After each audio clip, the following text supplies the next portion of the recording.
LoveLore Library. Chapter 299. The surface of the Great Wall was divided into two parts. The sunlight reflected off the crystal-clear surface of the Great Wall, while the lower part was shrouded in a layer of mist. In the morning mist that gradually thinned in the morning glow, the sound of swords clashing resounded through the square. Clang! The sword fell from Galen's hand and landed in the mud. He clutched his wrist and cried out in pain. "Ah, I lost. His Majesty is so strong." "Humph, if it was a real sword that had been unsealed, your head would have been split in two." Elisa laughed loudly at the big night watchman. "You really are a stupid ox. After fighting with His Majesty for 10 rounds, you were stabbed twice in the head, once in the shoulder, once in the chest, and now your wrist is broken." Danny commented, "Galen, you're stronger than me and John, but your body's coordination and flexibility are a bit lacking. You'll be finished if you meet a master swordsman. I was even worse 2 years ago. When I first started, my swordsmanship was still improving. But in the last 6 months, I can't seem to improve anymore." The big Galen said dejectedly. "You're using the wrong weapon." Danny pulled down her mask and exhaled a long breath of white mist. She stabbed her sword into the ground and held the hilt with her left hand. Her right hand pointed at the hammer on the weapon rack. "You should learn hammering skills. Wear full body armor and have a companion to protect you. Swing the hammer as hard as you can. Maybe you won't be as invincible as Robert, but at least it's better than you, who can't even drag someone down with you. You can try." The former martial arts instructor of Dark Castle, Sir Elisa, said thoughtfully. "All right, who's next?" Danny pulled down her mask, raised her sword and asked the night watcher beside her. "Me, it's my turn to spar with His Majesty." An old man raised his hand excitedly. Danny saw that the old man was hunched over, his beard was gray, and his limbs were loose. She couldn't help but doubt him. "Old man, can you do it? Don't break your bones with one strike. Your Majesty, don't look down on me. I'm the most elite warrior of the Night Watchers, a ranger. You, on the other hand, have already challenged 4 Night Watchers. Are you tired?" The old man twirled the sword in his hand and asked with a smile. "Do you know how to lift something heavy as if it were light?" Danny asked. She hadn't completely stepped into the realm of lifting weights as if they were light, but her endurance had increased by at least 50%. The old man's smile disappeared, and he said in surprise, "I didn't expect your Majesty's swordsmanship to be so high. It seems that I have to show my true ability." After he finished speaking, he raised his sword and stabbed towards Danny's heart. His speed was so fast that it didn't match his old appearance. Danny was a little surprised, but she nimbly leaned to the side to avoid the stab. At the same time, she spun around and added her strength to her sword, quickly slashing at the old man's waist. Clang! The sound of metal hitting metal drowned out the chatter of the night watchers. The old man's movements were nimble, and his eyesight was accurate. He stopped his left foot and used his left foot as a fulcrum to gently rotate his body. Then he stretched his right foot and lowered his center of gravity. He held the sword upside down with his right hand and pressed the middle of the sword with his left hand, just in time to block Danny's fierce attack. Danny's sword was firmly blocked, but her right hand was so numb that she almost couldn't hold the hilt of the sword. The old man seemed to see her predicament, so he took a step forward and slashed at her head with the sword upside down in a big arc. It was as powerful as thunder. "Ah!" John, Alistair, old Eamon, and the rest of the night watchers cried out in shock. "Olma is old but strong, and his swordsmanship is getting better and better." Baristan was also shocked. Ha! Just when everyone thought that Danny would definitely be hit, she let out a clear cry. Her waist was as flexible as a willow branch as she bent backwards, and the iron boots on her feet kicked the old man's right hand that was swinging down. Bang plop chee. The sword was kicked more than 10 meters high, and when it finally fell, it stabbed into the mud. Before the sword hit the ground, Dani fell into the mud, splashing mud everywhere. But she didn't cry out, nor did she stop moving. She was like a nimble little pig. Under everyone's dumbfounded gaze, she quickly rolled half a circle in the mud, as if she was dodging a sharp arrow that was shot at her. When she changed from lying on the ground to crawling on the ground, she suddenly pounced forward and pushed the old man, who was holding his hand and staring blankly at her, to the ground. With a crack, the old man's right arm was dislocated under the weight of several tens of kilograms of iron armor. Ow! The old man howled in pain. Dani's iron gloves that were covered in wet mud still held the hilt of the sword firmly. The blade of the sword was pressed against the old man's neck. She exhaled clouds of white smoke and asked in a rough voice, "Do you surrender?" Chee! The sword that was flying in the air finally fell. "Surrender, I surrender." The old man shouted. How is this a training ground?" The one-armed blacksmith murmured in shock. She must have participated in many battles." "No, she is only 16 years old. It is impossible for her to have experienced hundreds of battles.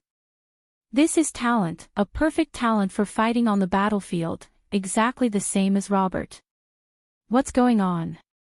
Why is Her Majesty fighting so hard?" Todd looked around and asked in confusion. "That is her conditioned reaction."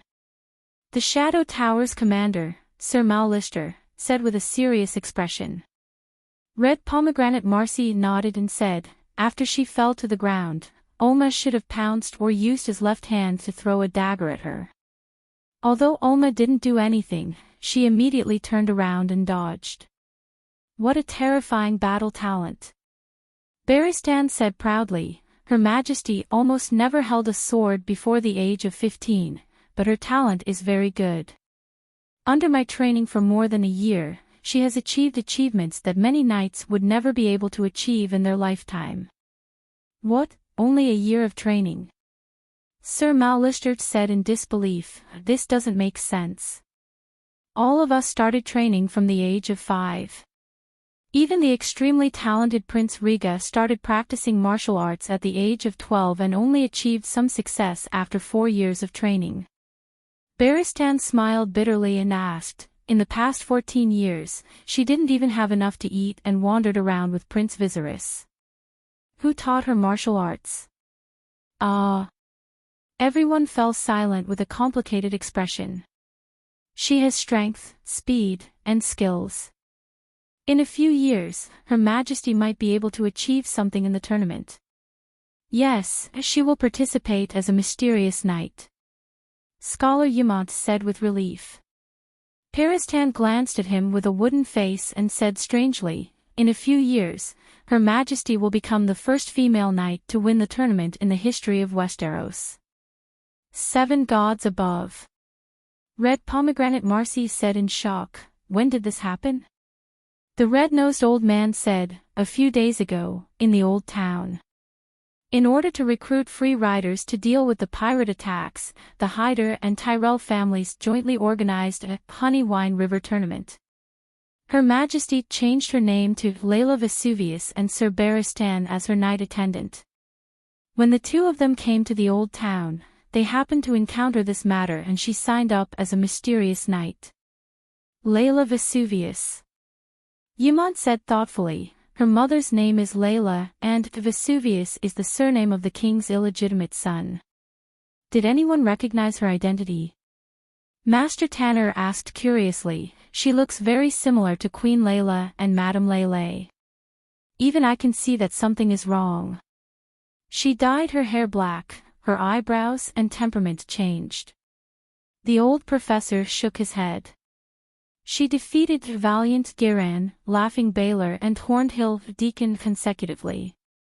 She won the Crown of Love and Beauty, and took off her helmet on the spot to put on a golden rose crown."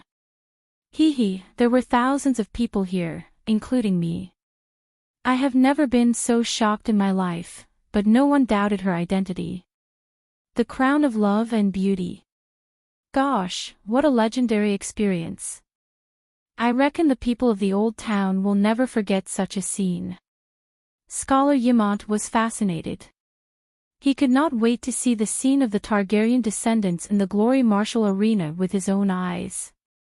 Isn't that so?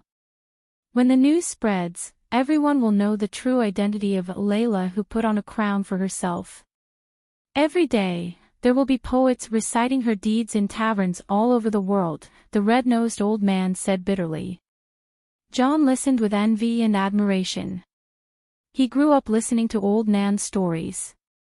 Fool, Florian and Cheongchi, Nymeria, Clever, Ran, City Builder, Brandon, Star-eyed, Simeon, Bard, Bell.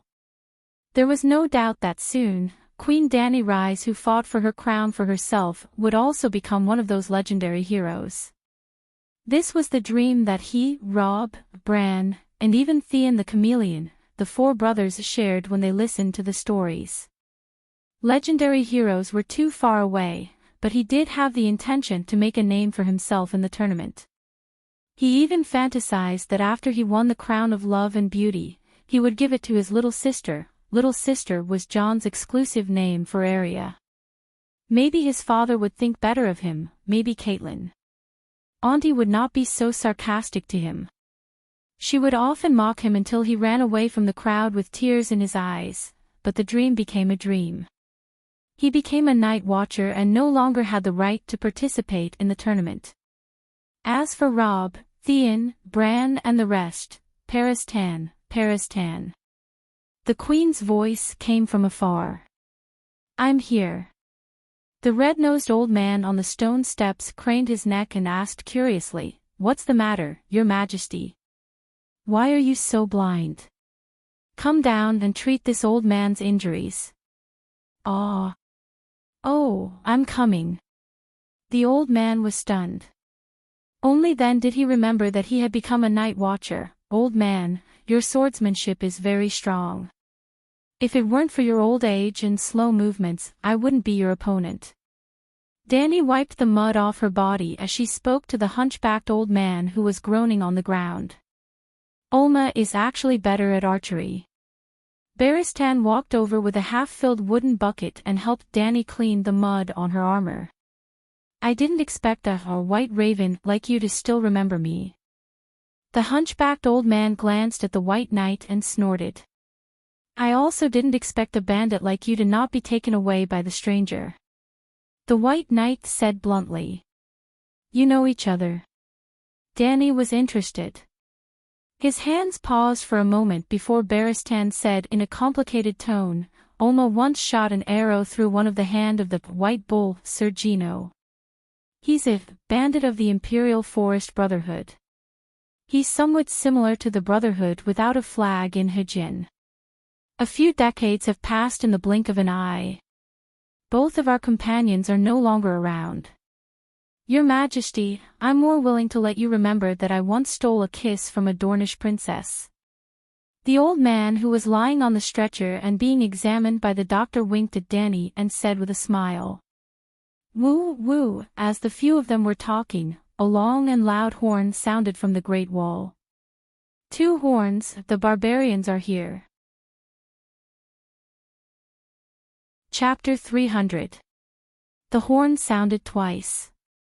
The barbarians had arrived. A 4-meter-tall giant riding a woolly mammoth arrived at the city wall. He held a 7-meter-tall banner with 7 stripes in his hairy hands and let out a deafening roar. The banner represented peace.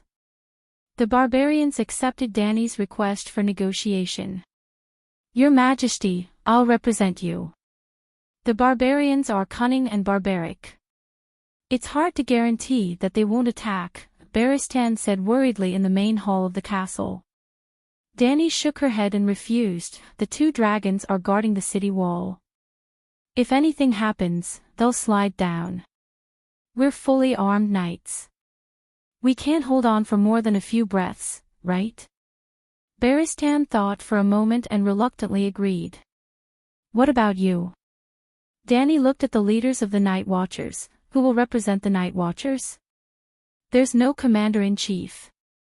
We've decided to send a representative from Dark Castle, Shadow Tower, and East Watch. Red Pomegranate stood up and introduced, Sir Mallister will represent Shadow Tower. Sir Glendenhvert will represent East Watch as the head instructor. Lastly, Jon Snow will represent Dark Castle. Why Jon? Barristan frowned. The young man is a good man. He's brave, and his swordsmanship is superb. But isn't he a bit too young? In fact, Barristan wanted to say that the fact that he was judged as a prisoner yesterday meant that his position here was not high. How could he represent Dark Castle? Tanner explained, in fact, Jon is the successor of Commander Mormont. Everyone knows why the old commander chose him as his personal secretary. And Jon did a good job. His knowledge, loyalty, and fighting skills are unmatched among the new generation of Night Watchers. Jon had 3 supporters at the Great Wall, Commander Jerome Mormont, Scholar Yamont, and Master Blacksmith Tanner. At the same time, the 3 of them were also Jon's mentors. Jon could not become the representative of Dark Castle without the support of Yamont and Tanner. Of course, Danny's suppression of Elisa and Slint last night had also helped him eliminate 2 great enemies and 2 competitors. Okay. Danny nodded. I won't interfere with the internal affairs of the Night Watchers. Just make sure that he can represent Dark Castle. The city gate was opened. Glenn, Todd, and more than a dozen Night Watchers passed through the twisted and narrow tunnel and crawled out of the city gate.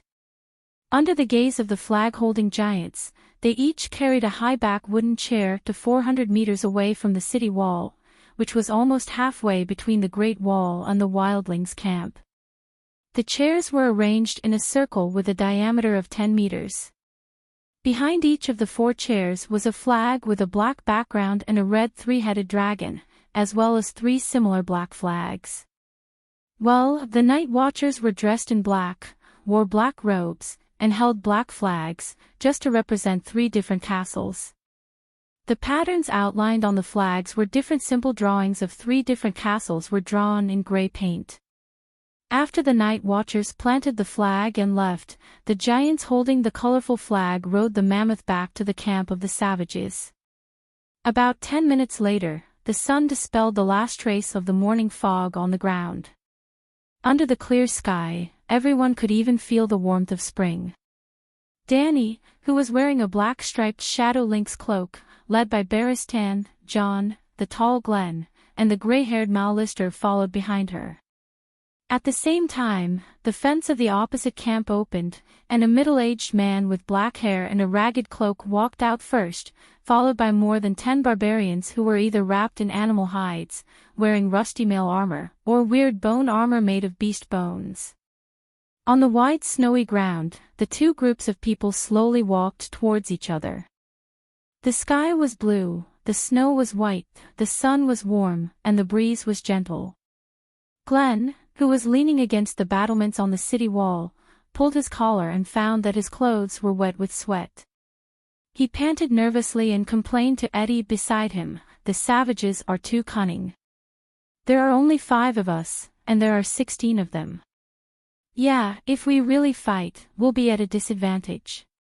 Eddie swallowed and stared at the group of savages with his eyes wide open, as if trying to distinguish the expressions of each of the savages.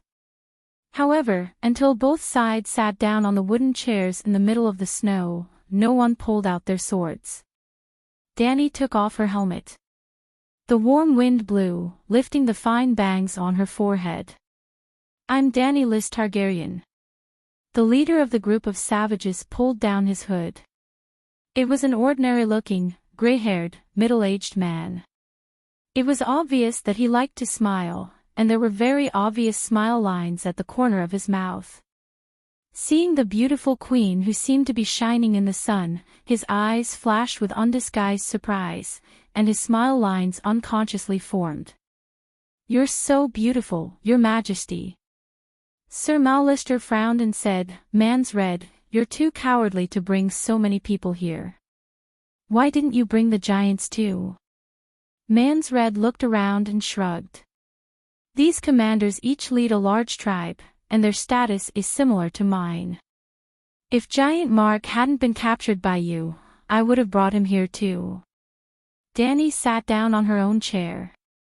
Barristan stood behind her, armed to the teeth, and Man's Red sat opposite her. There were not enough chairs, and a few of the savages began to quarrel. In the end, in order to snatch the wooden chairs, the two bearded men even hugged each other and wrestled. Dany and the others were stunned. Now I believe you, their status is similar to yours. Dany's mouth twitched. She glanced at the gloomy king of savages and said strangely, I thought you were the king of beyond the Great Wall, and your words carried weight. She really didn't plan to play the game of 2 peaches against 3 men. The Night Watchers had prepared 12 chairs, and the Night Watchers had only taken 4. The remaining 8 chairs should have been enough for the savages. She didn't expect so many of them to come. Those without chairs, stand behind me, Man's Red growled. The savages also felt a little embarrassed. A few of the commanders who had snatched chairs reprimanded them loudly, and those without chairs glared at their companions with red faces. They also felt embarrassed to say that the Night Watchers were unfair for bringing out too few chairs. After all, only 5 of them came, and took up 4 chairs. While the remaining 8 were hesitating, a red-haired, red-bearded savage threw his oak shield into the snow and sat on it. He shouted, Man's Red, I, Torment, the Giant's Bane, am not your guard. I can't stand behind you. Fine, fine, fine. You can sit anywhere you want, Man's Red helplessly. So, the other 7 followed suit. They either sat on the shield, squatted, or rolled out a snowball to use as a stool in the space between the 8 chairs. After 7 or 8 minutes, when everyone was seated, Man's Red coughed softly and looked at Dany. Has Targaryen regained the Iron Throne? No. Dany shook her head. Man's Red frowned and asked again, then which dukes do you have the support of? In the Westeros, none of the 7 dukes explicitly support me. But once the threat of the savages is resolved, I will take Dragonstone Island, Dany said. Then how will you negotiate with us on behalf of the 7 dukes? Man's Red angrily.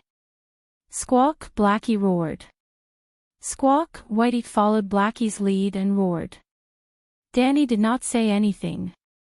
She only glanced at Man's Red and the other savages who were looking at the Great Wall in fear. Alas, the king of savages sighed and said helplessly, I remember that the Megalosaurus went extinct hundreds of years ago.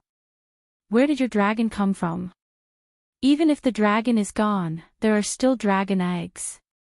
Dany laughed. Dragons are not invincible, Torment, the Giant's Bane, shouted.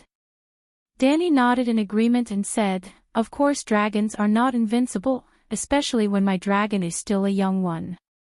The scorpion crossbow developed by the City of Knowledge and the giant's longbow can successfully kill a dragon if you can shoot their eyes or neck. But you don't have dragon crossbows. The number of giants is limited, and the area of your camp is too big. The giants are too eye-catching. My dragon can easily avoid them and use its dragon flames to devour your wives, children, cows, sheep, and other livestock. There are no cowards among the savages, and they are not afraid of death. Man's Red glanced at Jon and said in a threatening tone, Chameleon, you know that we are looking for the Horn of Winter, right? Let me tell you, I have already found Jomun's grave and the horn buried with him under a glacier in Frostfang.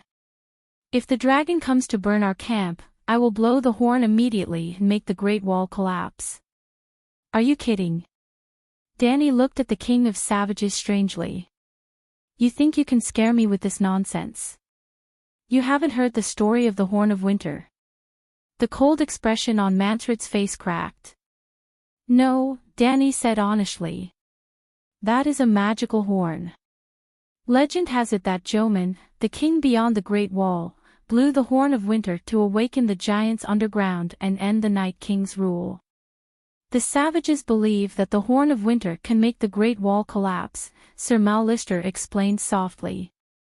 Danny rolled her eyes and said, brag, brag all you want. Brag or blow the horn all you want. Do you think there is a turnip growing on my neck to scare people with a lie that even children can't deceive? Manfred's face twisted. He really wanted to go back and blow the horn immediately if he had one. Danny did not believe that a horn could blow the Great Wall down, unless Meng Jiangnu's soul was sealed in the horn. However, the savages all believed it, and Mansred really did lead a few thousand of his subordinates to rob a few hundred tombs near Frostfang, hoping to find the legendary Horn of Winter. Mansred did indeed find a huge bull horn, but it was found in the giant's grave and not Joman's horn. Seeing that the Horn of Winter did not scare Danny, he gritted his teeth and threatened again, I will immediately disperse the team. There are places to climb the 500-kilometer Great Wall everywhere. Climbing the Great Wall is not foolproof. Many people will die, John said. When he was undercover as a savage commando, he followed the savages to climb the 200-meter-high Great Wall with iron rods and ropes. But halfway through, ice fell off the wall, falling and smashing almost a quarter of the savages to death. If he had not reacted quickly, he and Jurgrit would have died in that accident. I know, Mansred nodded and said with a heavy expression, thousands of old and weak have died all the way from the Windy Gorge to the Great Wall. If we let them climb the Great Wall, maybe half of them will die. After crossing the Great Wall, being chased by the Night Watchers, the Megalosaurus, and the people of the northern region, more than half of those who survive will die, but there is always hope for us free people. There will always be many people who can survive. But if we stay north of the Great Wall, when the real winter comes, we will all die.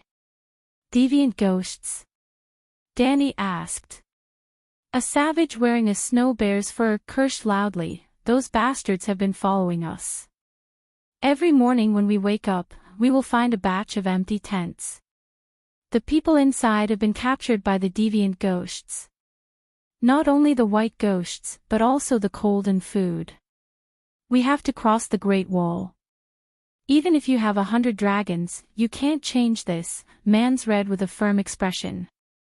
The savages have always wanted to go to the other side of the Great Wall, but do you know what's there? Danny sighed.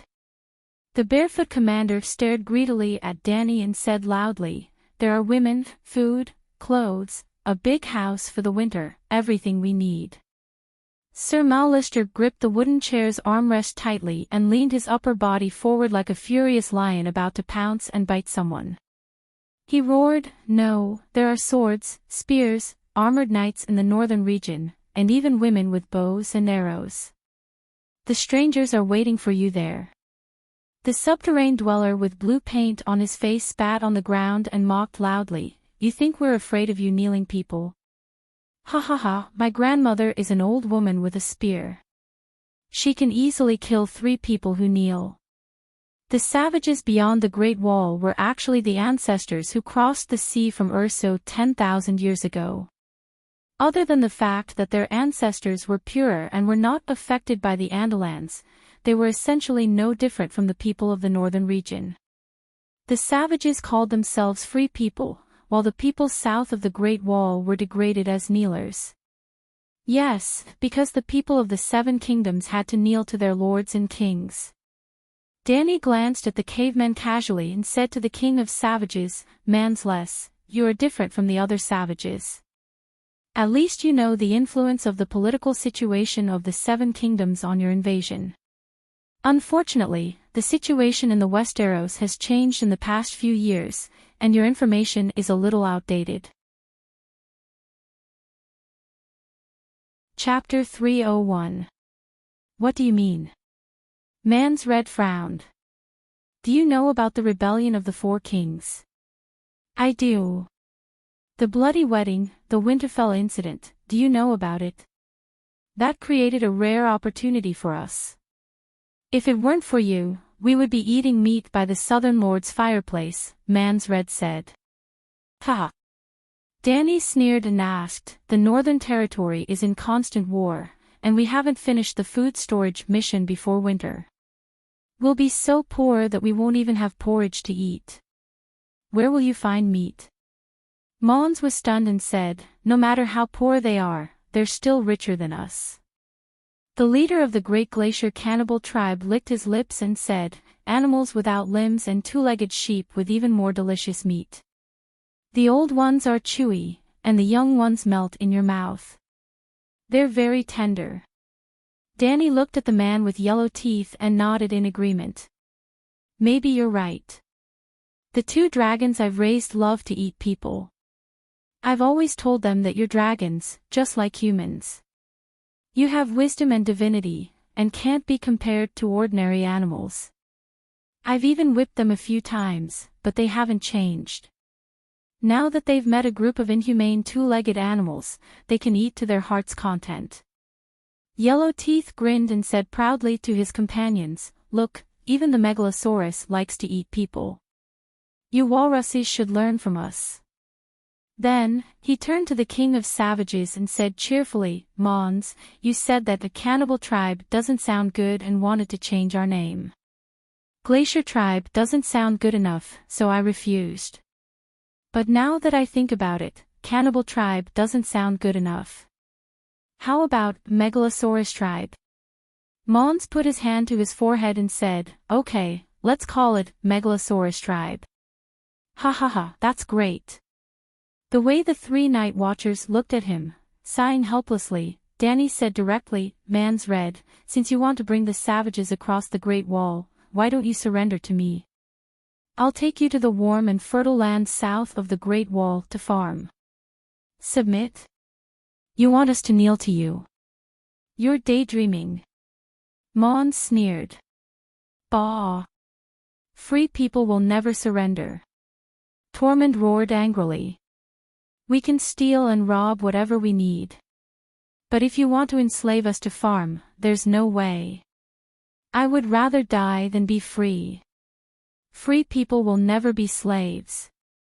It was as if they had poked a hornet's nest. The 16 barbarians glared at Danny furiously.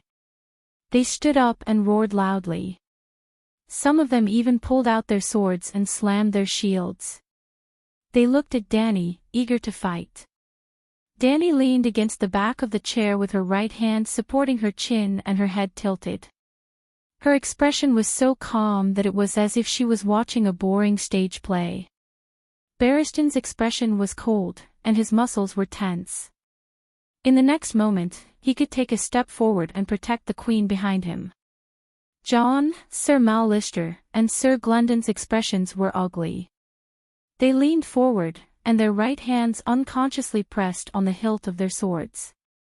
The night watchers on the city wall also saw the barbarians suddenly rioting. They loudly asked Yamant, Maxi, and the other leaders if they should immediately send people out of the city to bring the queen and the few knights back.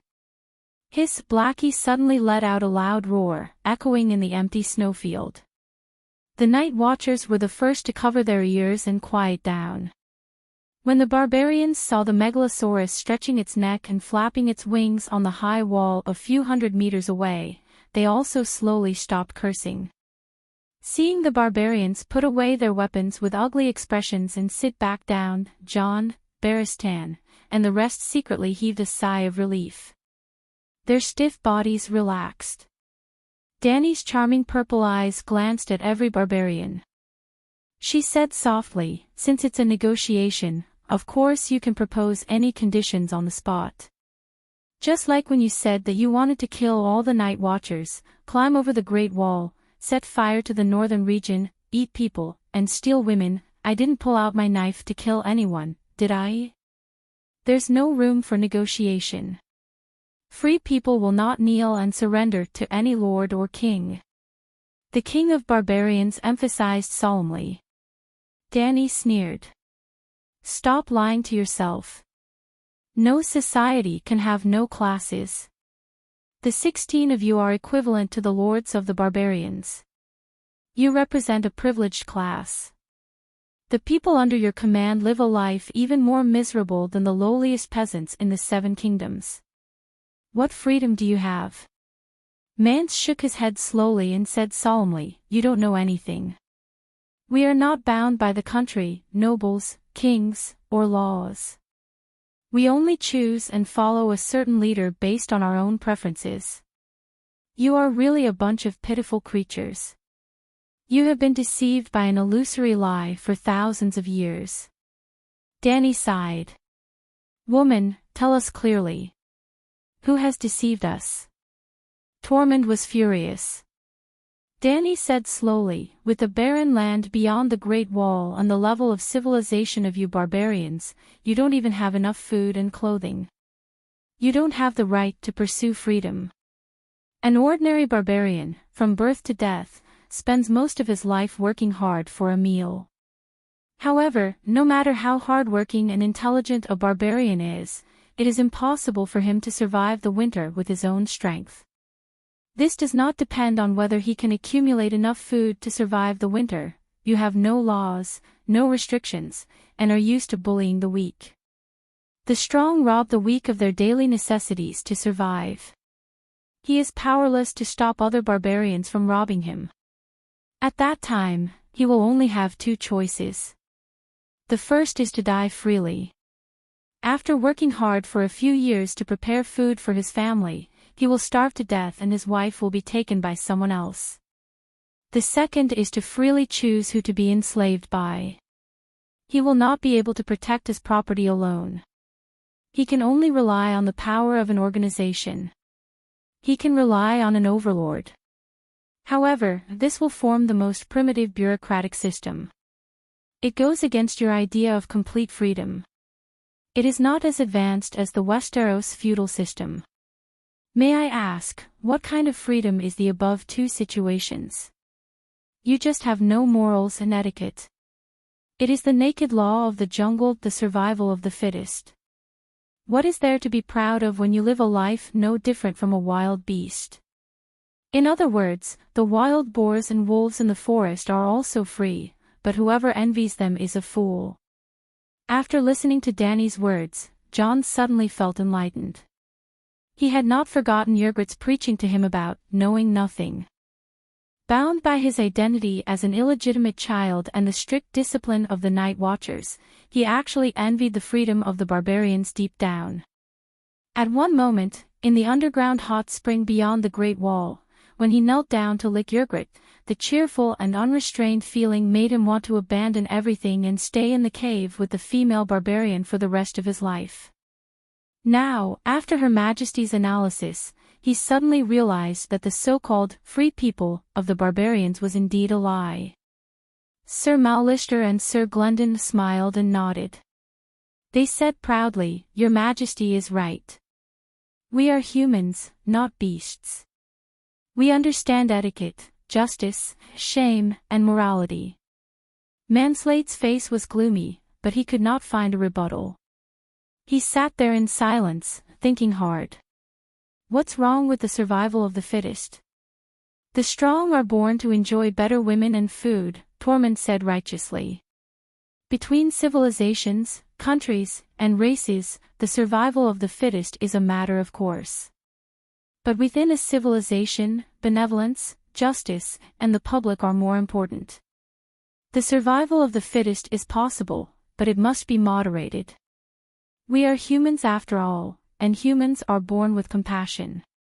Jon nodded, feeling that he had never thought so clearly in his life. He felt enlightened. Barristan, Mallister, and Glendon were also deep in thought. They admired Her Majesty's wisdom even more. But on the side of the barbarians, even the most civilized Manslade could only think hard, as if he had encountered a difficult problem. The others, like Tormund, were at a loss. What are you talking about? Get to the point. The leader of the hard-footed people, whose skin was like boiled leather, cursed. Okay, I'll give a simple example. Danny rubbed her face and sighed. Let's say you're king, man-slayed, and I have the same number of soldiers. There's no Great Wall, no Megalosaurus, and no giants. Winter is coming, the barbarians can't survive, and the people of the Northern Territory lack food. He wants to go south to steal food, and I want to protect the people of the Northern Territory. But we have the same number of soldiers, and neither of us is confident of winning. In order to win this battle, we must think of ways to improve the combat power of the army.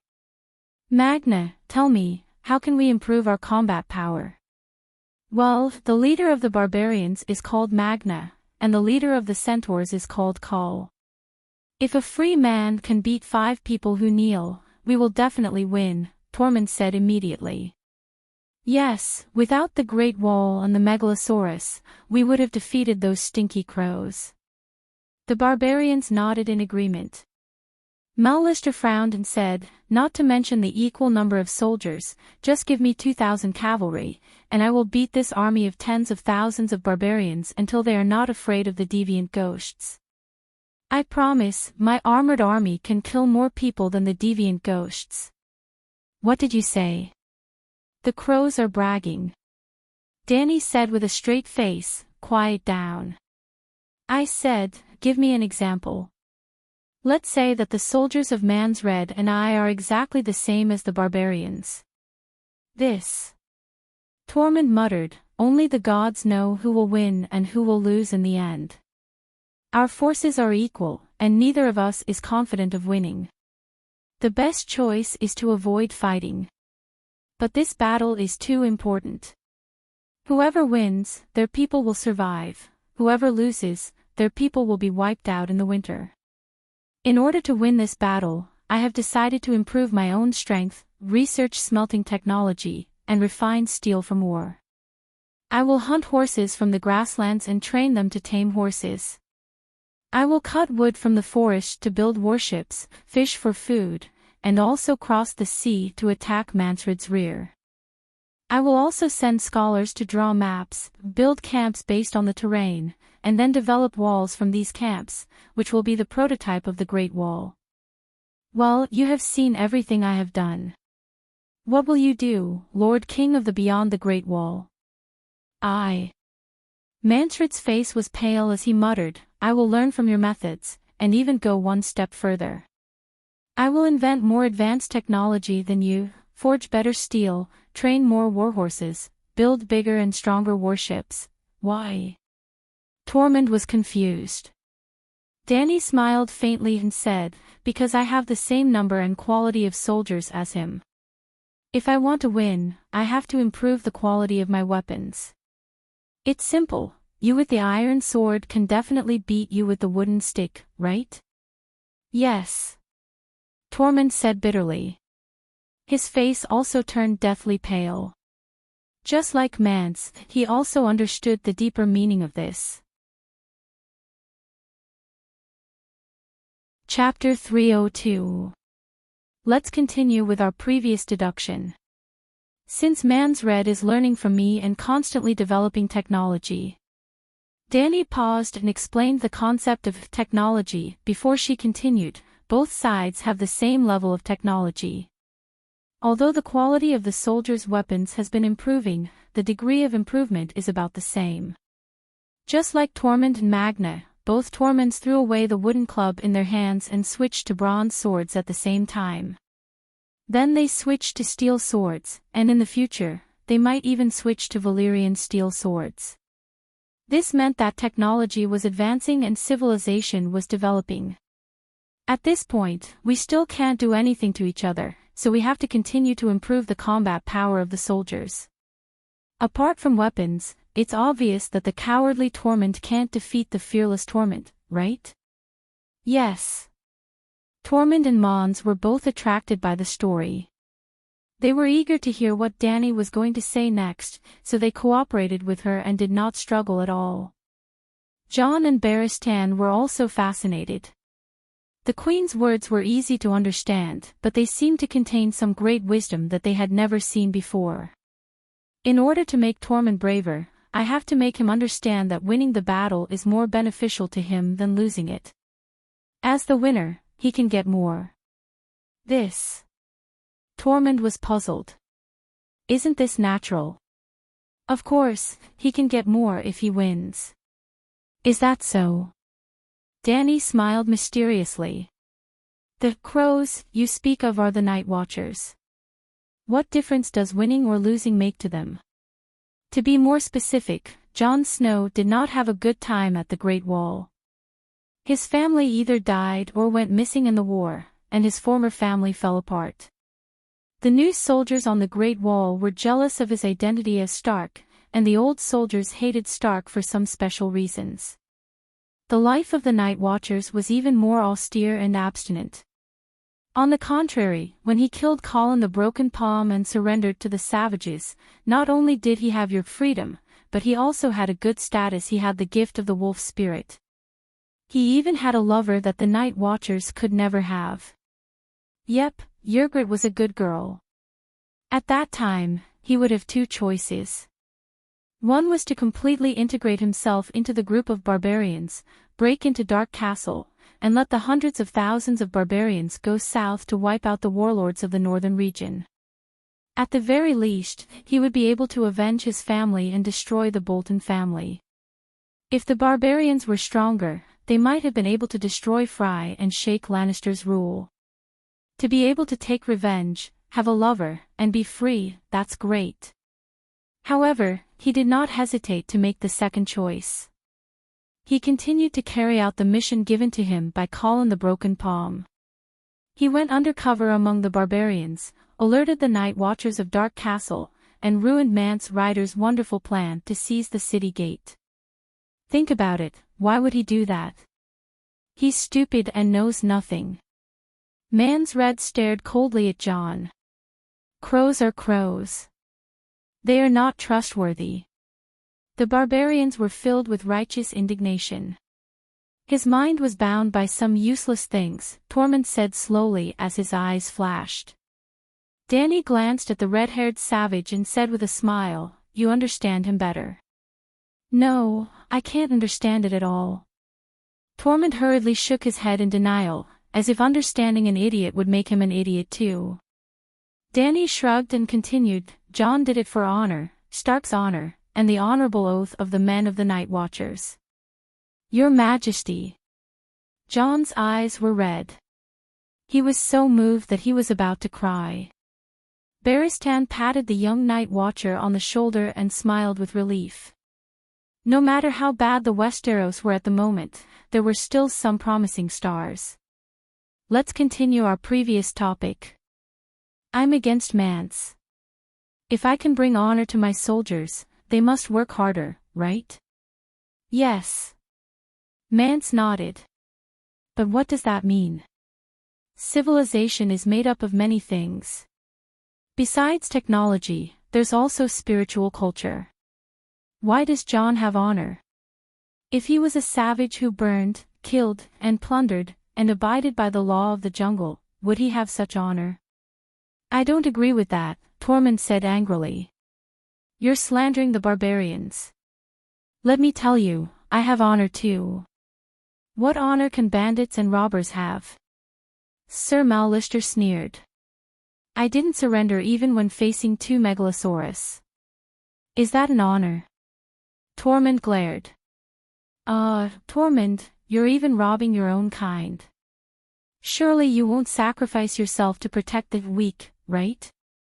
Similarly, you won't feel honored to protect the weak, right? Tormund was speechless. He could not lie. In other words, wolves ate sheep. Beyond the Great Wall, the strong were the wolves and the weak were the sheep. It was natural for wolves to eat sheep. He never felt that there was anything wrong with it. Therefore, wolves would not protect sheep, and they would not feel honored to protect sheep. Dany sighed and concluded, but Jon, Sir Barristan, Sir Mallister, Sir Glendon, and all the true knights of Westeros will. Because the spirit of chivalry requires us to take pride in eliminating the strong and helping the weak, but the spirit of chivalry should not bind you barbarians. Yes. Barristan was excited. Your Majesty has completely analyzed the difference between us and the barbarians. John, Lister, and Glendon nodded. They could not help but feel proud. To the lords and kings, aren't the common people lambs to be eaten? Manslade's eyes flashed. Well, you admit that the king of beyond the Great Wall is no different from me? Danny smiled strangely. It went back to the original question. Was the freedom that the freedmen talked about a lie? If Magna beyond the Great Wall was no different from the lords of the Seven Kingdoms, then where did the freedom that the barbarians were so proud of come from? Then, she said seriously, I don't deny what you said. The common people are lambs to the lords and kings. So we have always had a dream to build a truly fair and just world full of love. For this dream, we have been working hard. Maybe the results are little, but it's better than having no hope and no progress at all. Mance's ordinary-looking face turned even paler, but he still managed to say, anyone can say something nice, but not even a fool will believe it when it comes from the mouth of a queen who chews sheep. A fool won't believe it because he doesn't understand. You're a smart man, so you'll believe it. Danny smiled. Let's continue the previous topic. The battle between us is not over yet. Soldiers with a sense of honor are braver. Under the same conditions, my army will win. At this time, if you don't want to lose, what should you do? Learn from you. Danny nodded. Remember I mentioned before that in the war between civilizations and races, the weak are eliminated and the strong survive. If you learn from my social system and develop your spirit and culture, it means that your law of survival in the barbarian society will be eliminated, right? Yes, Manslade said dejectedly. Those who are eliminated are the weak. Your current social system is not up to standard. From technology to culture, your civilization has lost to us in all aspects, Danny declared. Manslade was speechless. He lowered his head deeply. Even the most active Tormund looked depressed, as if he had suddenly lost his soul. Some of the other barbarians were confused, while some understood a little. But whether they understood or not, everyone understood one thing: Manslade, the king of the Beyond the Great Wall, had lost to the silver-haired queen.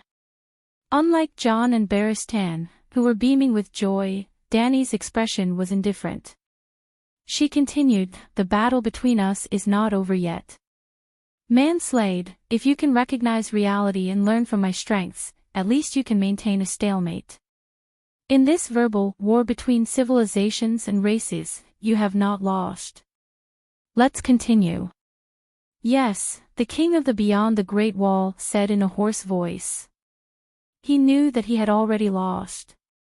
Even if he could look at the problem rationally and learn humbly, the imitators would at least be one step slower.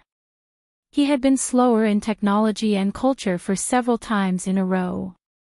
The quantitative change had caused a qualitative change, leading to an irreversible collapse. The more desire a person has, the more motivation they will have, and the chasm of desire will never be filled. With honor, they will ask for more things, such as wealth. Our soldiers have the same weapons and fighting spirit, but in addition to honor, if I promise them money, will they be braver and more proactive? Yes. After that, you also learned how to reward the soldiers, and even increased the amount. After I learned of your actions, I also increased the reward.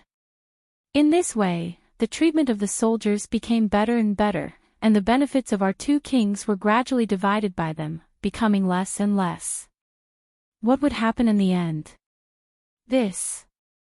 Manslade was stunned.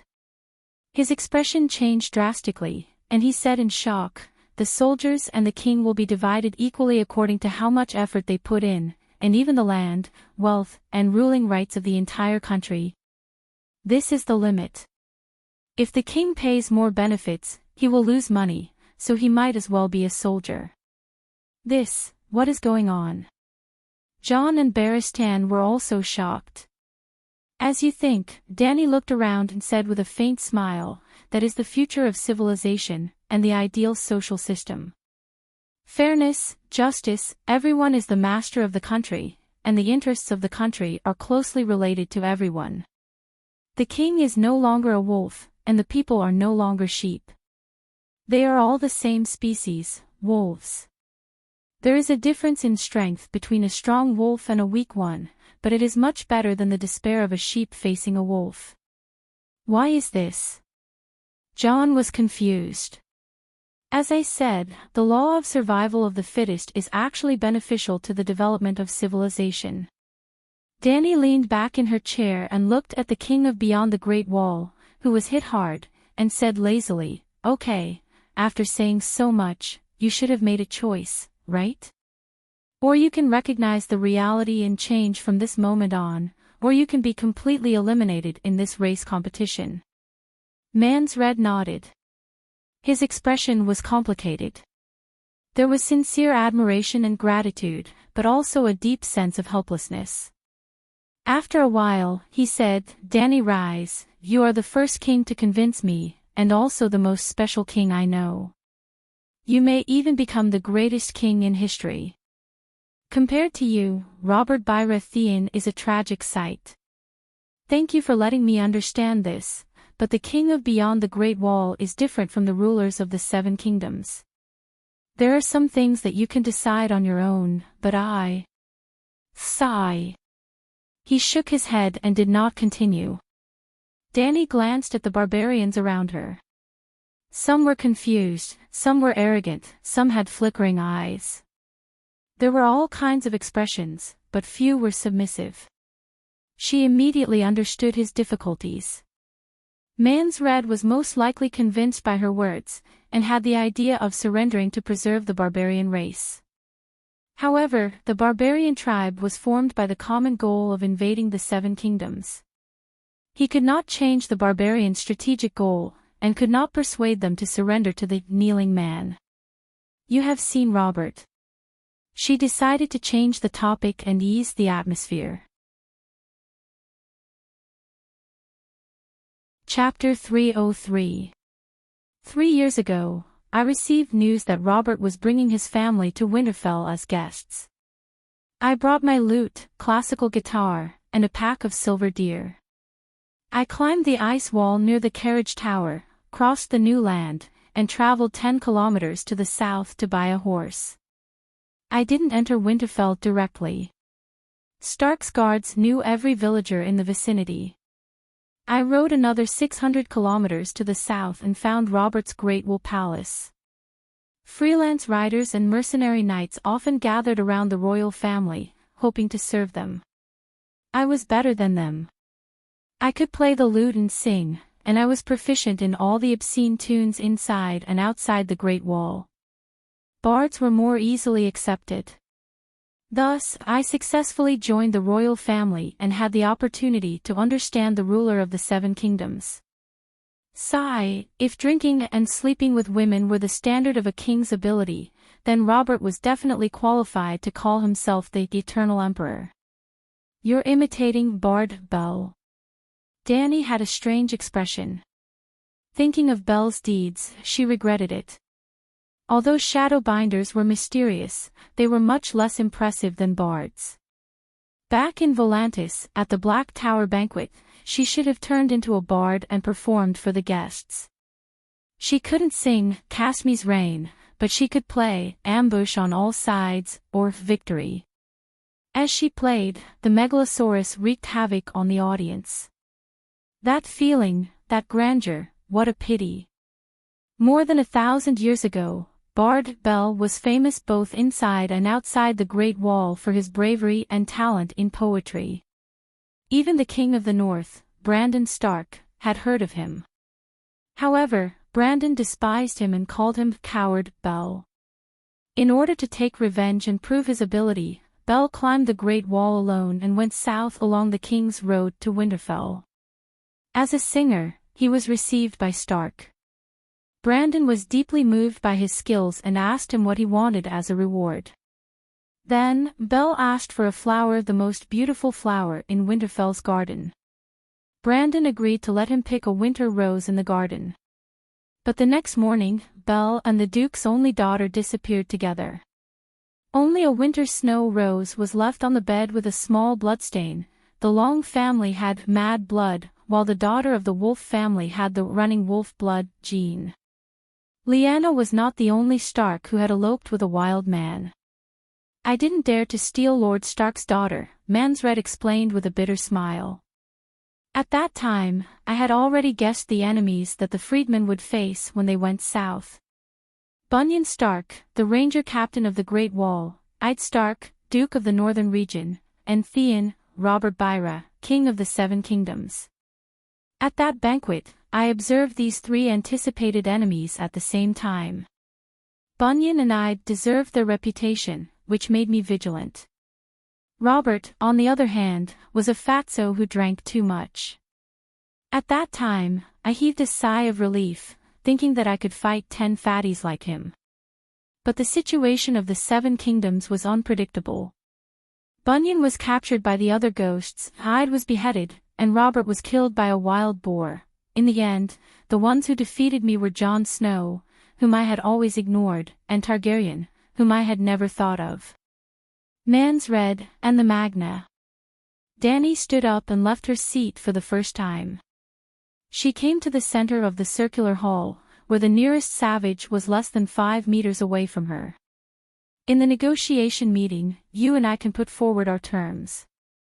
Now, I will explain to you after a pause, she said, my 3-way lease terms. If she said the terms of surrender directly, the savages would most likely explode. It was better to say it in a more tactful way. First, let's clarify which 3 parties are. Without a doubt, the freedmen and the Night Watchers each count as one party. The other party has me and Targaryen, but not only Targaryen. A straightforward person does not resort to insinuations. The person sitting on the Iron Throne now is not me. Winter is coming, and the other ghosts are wreaking havoc beyond the Great Wall. I cannot add to the natural disaster. Before the next summer, I will definitely not challenge the position of ruler of the Seven Kingdoms. This will inevitably cause the composition of the third party outside of the Night Watchers and the freedmen to be extremely complicated. Today, I am the only representative of the third party. Perhaps tomorrow there will be Theon Byra, Bolton the day after that, and even Lannister the day after that. In this regard, I promise you that Targaryen will not interfere with the dealings between the freedmen, the Night Watchers, and the other lords of the Seven Kingdoms. In this 3-way meeting, the third party only represents Targaryen, and Targaryen will resolutely fulfill his obligations. Finally, Dany looked around and asked everyone, do you understand? Understood. Jon, Sir Mallister, and Sir Glendon nodded in response. Understood. Tormund nodded as well. I understand. The savage leaders also expressed their opinions. Mansred frowned and said, I don't know the contents of your 3-way lease treaty, but what if the other vassals interfere with our agreement with you? This will require the other party of the 3, the Night Watchers, to step in. Dany pointed at the 3 Night Watchers representatives. They don't need to use force to uphold our treaty, but they need to step in and judge whether the vassals' interference is reasonable. For example, there is a clause in the 3-way treaty that allows the freedmen to farm new land given by the Night Watchers. At my request, the Night Watchers reluctantly agreed. However, when the vassals of the Seven Kingdoms arrive, they will likely raise different opinions.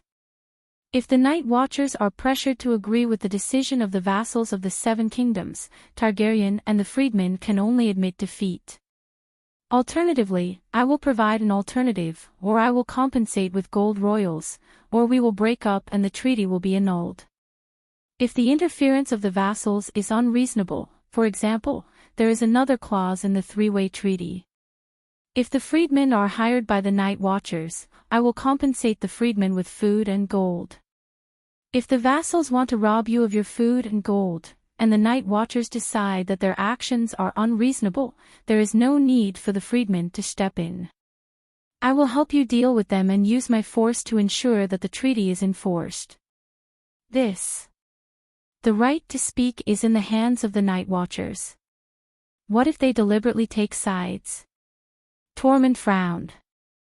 Dany said firmly, I believe in the wisdom and honor of the Night Watchers. Jon, resolute your majesty, for these words of yours, I am willing to be a Night Watcher for the rest of my life, with no regrets. Lister, quietly wiping away the tears at the corner of his eyes. Only the wise can see through the wisdom of others, and only those who value honor can appreciate the honor of others. Your Majesty has great wisdom and a noble heart. Glendon, clenching his fist, even if I am dressed in black, I still want to say I am willing to die for your Majesty. But we don't believe it. The savage shouted. You must believe it. Trust is the basis of cooperation. Not only must you trust the Night Watchers, but the Night Watchers should also trust you. Everyone must understand one thing, we have a common enemy, Winter and the other ghosts. If we don't work together, it will be difficult for any one of us to overcome this difficulty. Mansred pondered for a moment and said, explain the tripartite lease treaty first. Well, let's reach a consensus first. The freedmen are short of food, right? With the food reserves now, we can't even last until winter comes, Mansred said. The North doesn't even have enough food for themselves, right? Even with the food reserves at the end of summer, it will be difficult for the North to survive more than 2 years of winter. This time. Lister shook his head worriedly. The winter is likely to last for more than 5 years. Without relief, I'm afraid that 70% of the population will starve to death. The Night Watchers also don't have enough food, right? If the number of people doesn't increase, the food reserves now can last for 2 years. Dany concluded. So, the North can't feed themselves, and they can't help the Night Watchers. Providing food for the hundreds of thousands of freedmen beyond the Great Wall is even more wishful thinking. We have to find another way out, right? The savages and the Night Watchers nodded. What way out? The leader of the freedmen asked anxiously. People live when they move, and trees die when they move. The North can't feed these people, so we have to find a richer and warmer place, right? That makes sense. The savages all agreed. The North is too barren. If we can invade, Dany's mouth twitched. She clapped her hands and interrupted them. Well, since everyone agrees with this conclusion, we have the basis to sign the tripartite lease treaty. As she spoke, she looked at the sky at a 45-degree angle and revealed a compassionate expression. She sighed softly and said, barbarians are also human beings. They all have parents, wives, and children. I really can't bear to see you break up your families in the cold winter and the harassment of deviant ghosts. So, the first clause of the treaty is that Targaryen will rent a number of ships to the freedmen. Travel expenses, food, seeds, farmland, I'll be responsible for moving the 100,000 freedmen to the Great Plains of Essos, where the people are stupid and rich, and where there are no Night Watchers or fearsome Iron Knights. With the food, seeds, livestock, and vast farmland I'll rent, you can farm, graze, and spend the winter in peace. In the meantime, I'll guarantee your freedom of religion, personal safety, and the sanctity of your property.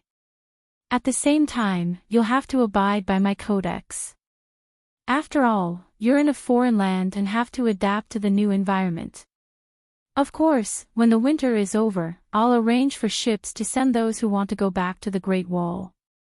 You can take the food, wealth, and children you've accumulated over the winter, and live happily as freedmen beyond the Great Wall. At that time, you can completely abandon the Codex and return to your former customs.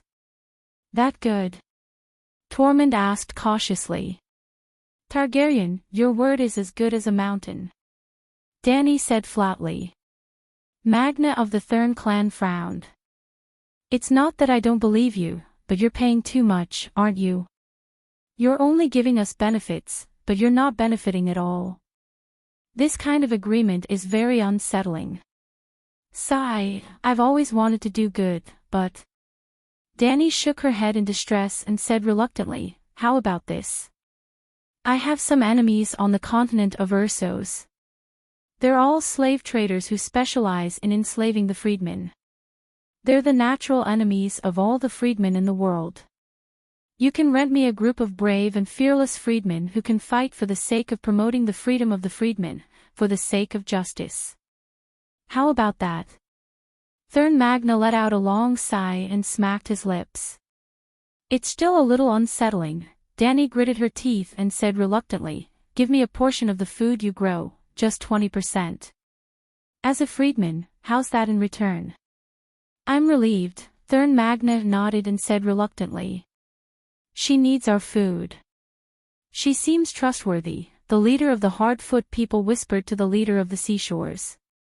Yes, benevolence, righteousness, and morality can all be deceived. Only profit is eternal. Tormund expressed his opinion wisely. Mance had already thought of surrendering to the Dragon Queen after the verbal battle. Even though he saw through the Queen's scheme, he did not say anything with a straight face. He even felt a little relieved deep down. He did not have to spend any more effort to persuade them. Barristan and the others' faces were contorted. They held their breath and watched the Queen's performance.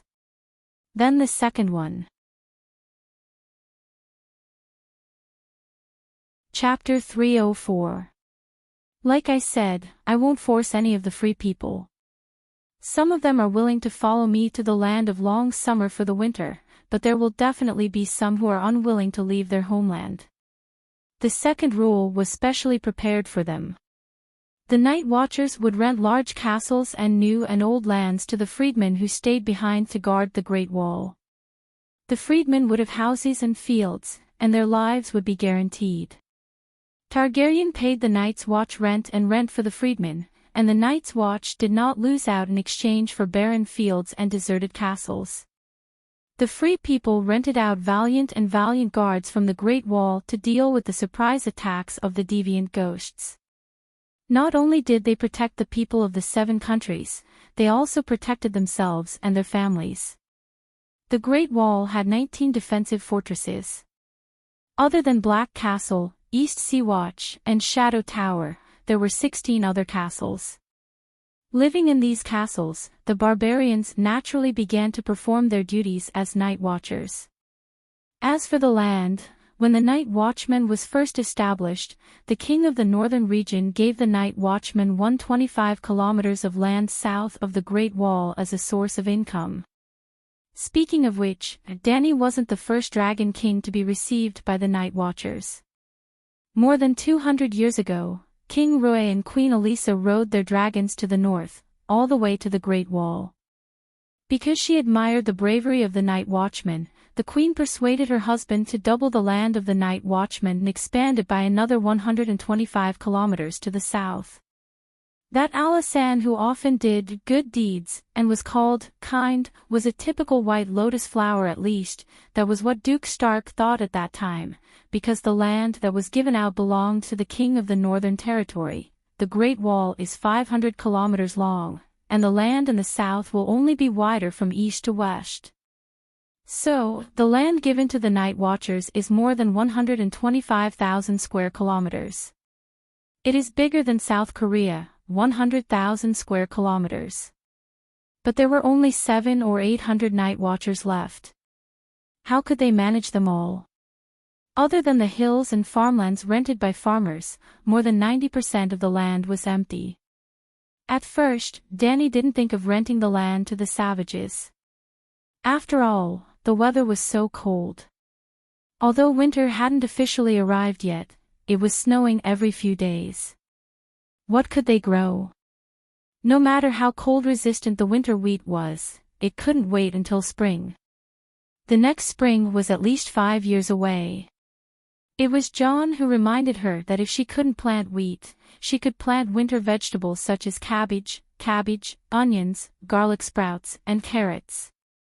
He could even take a gamble and try to plant a patch of turnips. Perhaps he could harvest a batch of food before winter arrived.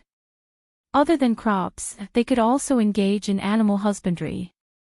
The pine cones could be fed to pigs, and the cold-resistant weeds could be used to raise cattle and horses. Although the winter in the northern region was cold, it was not polar night. There was still sunlight shining down. Scholar Yamant also requested Danny to order a batch of glass from mills so that they could grow vegetables in greenhouses under the Great Wall. There were glass greenhouses in Winterfell, and fresh fruits and vegetables could be eaten in winter. Because the main castle was built on top of a hot spring, Stark even diverted the hot spring water to act as a heater for the castle. Of course. Winter is coming. We won't be able to fill our stomachs if we only farm here. I'll transport some food from Urso, Danny continued. Well, you're helping us pay the rent and land rent, and at the same time, you're delivering food to us. This is worrying again. Thern Magnus scratched his oily head in annoyance. You're only contributing, but you're not getting anything in return. How can we not worry? Yes, yes. Why is your three-way lease clause so unfair? It's hard to believe. We're against unfair treaties. The savages expressed their dissatisfaction angrily. Sigh, this is really difficult. Danny was really troubled. I just want to be a good person. Why do you have to force me? You're a bunch of poor, miserable people. You've already promised to fight for me, farm for me, and guard the borders for me. How can I force you to do that? For the people of the Seven Kingdoms, for the people of the world to be safe from the deviant ghosts, I'm willing to make some sacrifices, Danny gritted her teeth and said. No, it's not very reassuring. Thern Magna rejected her repeatedly. Danny glared at him angrily and said firmly, You don't have to doubt me. I'm different from you. I'm the torchbearer of freedom, the breaker of shackles, the mother of dragons, the queen of Slavers Bay, and the legal queen of the Undols, Loinars, and ancestors. Protecting the Westeros and maintaining world peace is my duty. The savages frowned and thought. After a while, Redbeard Tormund said, How about this? After we're done with the deviant ghosts, when summer comes and you conquer the Seven Kingdoms to fight for the Iron Throne, we'll rent a group of warriors to you to conquer the world. How about that? Jon, Mallister, and Glendon's expressions changed drastically. Even Barristan looked worried. No. Danny did not even think about it. She roared angrily at Tormund, I won't let any innocent free people get involved in the civil war of the Seven Kingdoms that has nothing to do with them. Snow, if you have the guts, you can learn from me. Don't even think about asking the savages for help. The people and nobles of the Seven Kingdoms are already prejudiced against the free people. In order to deal with the cold winter and the deviant ghosts, they may reluctantly accept you. But let them know that the free people want to participate in the struggle for power. At least, they'll ostracize and oppress you. Ruthless people like Lannister, Theon Bella, and Tyrell may stab you in the back and kill all the free people. Silently, Danny threw a huge bucket of shit on the heads of her opponents. This is really possible, Tormund muttered. Just look at Stark's miserable state and you'll know how shameless and terrifying those great nobles are. They even violate the rights of the guests. Not everyone is like the Dragon Queen. Well, the savages also followed the tradition of the rights of the guests and the sacred oath. In fact, they were originally the first people. Like the Night Watchers, stay neutral and maintain a pure political stance. Don't participate in the power game of the Seven Kingdoms. No one will be able to find fault with you. Danny said. Okay, please continue, the savages murmured. Danny shook her head and said, In theory, the above two conditions are enough to help us get through this disaster. The remaining small details can be added bit by bit according to the situation. At this moment, Mans Red seemed to wake up from a deep sleep. He stood up and said, "Dragon Queen, you didn't think of finishing the negotiation in one go, did you? Go back and discuss it. You can tell all the free people what I mean. I won't force anyone or any tribe. The free people can sign the tripartite lease agreement with me as individuals, as a single tribe, or as an alliance of tribes. I will strictly abide by the agreement and ensure that the benefits of individuals, tribes, alliance of tribes, and even the entire free people kingdom will be fulfilled. I will explain the tripartite lease agreement to the leaders of each small tribe." Mans Red looked deeply at Danny and was the first to turn around and walk back to the camp of the savages. As soon as Danny and the other four came out of the city gate, a group of night watchers immediately surrounded them to ask about the negotiation. Dragon Queen had challenged John, Galen, Olma, and the other night watchers in the training field in the morning. She was already sweating profusely, but before she could take a shower, the group of savages came to negotiate with her. At this time, her sweaty underwear was sticking to her body and was very uncomfortable. She left the training field to John and the others and went back to the royal tower to change her clothes. Baristan needed to guard the queen at the door, so the night watchers pulled John and the other three into the hall of Dark Castle for questioning. As soon as they sat down, Bo and Maxie asked anxiously, "So, did the savages agree to surrender?" John's expression was strange. He first nodded, then shook his head and said, "They didn't surrender, only rent. The savages rented their soldiers to us to guard the Great Wall, and the peasants were given land to farm. The night watchers took rent from His Majesty and rented the Great Wall to the savages. His Majesty also has a lease agreement with the savages." After John explained the tripartite lease agreement in detail, Professor Peristan exclaimed, "Isn't this a surrender agreement?" Sir Maulister smiled bitterly and shook his head. The savages were unwilling to kneel to their lord and king, and they were unwilling to surrender to us. But in another way, they were immediately grateful to His Majesty, and even suspected that His Majesty was too kind and had a conspiracy. That's not right. The other savages may have been fooled by this little trick, but why didn't Mans Red object? Scholar Yamont was puzzled. John, Maulister, and Glendon looked at each other with admiration. Because Mans Red has already been convinced by His Majesty, and he intends to surrender. In the savages' camp, in the white bearskin tent, Mans Red lay on a blanket made of animal skin. The firewood in the brazier crackled beside him, and the red light of the flames cast flickering shadows on his face, just like the king of savages' mood at the moment. A beautiful blonde pregnant woman sat down beside him without a sound. She pulled Manfred's large, rough hand up and placed it on her swollen belly. She said gently, "Mans Red, do you feel it? He's moving." "Yes, he's a strong young man." Mans Red placed his empty left hand behind his head and looked at his wife. "Dana, you may give birth to him on the other side of the Great Wall." Dana's heart skipped a beat, and she blurted out, "What about the dragon and the Targaryen queen?" Mans Red bitterly and said, "My dear, the dragon is no longer an obstacle. Instead, he may become your and your child's protection." Dana's eyes widened, and she said in disbelief, "You want to surrender?" "Yes, I was convinced by that woman, and I plan to surrender." After saying this, the king of savages felt as if a heavy burden had been lifted off his shoulders, and his body relaxed. Dana slowly calmed down, and gently stroked her husband's cheek. She asked, "How did she convince you?" "With a dragon." "No, something even more terrifying than a dragon."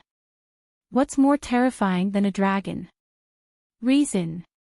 Mans Red bitterly.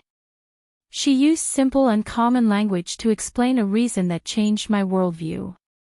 That reason made me understand one thing.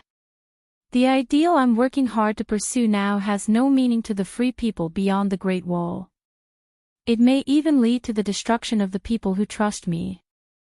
Dana, the title of King Beyond the Great Wall doesn't bring me much power, only responsibility.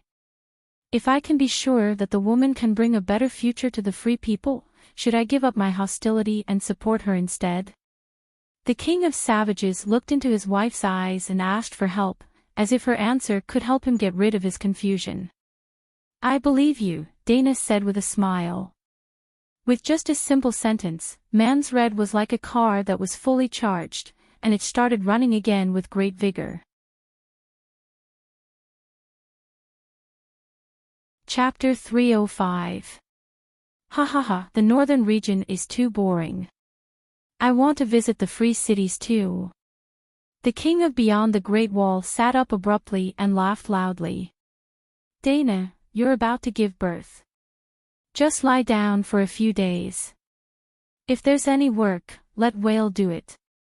Mance rubbed the back of his wife's red and swollen hand tenderly and said, I'll call a meeting with the tribe leaders. When we enter the Great Wall, I'll have more time to spend with you. As the wife of the king of Beyond the Great Wall, Dana did not have many privileges compared to the other women in the camp. She was about to give birth, but she still had to milk the goats herself, feed the animals, cook for her husband and the barbarian leaders who came to visit, and even wash clothes. Servant. Without a professional servant, the freedmen were not kneelers. They would not kneel to any lord or king. Whale was not a servant either. She was Mance's sister-in-law, the sister of the queen of the barbarians, Dana. However, Dana was still a privileged person. The other barbarians struggled to fill their stomachs every day. Mance's family did not farm, herd or hunt, but they never lacked food or drink. They had plenty of wine and meat. They just had to cook by themselves.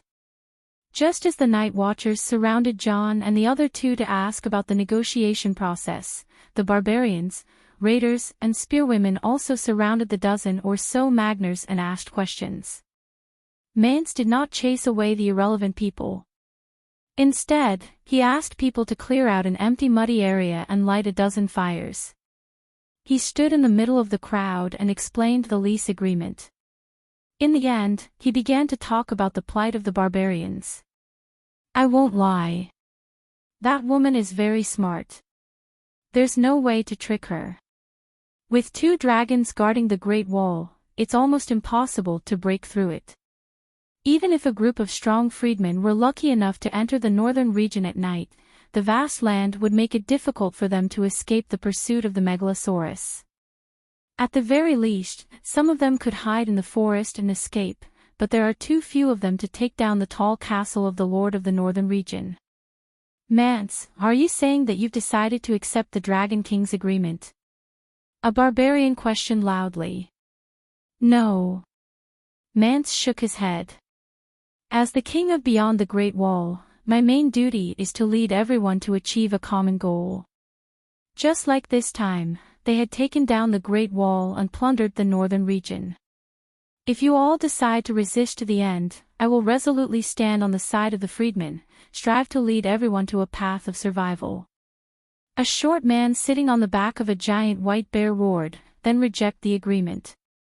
We will not work with the queen of the kneeling people. Immediately, a large group of savages chimed in, the freedmen will not cooperate with the lords of the south. Mance had expected this to happen.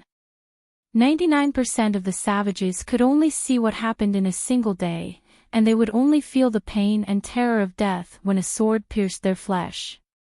At this point in time, the food supply could still last for a few months.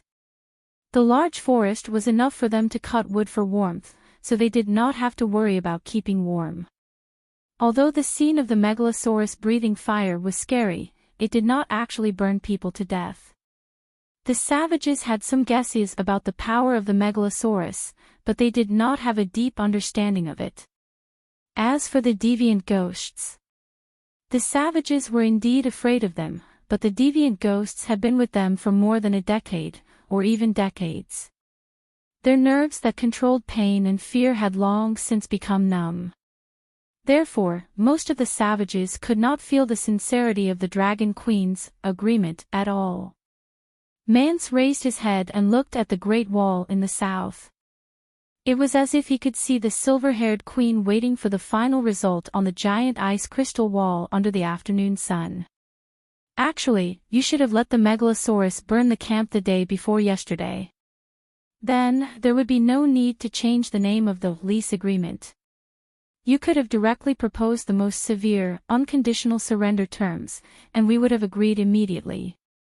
Then, he shook his head and smiled bitterly. It was because of her kindness that his determination to resist was so weak.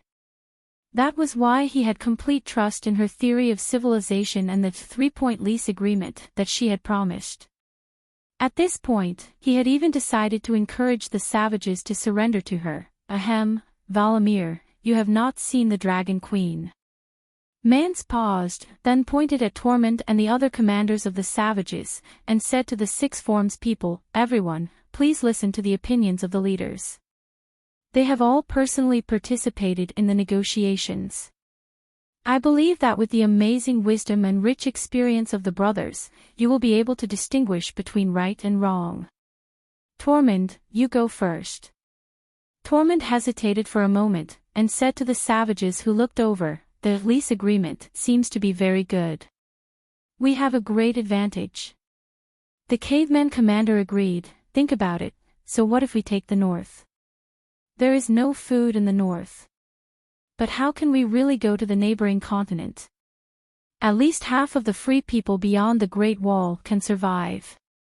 The leader of the Hardfoot people frowned and said, the only thing is that her terms are too good. It's as if she has surrendered to us. She has 2 dragons. This makes me wonder if the Ursos continent is really that rich.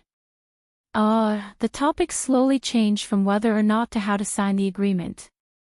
There is no doubt about that. I have been to Lys and Pentos when I was young. The other side of the narrow sea is vast and sparsely populated, and the climate is warm. It is definitely a good place. A white-haired father and son draped in sealskin shouted. He was the commander of the seafaring tribe of the Frozen Coast, and lived opposite Mormont's Bear Island.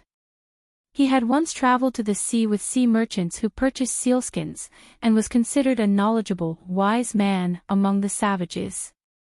Will the people of Ursos allow us to take refuge there? The leader of the cannibal tribe asked doubtfully.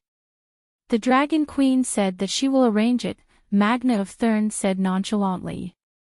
Besides, she has 2 dragons. Our brave and invincible warriors are not to be trifled with. Who dares to refuse? What can we do if we refuse? The key is the benefits. Then, Magna of Thurn clapped his hands and concluded solemnly, the treaty is too unfair. We, the free people, have taken too much advantage. What if one day she suddenly realizes that she has suffered a great loss and runs away on a dragon, leaving us floating in the sea? What should we do then? Snow, what do you think we should do? Tormund and the others looked at him. All the savages knew that the people of Thurn were the closest to the southern nobles. They had hereditary lords and laws, and knew how to smelt bronze. Their army was well equipped and disciplined. Therefore, the savages thought that Snow of Thurn had the most political wisdom. Well, speaking of Snow of Thurn, he actually had a blood feud with Dany. The savage general who led the savages to attack the Great Wall and the Dark Castle was Thurn Magna Sty, Snow's elder brother, who had the most military talent. When Dany arrived on her dragon, Sty did not die in the chaos. But when the queen used the power of the Megalosaurus to summon rebels, Sty was the first to rush over with his axe. It was the unlucky guy who was whipped in half by Blackie's tail. Because the captive who delivered the negotiation letter to Mance knew that Sty was dead, Snow succeeded in taking the throne yesterday afternoon and became the new Thurn Magna. But Snow did not plan to take revenge on the Dragon Queen. If his elder brother was not dead, how could he take the throne? If the Dragon Queen did not have a dragon, He might have shouted, "Revenge for my elder brother," in order to win people over. But obviously, she had a dragon, and the whole tribe could not do anything to her, so he might as well let it go. After all, Sty died on the battlefield, not in a conspiracy like the Red Wedding. Thorn Snow glanced at the King of Savages and said bluntly, "Mance's mission has been completed. Maybe, we can choose a new king." Tormund was furious. "What did you say? You want to be king when you're such a loser?" Mance's pupils contracted, and a cold light flashed in his eyes. "It's not that I want to be king." Snow hurriedly waved his hand and explained, "It's the Dragon Queen. By the way, how many titles does that Danny Rise have?" Manfred's lips curled into a smile, and his eyes became gentle again. He pondered and said, "The Princess of Dragonstone Island, the Stormborn, the Silver-Haired Queen, the Mother of Dragons, the Queen of Slavers Bay, Khaleesi, the Dragon Queen, the Queen of the Undulls, the Loiner, and the Ancestors." Snow's eyes flashed, and he said with a low laugh, "So many titles, why not add, King of the Great Wall?" King of the Great Wall? What's that? Old Hai Min was confused. "Whether we agree to the agreement or not, the free people want to escape beyond the Great Wall. So, we'll become the free people of the Great Wall, right?" The King of the Great Wall is Mance, and this will not change. But when we reach the Great Wall, why don't we invite the Dragon Queen to be the King of Savages? How can we do that? Free people will never be slaves. The savages shouted. Varamir, the sixth-form being, was furious. He said with a sharp voice, "I don't agree with the agreement, and I will not support a southerner to be our king." "Don't be so agitated, we have to compensate the Dragon Queen." Thorn Snow glanced at the sixth-form being and said proudly, "Varamir, we came south only to pass the winter.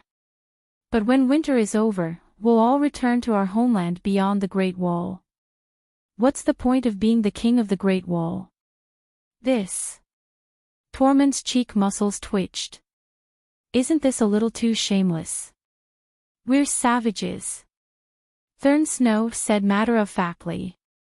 "I don't agree with the Queen of the South, and I don't agree with the agreement."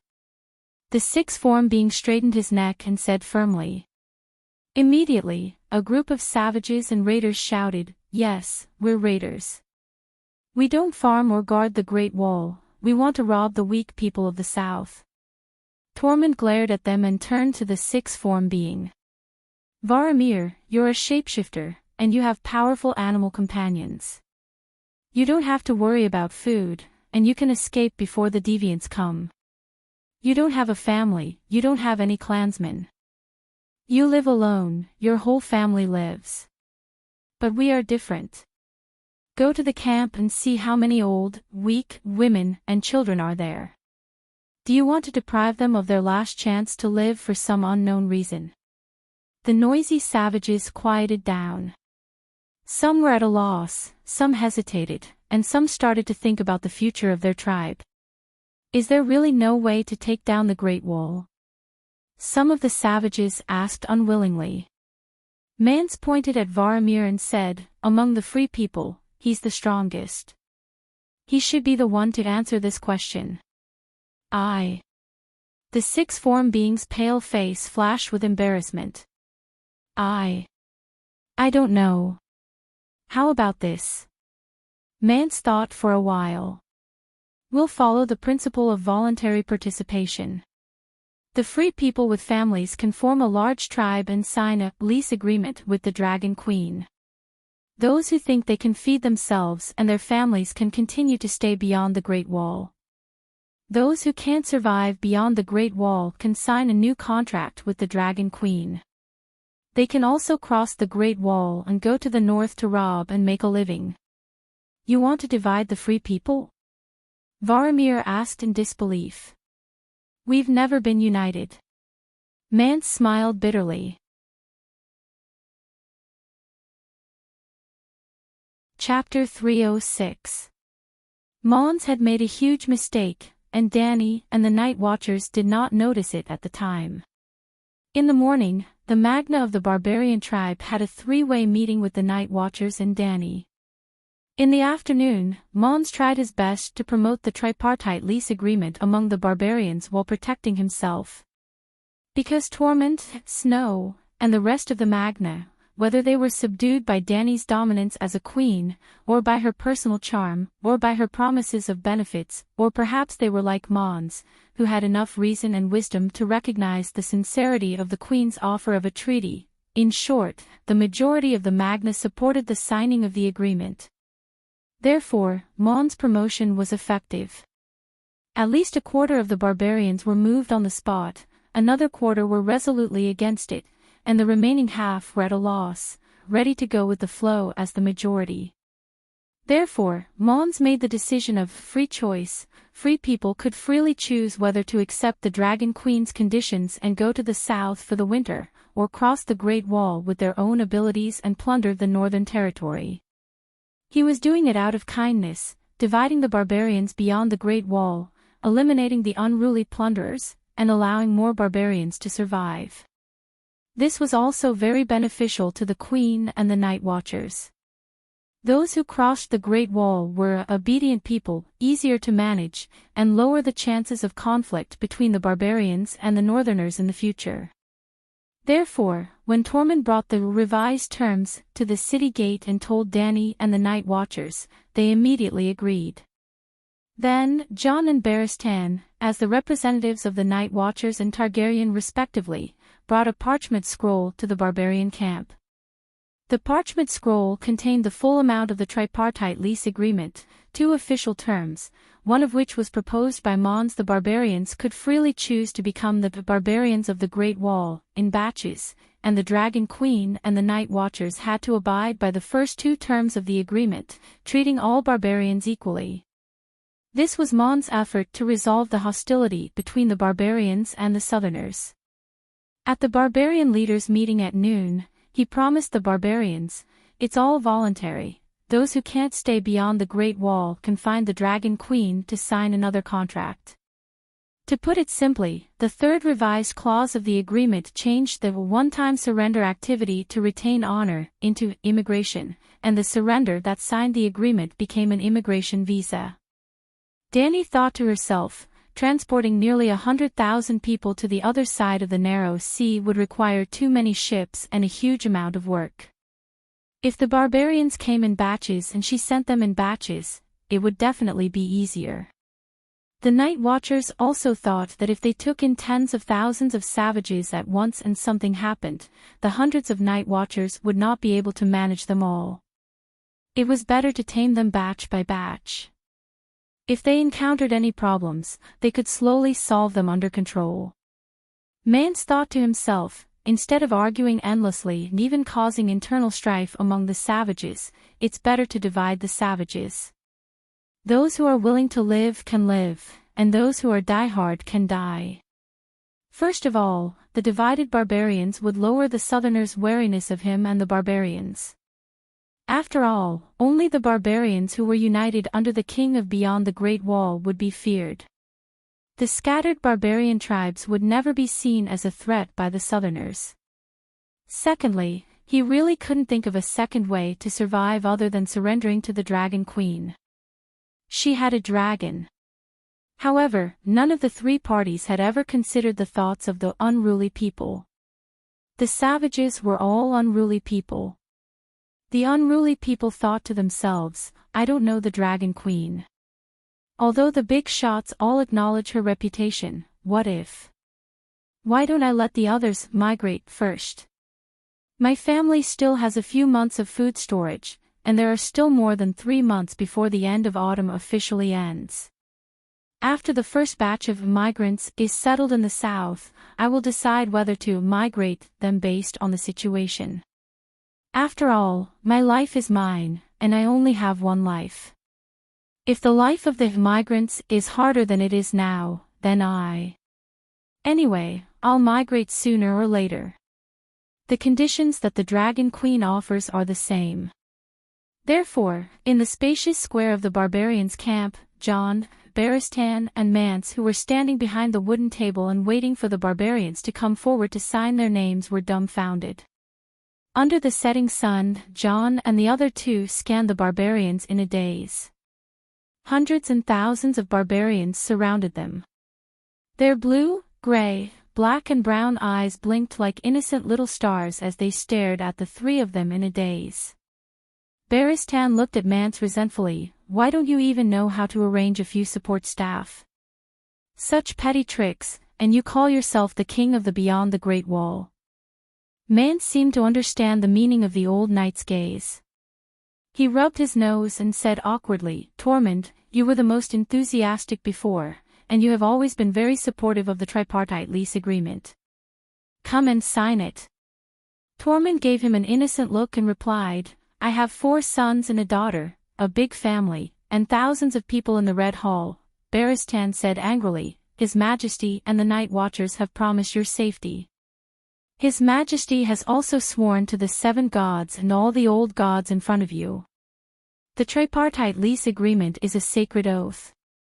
You should understand the meaning of the sacred oath. Yes, we all understand the meaning of the sacred oath and the rights of the guests. The 6 Forms people stood on the back of the white bear and sneered loudly. The King of the North, Robb Stark, has violated the sacred oath. The Southern feudal lord has trampled on the rights of the guests in the blood wedding, and the Night Watchers have killed Karst, who was serving them in Karst's house. The king, the feudal lord, and the Night Watchers are all untrustworthy people. Why should we believe you? Mance looked at the shapeshifter expressionlessly and said in a low voice, The day before yesterday, when we were charging at the gate of the Great Wall, that woman rode on a dragon and flew over our heads. She could have burned our tents, people, livestock, and food. But she didn't. The Megalosaurus' terrifying dragon flames burned the mud, snow, and soldiers in the forest. She could have easily disintegrated our troops and helped the Westeros to solve the crisis of the Freemen invading the South. But she chose to negotiate. She chose the most complicated, time-consuming, and money-consuming method to help us survive the winter and avoid the invasion of the other ghosts. I think her actions can be called benevolence. Valimir, what kind of person do you think she is? A soft-hearted, cowardly woman. The 6 Forms people laughed. Mance saw that many of the barbarians were nodding in agreement.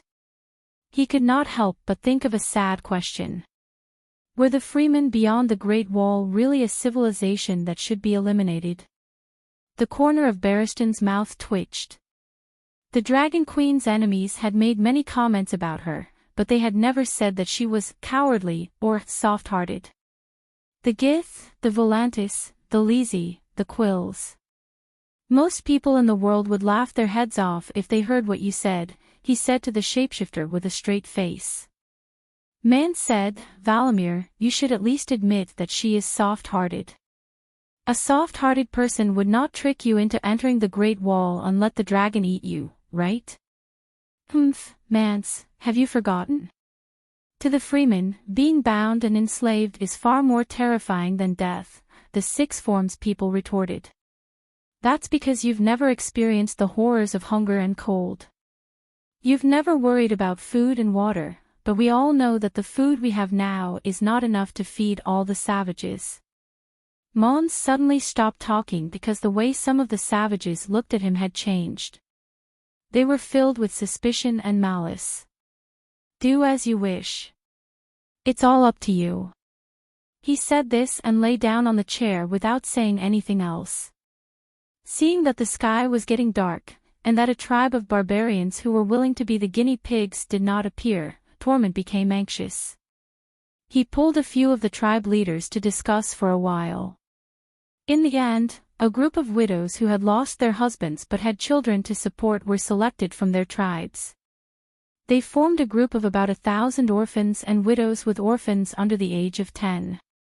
These people were a complete burden to the barbarians, and they were not afraid of sacrificing them. Similarly, the Night Watchers could accept them without worry. 10 spear-wielding women with children were the representatives. They pressed their bloody fingerprints on the tripartite lease agreement. Yes, they used a knife to cut their thumbs and left a mark on the snow-white sheepskin scroll. Beside it were the signatures of Danny and more than 10 high-ranking members of the Night Watchers. The sacred contract was signed. That night, the barbarians of the Great Wall left the camp of the barbarians beyond the Great Wall. The spear-wielding women pushed the sleigh and followed the Night Watchers down the city wall. Piled on the sleigh were moldy furs, tattered tents, dirty sleeping bags, a few meat bones, a small bag of barley, and one or several children who were crawling around. There were also hundreds of boys and girls in ragged clothes with blank expressions on their faces. They held hands and stretched the line very, very long. Woo! This time, when the barbarians arrived, the horn that represented the return of the Night Watchers only sounded once. However, not all of the barbarians in the Great Wall wanted to enter. Some chose to rent themselves to the Night Watchers, some were willing to rent the land gifted by the Night Watchers to farm, and some were more willing to trust the queen who rode the fire-breathing Megalosaurus. Tall boys were selected by the Night Watchers to become the new Night Watchers or to do chores for the Night Watchers. Little girls without parents could not farm or stay in Dark Castle. They could only follow the King of the Great Wall to the other side of the narrow sea to make a living. Well, the barbarians who joined Danny could not enter the Great Wall. They had to go east along the Great Wall until they reached the East Sea, which was 250 kilometers away. There were almost 140,000 barbarians. There was no doubt that there were at least 100,000 barbarians who followed Danny across the sea. The Night Watchers wanted all the barbarians to follow her. The Night Watchers were too few to manage 100,000 barbarians. People's minds were unpredictable. If the barbarians suddenly changed their minds after entering the Great Wall and did not want to risk crossing the sea again, Danny would have to kill them all, but she would not be able to kill them all.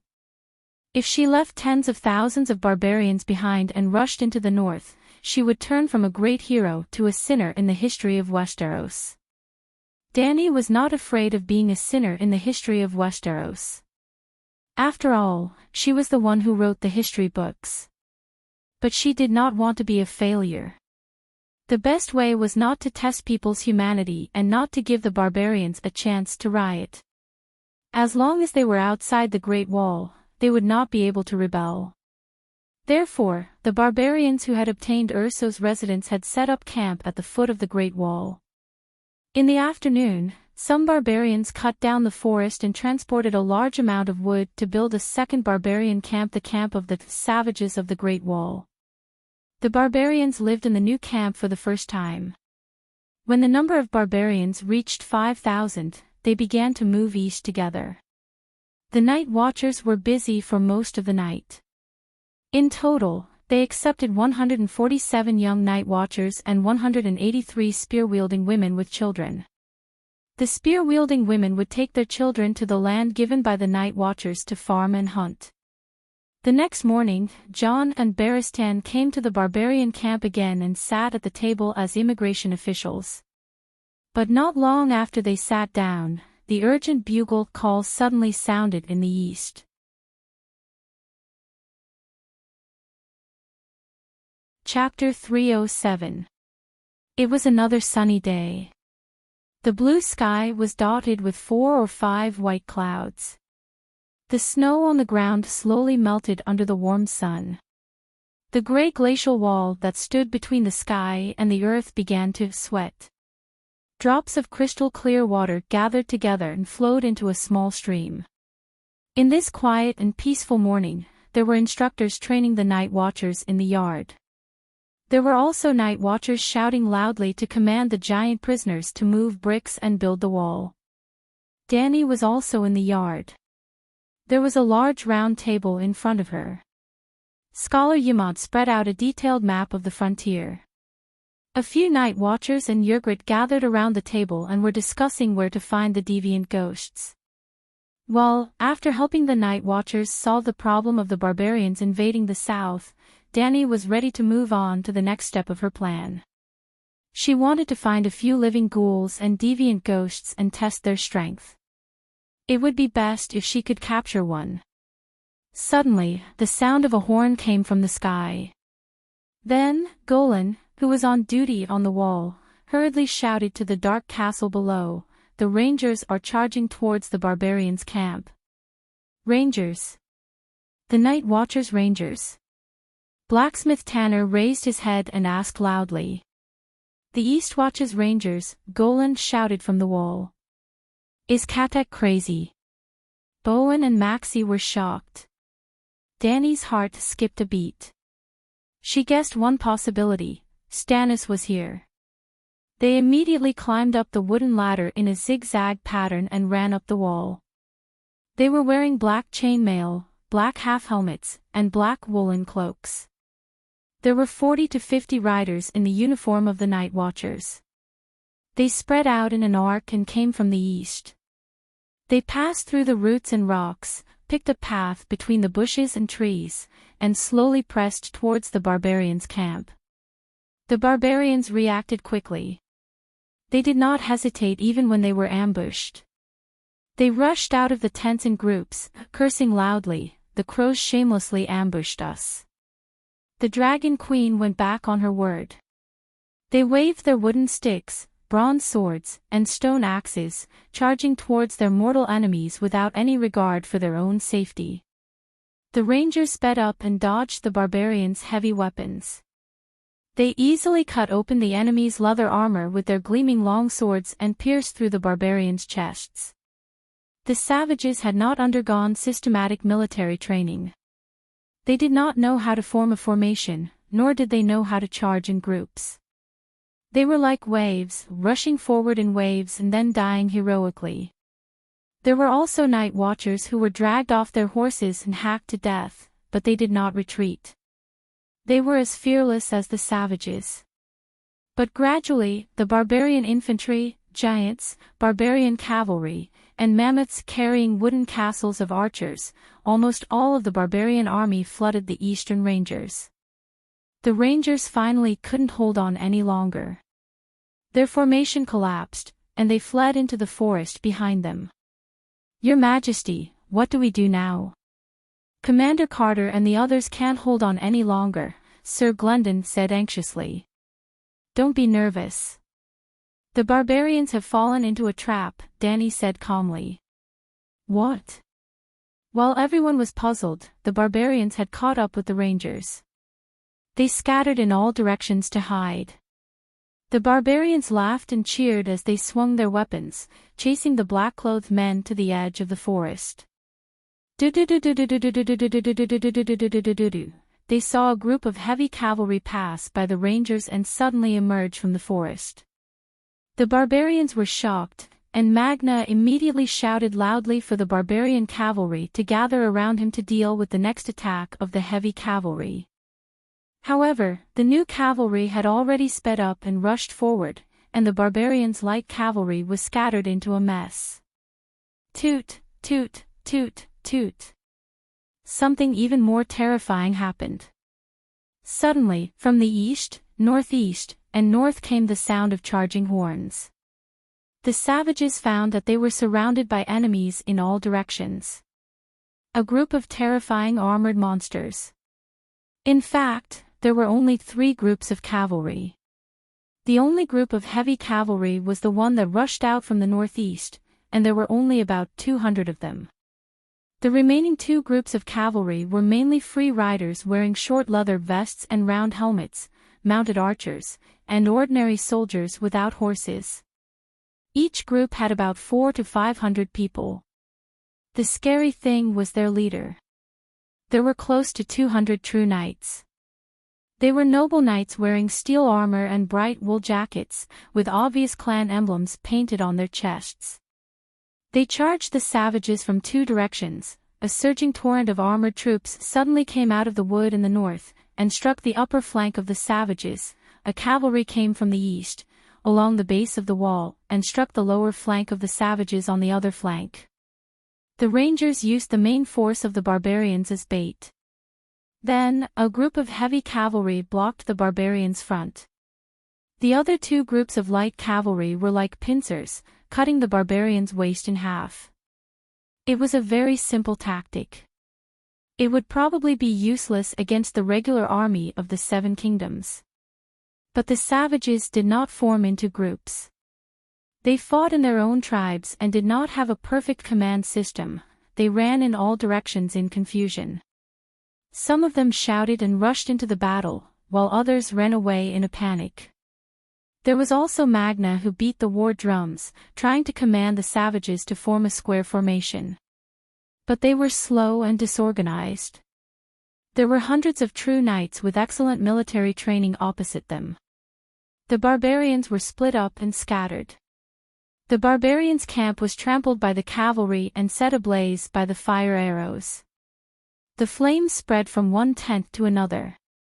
The tall ironwoods, pine trees, and soldier trees near the camp were also set ablaze. Smoke filled the air, and the sound of killing filled the air. Stannis did everything that Dany could but did not do. That's right, Erlu is here. In the midst of the blood and fire, a large flag stood out.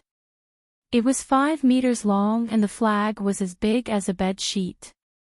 One side of the flag was yellow, with a long and sharp tongue of flame drawing a burning red heart. The other side was like gold leaf, embroidered with a black-crowned stag.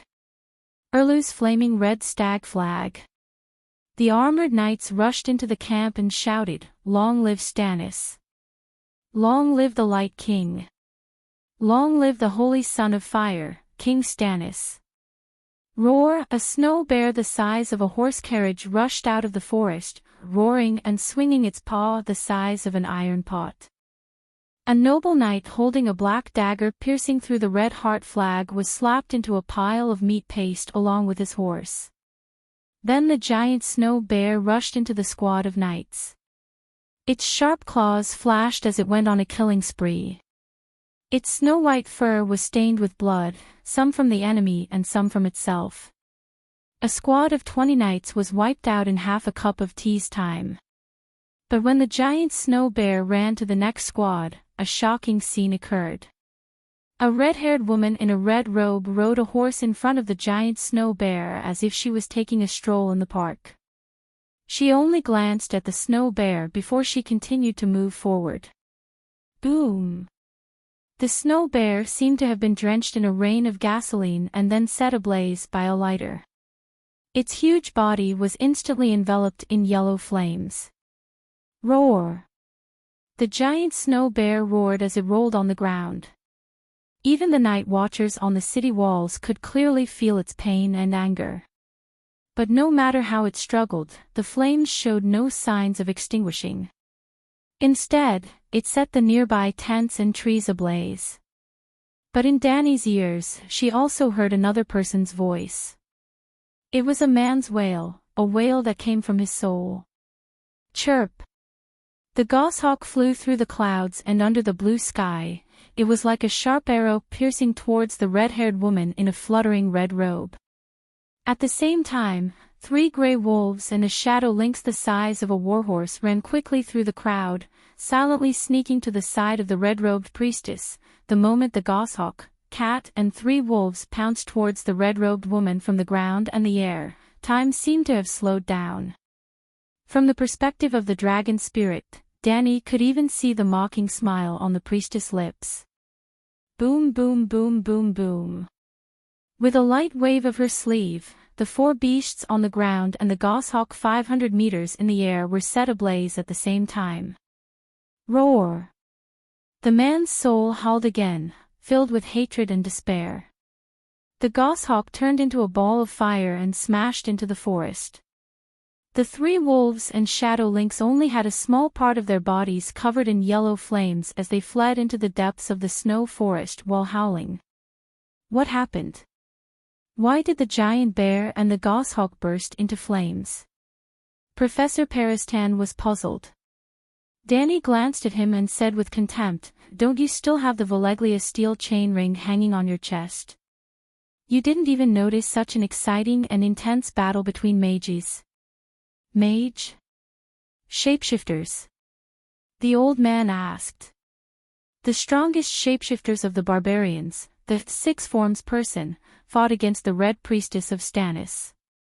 The six forms person lost miserably and was almost unable to retaliate. Dany said calmly. "Ah, how tragic."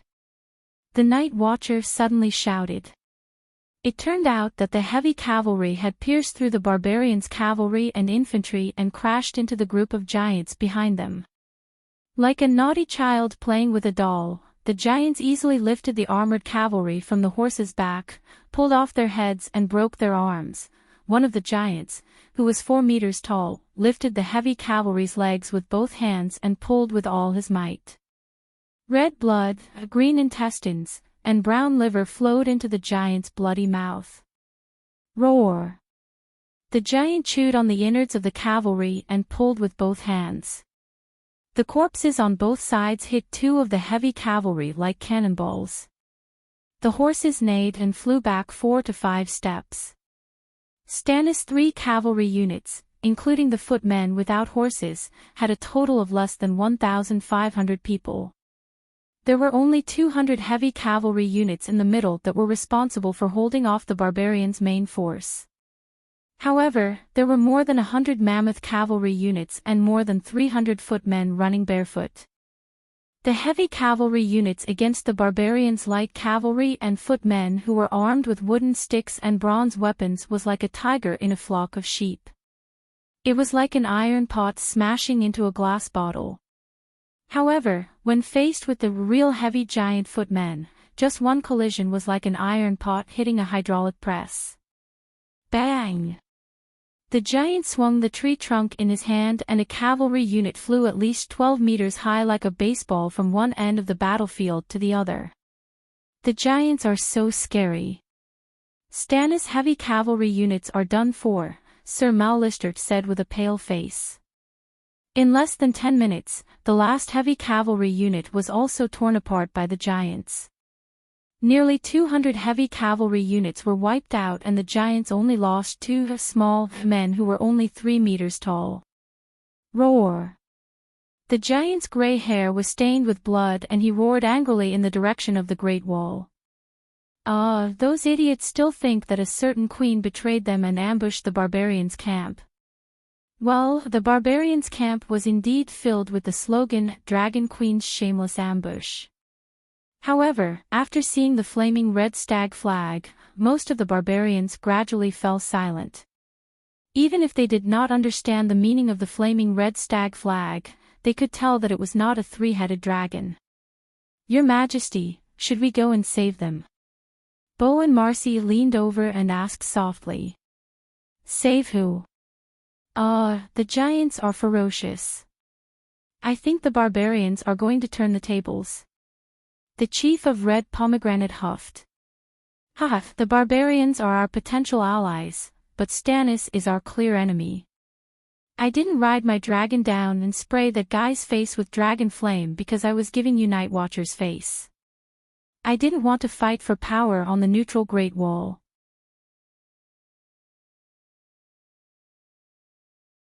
Chapter 308. My Lord Steward, look!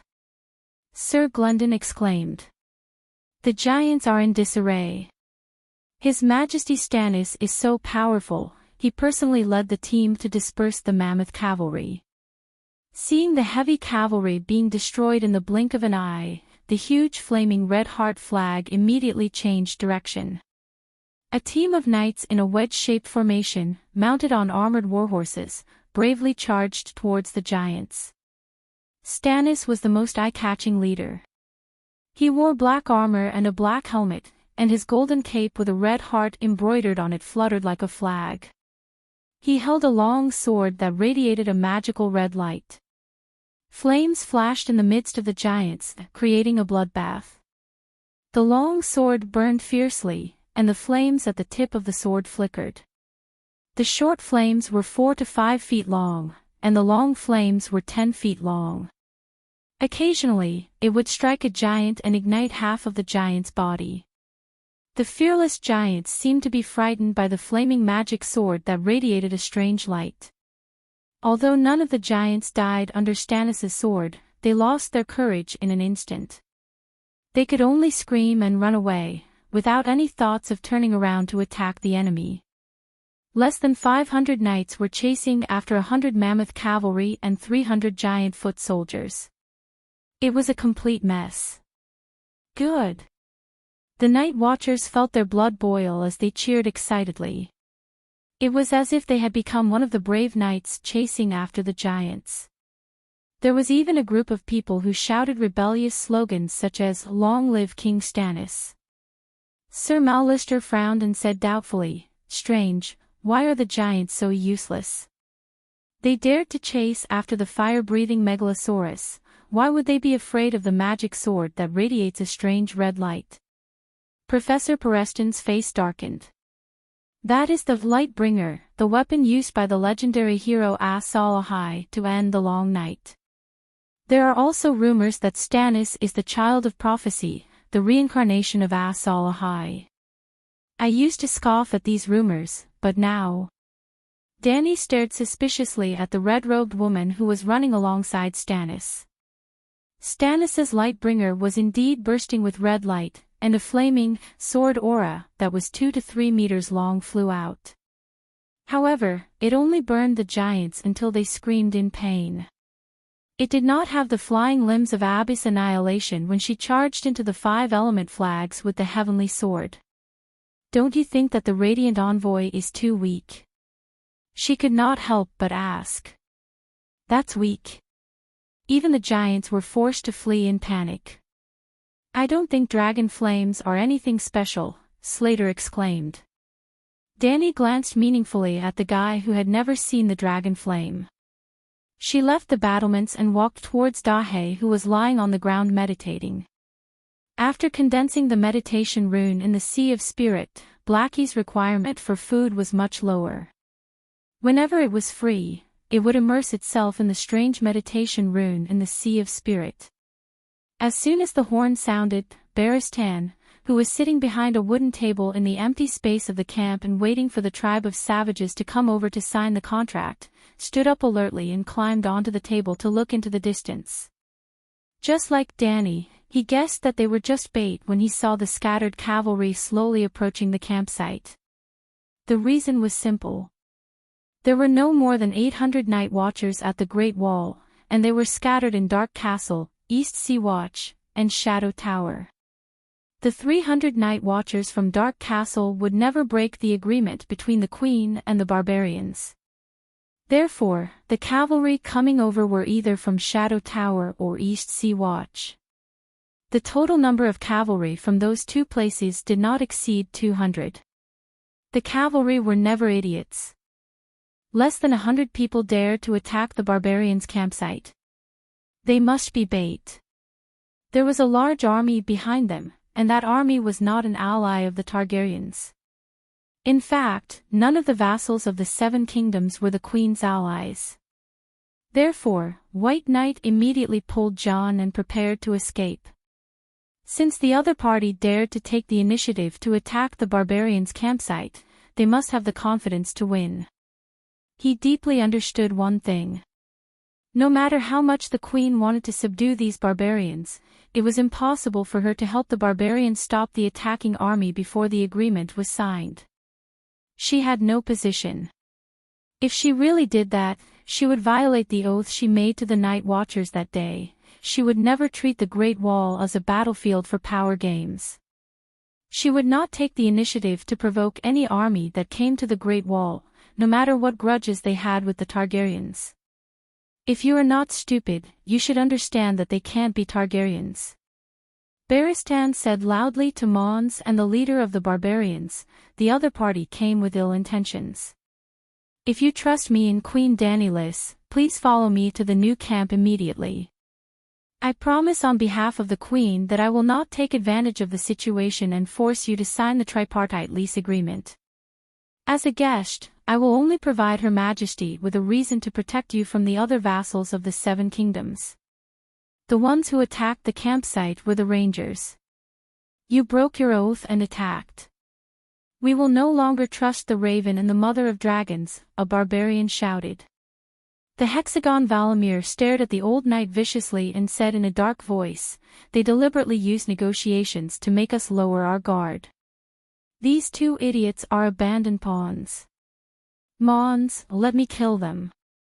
Barristan was so angry that he laughed. He stared straight at the gloomy king and said, "Mons, I don't understand this shapeshifter. Don't you know my identity? Abandoning the captain of the king's guard just to attack you. Do you think that Her Majesty's 2 dragons are decorations? Or do you think that a megalosaurus kills faster than a sword? She doesn't intend to stop those people?" Mon's expression was ugly. It was not because he believed the hexagon, but because he guessed the Dragon Queen's attitude towards this matter from Barristan's reaction. "If you sign the contract immediately," Mons raised his hand and interrupted him. "We will take your words as a threat. The freemen will be even more disgusted by the agreement." "I know, that's why I didn't intend to mention this at all." The old knight smiled bitterly and shook his head. "You also understand the current political situation of the 7 kingdoms. If the queen helps the freemen deal with the vassals who come to the Great Wall, not a single soldier, a single grain of wheat, or a single copper coin will be sent to the Great Wall in the future. The barbarians were never the reason for Her Majesty to come to the Great Wall. The deviants are our real enemy. We need the 7 kingdoms to unite and deal with them together. This is also why Her Majesty has always been tolerant of the freemen. You are also an important force against the deviants." "I understand." Mons slowly exhaled. As he put on his leather armor, chain mail, and raven-winged helmet, he ordered loudly, "Homo, lead the raiders to mount and form a cavalry. Tormund, form 3 rows of spears with your son. Wang Wang, blow the horn and summon the giants. Valamir, hide in the forest and use your animal companions to help us tear apart the bastards who have broken into the camp. Snow, you lead." At the end, he turned around and said to the White Knight who was about to climb onto his horse and leave, "My wife is about to give birth. Please take her to the new camp and ask Master Yamot to help take care of her." After a pause, Mons pointed at the simple wooden fence beside the camp and smiled bitterly. "I have been thinking about how to deter the megalosaurus flying in the sky. The barricades and other defensive measures against the megalosaurus are ineffective against the megalosaurus. This is bad. Sir Barristan, take as many women and children as you can from the camp." "Wail, wail." Mons shouted at his white bearskin tent. When a tall blonde woman in animal skin lifted the curtain and walked out, he said loudly, "Wail." The camp did not prepare any barricades. The cavalry might charge in. Cooperate with Sir Barristan and Jon Snow and bring Dana and the women and children to the new camp. At first, Wael and Jon rode their horses and shouted loudly in the camp. Not many of the barbarians ran to the new camp. However, when the first cavalry unit charged into the camp and set the tents on fire with fire arrows, the men, women, elderly, and children all ran for their lives. Most of them ran aimlessly. They ran into the forest and ran into the hooves of the enemy's horses. When they saw some people running down the wall, a group of them immediately ran in that direction. The new camp at the base of the wall was opposite the barbarians' camp. The outer fence was less than 600 yards away. Even the children could reach it in 2 minutes. By the time Stannis chased the giants into the forest, the new camp was already full of people. The new camp was a temporary base for the settlers. When the number of barbarians reached 5,000, they began to move to Eastwatch. Therefore, the maximum number of people in this camp was 5,000. Many of the barbarians were herding sheep, sled dogs, pigs, chickens, ducks, and other livestock. Such a large group of barbarians naturally attracted the attention of Stannis's cavalry. However, the flag at the gate of the camp made them hesitate. The flag of the red dragon on a black background represented the former royal family, the Targaryens. When Stannis and his army completely defeated the giants and the barbarians were left without any resistance, a group of riders finally came to the gate of the camp with the flag of the Red Heart of Fire. "I am Sir Gordy Farron, a subordinate of King Stannis." A young and powerful voice came from under the visor. He shouted at the night watchers outside the camp gate, "You are the night watchers. Why are you helping the tyrant and stopping the king's army?" Jon stepped forward and explained, "Sir Gordy Farron, this camp belongs to Queen Dany Liss. In fact, how dare you?"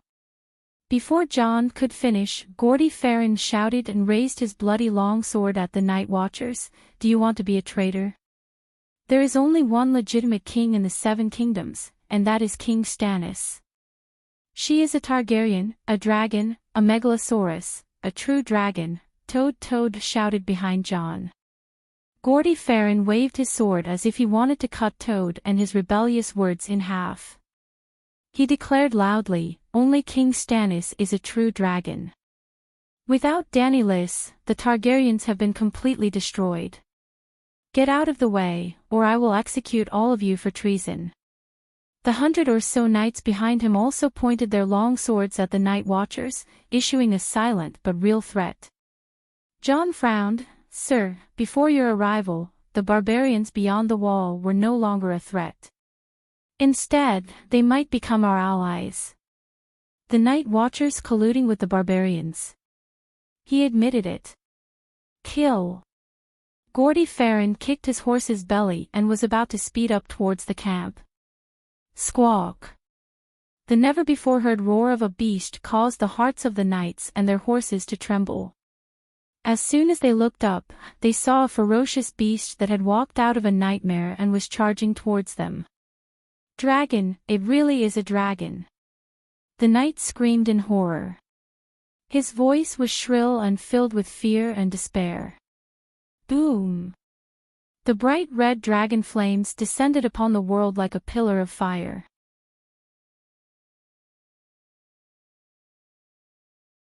Chapter 309. Mud splattered on his body like a rainstorm, and the bright red dragon flame brushed past his body. He could even smell the faint smell of sulfur and burnt air. The warhorse under him swayed as if it was drunk, unsteady on its feet and neighing in fear. Screech! The terrifying roar of the dragon gradually faded away. Gondifalon looked around. A dozen riders had fallen off their horses, and all the warhorses were restless. There was a twisted, charred trench on the ground, as wide as a palm and half a finger deep.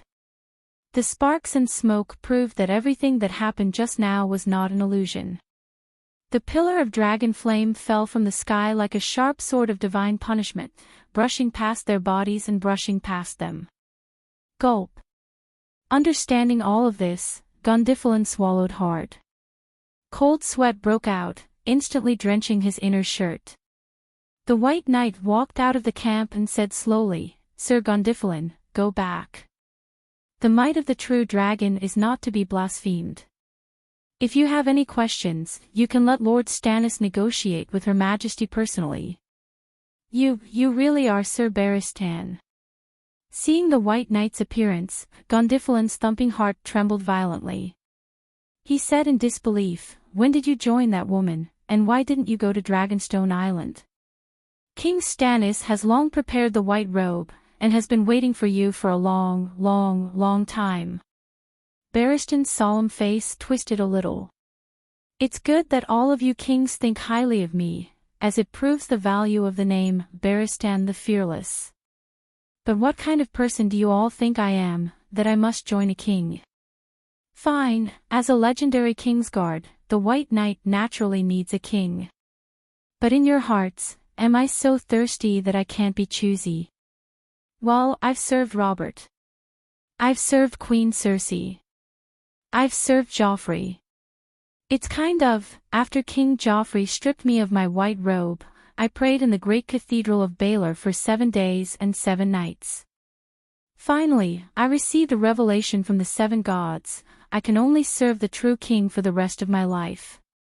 This is my destiny." The old knight held his head high, as if the light of the 7 gods was shining on his face. He had a holy, pious, and determined expression. The White Knight had indeed gone to the Holy Church to pray, but it was not the 7 gods who had enlightened him. It was the 8-clawed spider, Varys. Screech, under the clear blue sky, 2 megalosaurus, one black and one white, emitted endless majesty and dominance in their elegance. They stretched their bodies, flapped their wings, and flew freely around the battlefield that was filled with corpses and smoke. The snow was trampled into a grayish-brown mud, the broken wood of the camp emitted sparks and smoke, the fur tents were trampled into the mud, and Stannis' army was proudly shouting as they escorted the captives. However, the appearance of the megalosaurus was like a bucket of cold water being poured over their heads. Even the great victory of 1,000 cavalrymen against 100,000 barbarians could not suppress the fear that was gradually rising in their hearts. Woo! A bugle horn sounded from the Great Wall. The melodious and loud sound spread in all directions. Bang! They represented the return of their allies. The gate creaked open, and Slint, Bowen, Marcy, Mallister, and the other night watchers filed out. They were worried that the Dragon Queen would kill Urlu with her dragon flame. Gaudy Fallon's heart skipped a beat, and he immediately found a way out of this awkward situation. The barbarians have been destroyed, and the king beyond the Great Wall has been captured. Victory, victory! He ran back and forth under the Great Wall with the flag of Red Heart, and the knights behind him, as well as the 1,000 or so soldiers of Stannis on the battlefield, followed him and shouted in unison.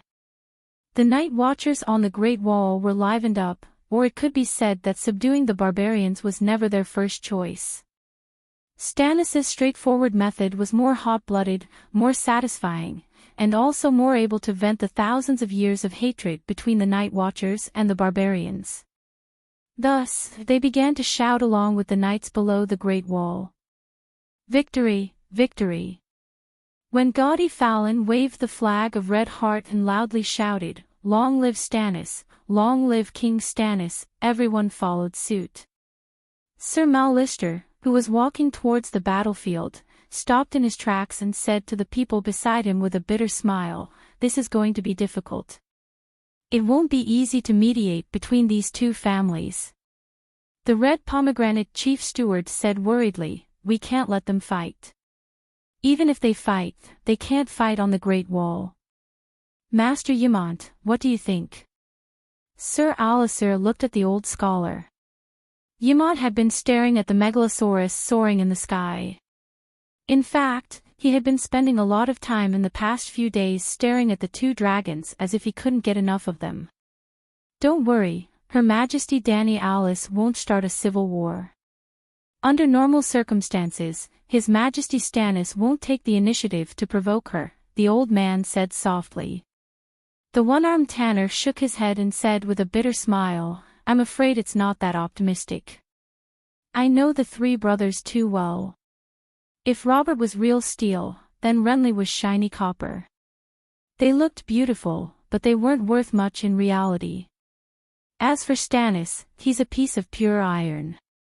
He's black, hard, and strong, but he's also easily damaged. Like iron, he'll break before he bends. If it's Robert, he'll lead his army in charge at the Megalosaurus. If he's not dead, he'll probably surrender to her and be a valiant general on the battlefield. If it's Renly, there's no need to fight. As long as she promises to keep everything he has, he'll surrender immediately and continue his life as the Duke of Storm's End, but if it's really those 2, they probably won't come to the Great Wall's rescue. Robert is wasted in wine and women, and Renly has no feelings for the country's crisis. Only Stannis is strict with himself and treats others harshly. He has a stubborn sense of responsibility. His ambition for power is undeniable, but it's more like an obsession for everyone's heartfelt approval. When he was the acting castellan of Storm's End, even when food ran out and he could only eat boiled rats and leather, he never thought of surrendering. When he became Robert's Lord of the Navy, After a pause, the blacksmith skipped over the matter of Stannis leading the navy to besiege Dragonstone Island. When he settled Balon's rebellion and helped Robert rule the country, he was strict with the law and did not care about others' feelings.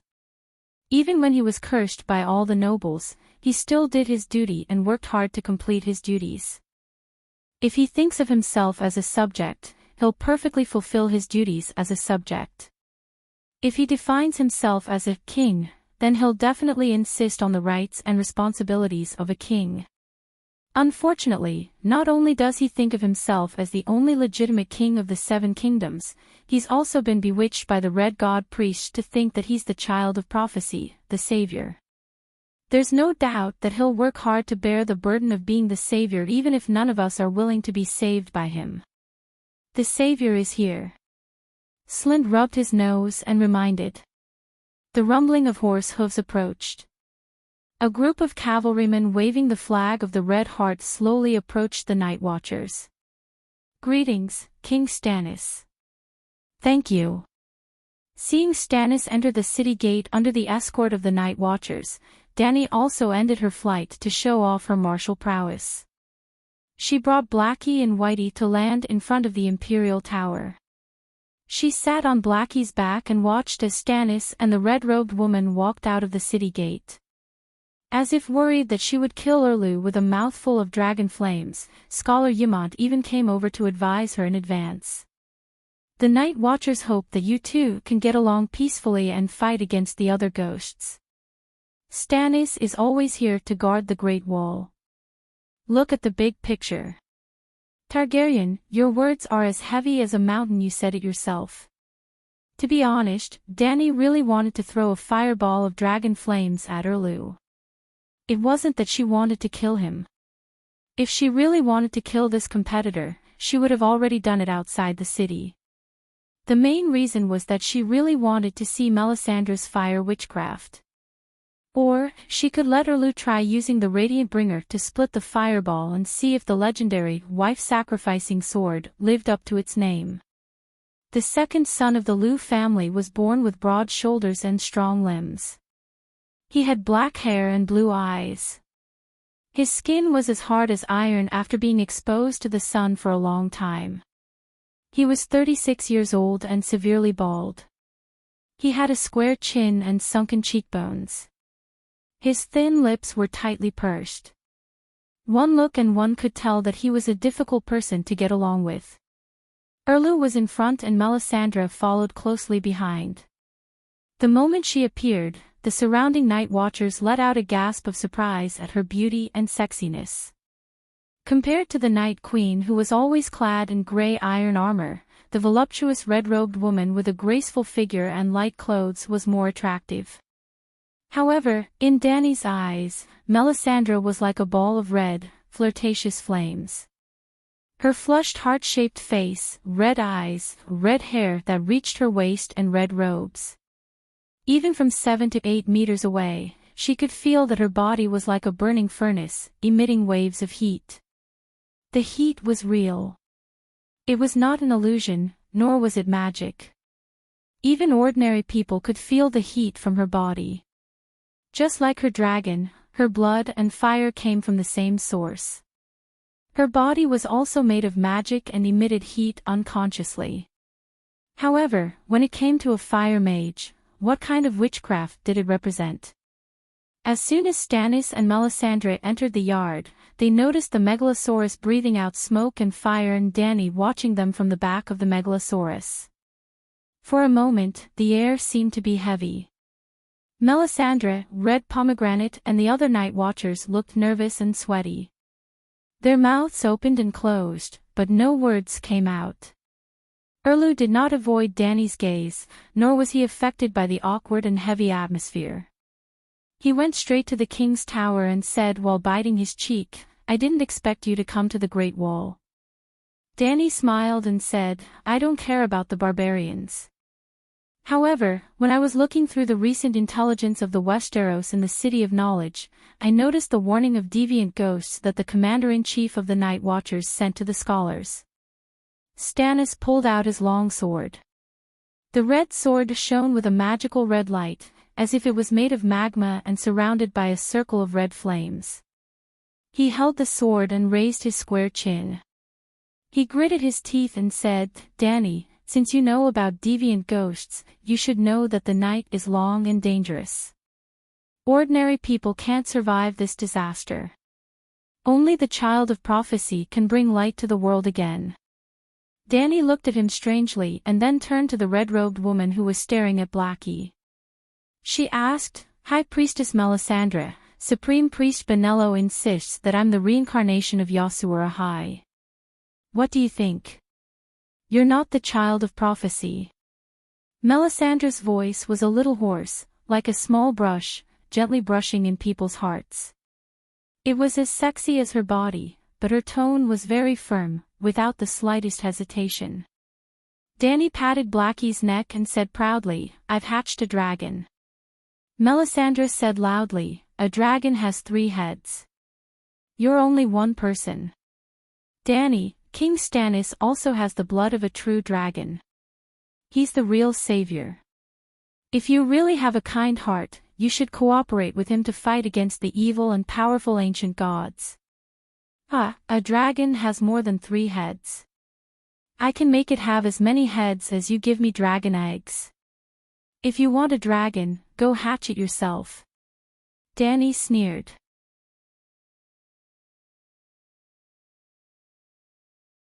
Chapter 310. Then, Danny glanced at the knights and night watchers who were looking at her with complicated expressions and said loudly, "There has never been a savior.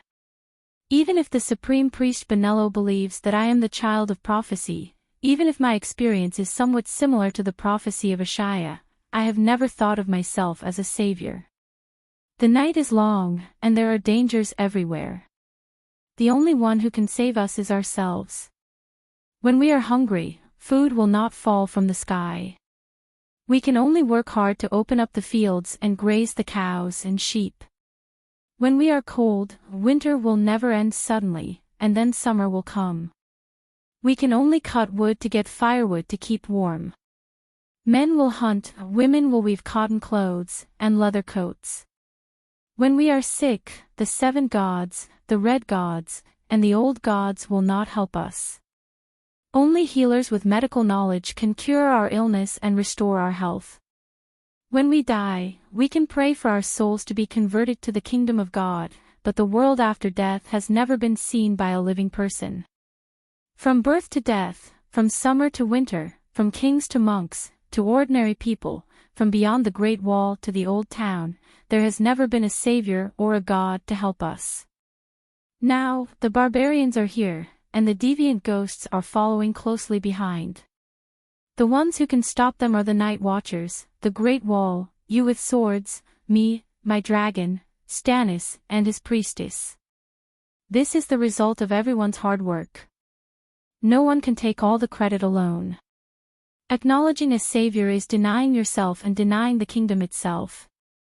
Night Watchers, knights, your swords are still stained with blood. You are still injured and bleeding. You are fighting for your lives. Are you going to deny your own life because of a prophecy, an unconfirmed reincarnation of Yasura and Ahai? Danny shouted loudly, like the head of a shipping organization, trying to push an idea into everyone's mind. The effect was not bad. Almost all the Night Watchers agreed. Many knights under the banner of Blazing Red Heart were also thinking and nodding silently to show their agreement. Good, well said. Dr. Peristan, whose grey robe was stained with blood, squeezed out of the crowd. He was so excited that his eyes were brimming with tears. He waved his arms and shouted, "We can only rely on ourselves. Gods, saviors, children of prophecy, magic, and dragons are all illusory and unreliable. In this real world, only our hard work is the most real." Danny blankly glanced at the red-nosed old man and asked, "Why are you back?" The old doctor was startled and said, "The barbarian queen's child has been born. It's a son. Both mother and child are safe. When Stannis attacked the wildlings' camp, old Dina Mance had a difficult birth. John had planned to ask Scholar Yamant to help Dana deliver the baby, but Danny thought that the old scholar was too old to take the trouble of dropping him off the city wall in a hanging basket, so she asked the red-nosed old doctor to do it. Almost all of the scholars knew medicine, not to mention that he was an experienced doctor. Danny waved her hand and chased him away. There are still many injured people outside the city, including the wildlings, the rangers, and Thea and Bella. You're already wearing black clothes, so be careful. The old man felt wronged. Didn't I stand up for you because you were alone? Melisandre looked around and smiled charmingly. You don't know what you're about to face. The ancient Yes God is gathering power. It's terrifying, evil, and powerful. Mortals can't fight against it. The cold wind is already blowing. Soon, it will be a long night that will never end. I don't deny the power of everyone, but kings against kings, soldiers against soldiers, farmers grow food, and lords rule. Compared to the deviant ghosts, the wildlings are just appetizers. However, compared to the ES God who preaches death and coldness, the deviant ghosts are not worth mentioning. Then, we can only rely on the children of prophecy. The ES God you're talking about is the old gods. Danny frowned. I know that the great King of Light is the only one and sees all the gods and sects as heresy. However, we're just mortals. We don't participate in the battle of the gods. We only need to deal with the deviant ghosts. Danny Alice, you're very extraordinary among mortals, but your mortal eyes still can't see through the fog, Melisandre said slowly. Your Majesties, and all the knights, the snow is melting outside, and it's a little cold. Why don't we go to the hall and sit by the fireplace to discuss the settlement of the wildlings? One-armed Tanner suggested. Old Yamant frowned and said, King Stannis just led his subordinates in a big battle. I'm afraid he didn't rest much last night. There are also soldiers who died in battle. The corpses in the wild can't be left there. Why don't we rest for a day and let the soldiers treat their injuries? The corpses outside the city should also be burned immediately. We'll hold an official meeting tomorrow. Yes, the corpses must be burned before dark. Otherwise, we won't be able to find them tomorrow, Ygritte said. You are. Stannis coldly glanced at the wildlings and giants in the yard. They were clearly different from the Night Watchers. Why aren't you locked up? You're not even wearing chains.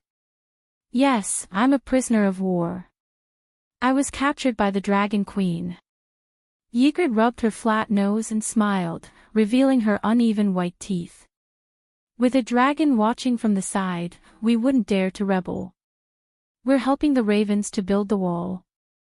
It's not convenient to work with chains on. After Redhead's reminder, Stannis noticed that there was an additional curved stone wall around Dark Castle. The foundation was still being laid, and the wall hadn't been built yet. Stannis's face turned serious. His eyes were like small lanterns. He roared at Red Pomegranate, the Night Watchers aren't allowed to build a wall. Are you trying to rebel by building a wall? Beau and Marcy's face turned pale. He said with a trembling voice, yes, it was Her Majesty Danny Alice who ordered us to build it. Danny explained, last time, only 150 raiders almost took down Dark Castle. If the Deviants follow suit, the Night Watchers will be finished. Deviants can climb over the wall. Stannis frowned. I don't know, but Deviants are intelligent. Even the resurrected ghouls retain their memories. They pretend to be corpses and are brought into the wall by the Night Watchers. Then they get up in the middle of the night to attack Commander Mormont. Deviants were much smarter than zombies. When the Night Watchers didn't know about them, they deliberately arranged a few ghouls to pretend to be corpses at the gate of the wall. The Night Watchers naturally had to bring their brothers' bodies back to be buried. In the middle of the night, the ghouls would crawl out of the cellar and sneak into the commander's tower according to their original memories to avoid the patrols of the night watchers. If John's direwolf hadn't been alert enough to wake John up when it sensed the danger, many senior officers of the night watchers would have died. In the end, Danny added meaningfully, and I'm not afraid of the night watchers rebelling. The wall is useless against dragons. Stannis gritted his teeth and turned his horse around without saying a word, heading towards the commander's tower. Melisandre pursed her lips and glanced at Danny, then followed Erlu and left. Dark Castle could accommodate 5,000 soldiers at most. Even if the king's tower was occupied by Danny, there was still enough space for Stannis and his men.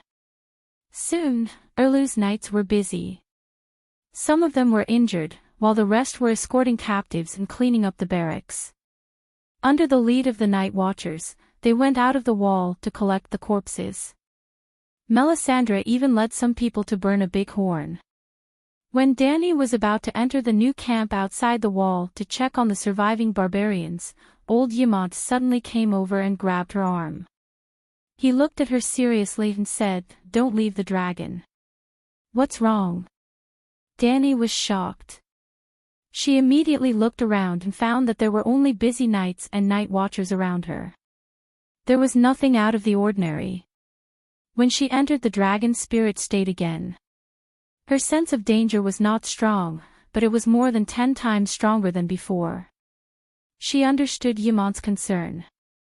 She helped the old man into the king's tower and said, "Old man, are you worried that the knights under Stannis will suddenly attack me? You are too young to understand the cruelty of the game of power." Ymont seemed to be worried. "Stannis is right about one thing. He has the blood of a true dragon. If you die suddenly, your dragon will most likely be inherited by the person closest to you. At this moment, other than me, an old man with one foot in the grave, only Stannis is left. My dragon is different." Danny emphasized. "I know what you want to say. Your dragon egg is from Asha and not from the Targaryen family. But the Dragon King and the Megalosaurus have a mysterious spiritual bond." The old man frowned and thought for a while. He said uncertainly, "Maybe your soul can change the Megalosaurus. Sigh, let's put it this way. Without you, the black dragons and white dragons would not be too close to the Targaryen bloodline. They would be closer to the Targaryen bloodline than normal humans, but not as close as the ancestral Megalosaurus to the Targaryen bloodline. But your soul and bloodline are slowly changing your dragons, making them closer to the Targaryen bloodline, until the birth of a dragon knight." "How do you know all this?" Danny was surprised. The old man smiled with nostalgia and said, "In the royal library, I have read all the books related to dragons. I also know a lot of royal secrets passed down orally. Our ancestors were not as stupid as you think, telling all the secrets to the City of Knowledge. I have personally tested your dragons in the past 2 days, and they are not hostile to me." Danny also smiled and said, "Then let me tell you another secret related to dragons. Even Sir Barristan was kept in the dark." "Oh." The old scholar was interested. "I am not an ordinary dragon knight. In the form of a dragon spirit, I am similar to a shapeshifter. My soul can enter Blackie's soul realm, and his soul can also enter mine." At this point, the light in Danny's eyes suddenly dimmed. "Gondifalin is provoking my giant captive." Then, her purple eyes were dyed with a trace of blood. Her pupils slowly elongated and became vertical. A substantial pressure spread from her body. Even old Ymont could not help but avert his gaze. "In this state, I can imitate the dragon's horn. As long as I wear armor, I will not be afraid even if 10 knights surround me." As she spoke, she dispersed the dragon's aura and returned to her purple eyes. 7 gods above, I did not expect there to be a dragon spirit state. I always thought that the Dreamwalker of Danny's Sea was the most powerful and mysterious dragon king. Old Yamant widened his eyes and looked at Danny in surprise. That is a dragon dream. I can do it too. Danny smiled proudly. Dragon dreams are divided into two types, conscious and unconscious. In the unconscious state, I can see some fragments of the future. Of course, like the glass candle, most of the scenes are illusions. Before Blackie and the other 3 dragons were born, I have seen the black dragons in my dreams.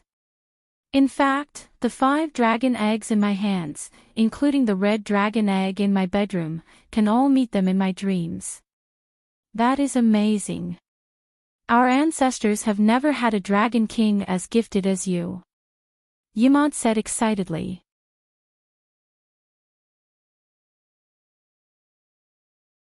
Chapter 311. That's not the most amazing thing. Through the dragon spirit state, Blackie copied a full set of meditation runes from my mind. Now, his magic power is increasing crazily every moment. In the future, he will be at least 10 times stronger than Balerion. By the way, old man, do you know the lifespan of a megalosaurus? Balerion died of natural causes. He was not more than 300 years old. However, I have seen the information left behind by my ancestors. There is an old dragon in Valeglia who lived for more than 1,000 years. Danny nodded and guessed, I suspect that Blackie is not the first dragon to learn meditation. There are some powerful wizards who can enter the dragon spirit state like me. So, the necessary condition to hatch a dragon is a dragon spirit? The old man asked.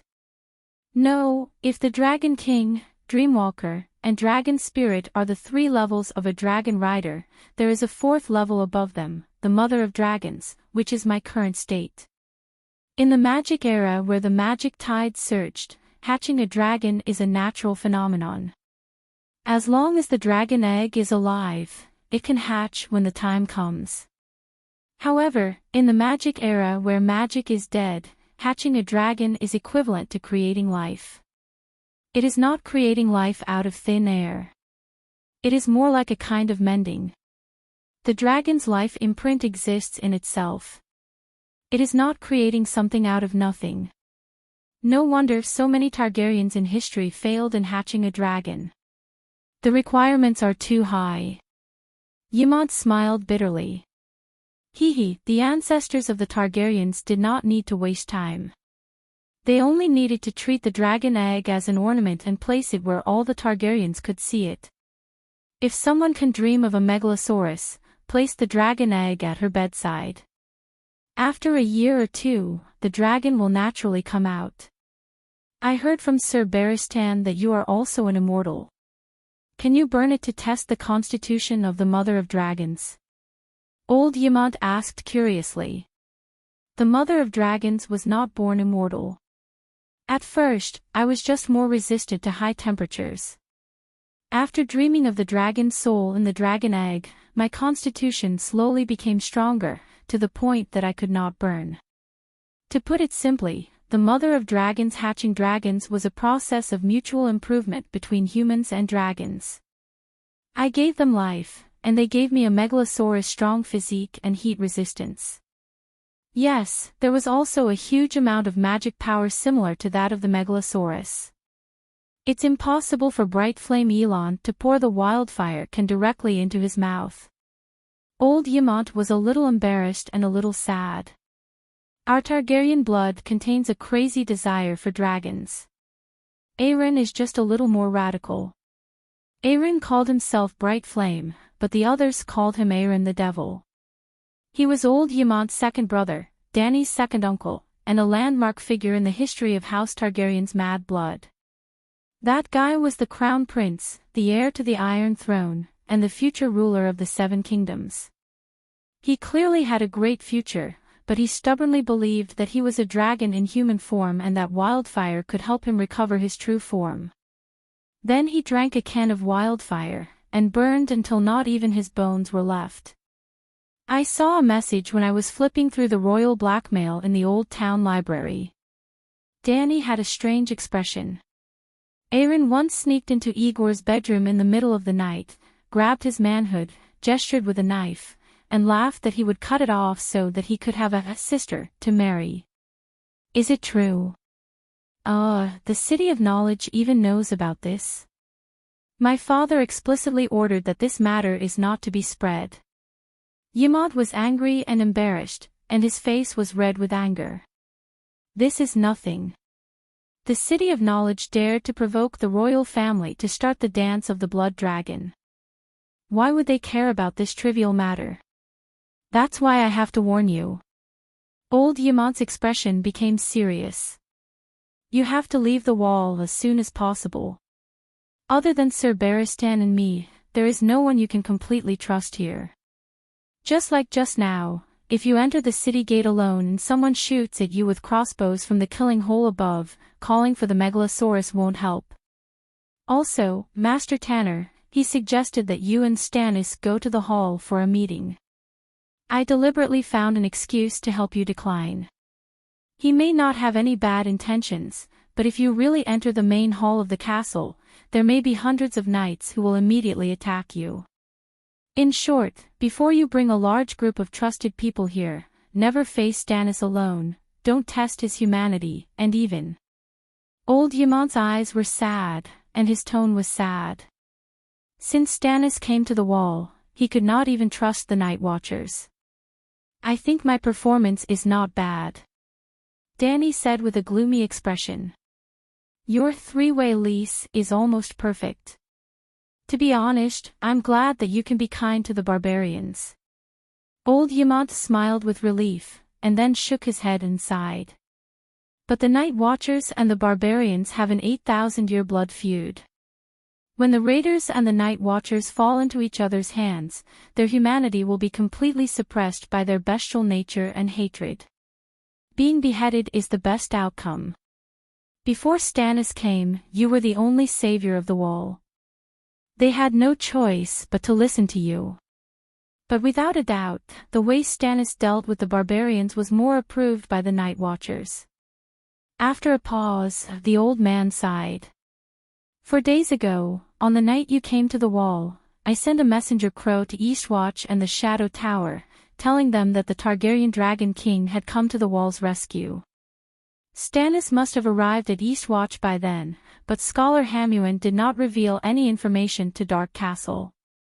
As the commander of Eastwatch, Carter Pike personally led the Rangers to attack the barbarians' camp with Stannis. They do not know about the dragon spirit, the mother of dragons. I did not expect you to have such a close relationship with dragons. But everyone knows that dragons only have one rider. When that rider dies, the dragon will accept a new knight. I can even guess what some people are thinking. If they kill you and let someone more familiar with the bloodline of a true dragon inherit your dragon, the conflict and killing of Westeros will be reduced by 90%. The Targaryens have an irreconcilable blood feud with 5 of the dukes of the 7 kingdoms. Old Yamad said bitterly. Killing you is equivalent to saving the Westeros. Killing you is a righteous act. Dany, let's go. Leave tonight. No, leave now. You've completed your mission. Dany was silent for a long time before she asked, after I leave, what about the barbarians? Let Sir Barristan stay. He is your captain of the King's Guard. He can sign the sacred contract on your behalf. Dany was struggling. Rationally, she agreed with old Yamad's suggestion to leave immediately. Also, there was a voice in her subconscious that reminded her that there was something important waiting for her in Ursos. But she was still worried about the threat of the other ghosts.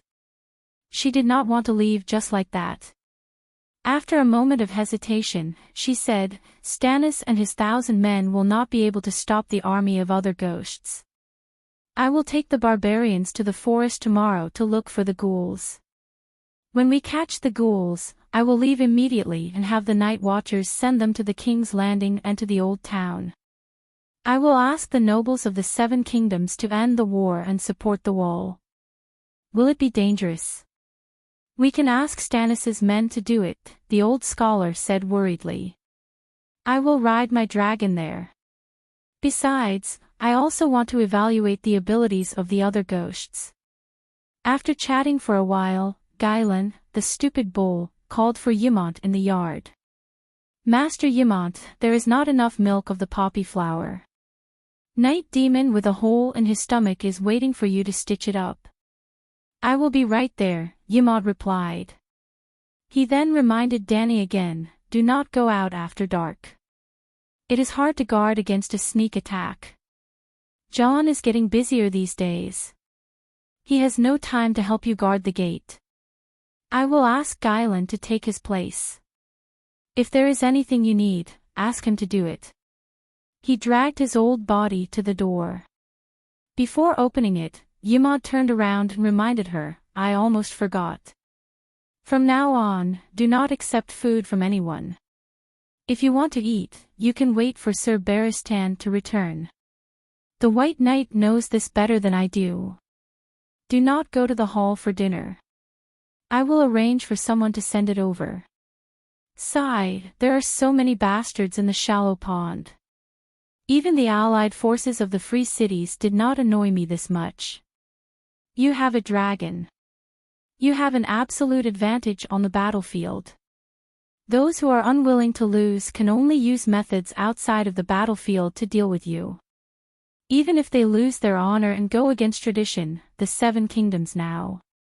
Old Ymont shook his head and left with a sigh.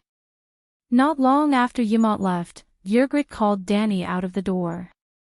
Dragon Queen, those knights have been harassing Mark and the others, the red-haired girl said as she pointed at Godifalin. Godifalin had already taken off his helmet. He had a handsome face, a bum chin, and a short golden beard. He was in his early 20s and looked like a tough guy. However, his eyes were a little frivolous, which ruined his good looks. I just want to compete with him, Godifalin said with a smile. I heard that he is the Giant King. I killed a giant this morning and received the title of Giant Killer. If I can defeat the Giant King, I will receive more honor. The strong Marg was 3 meters tall. That day, he used his fist, knee, and shoulder to smash 3 iron fences that were as thick as an arm and an old oak door that was 10 centimeters thick. Yes, only the inner city gate was broken by him. The outer city gate was 30 centimeters thick and was smashed by a mammoth. At this moment, the Giant King Marg was a little miserable. There was a white cloth wrapped around his back to his shoulder armor. There was also a large gray bedsheet that emitted the smell of herbs on his lower abdomen. He looked dispirited and weak. No wonder this stupid knight wanted to use him to become famous. Dany crossed her arms and glanced at Godifalin and his companions in disdain. She sneered, go find Stannis. As long as he signs the no responsibility life and death contract, any of you can challenge Marg. Godifalin looked at the big guy beside him in surprise. The giant Marg looked back at him indifferently. There was no fear. Instead, he clenched his fists and seemed to be eager to fight. Could it be that this sickly look was an act? The knight could not help but suspect. He smiled and said, I mean a spear competition. There is no need to fight to the death. You took a seat in the latrine and stepped on a white maggot that was wriggling over. Could you control your strength and not step on it until its stomach is broken? This disgusting and vicious comparison made the young knight explode with anger. I killed a giant, he emphasized. Dany raised her chin and said coldly, before Stannis used the flaming sword, the giant tore apart more than 100 knights like you without much damage. Wake up, without that weird red sword and the red-robed witch, you wouldn't even be able to touch a single hair of the giant. Wah wah wah, wah wah wah. While they were talking, the sound of a baby crying came from outside the newly built wall and the hole in the city gate. A fat man walked over from outside the wall and pulled out his long sword. He stood behind a blonde female barbarian who was holding a crying baby. He screamed in despair, 7 gods above, Dark Castle has been conquered by the giants. Gilly, we are done for. Sam. Gilly, who was beside Danny, quickly walked over and exclaimed, Sam, you're not dead. Gilly. Sam, who was as fat as a pig's shoulder, was stunned.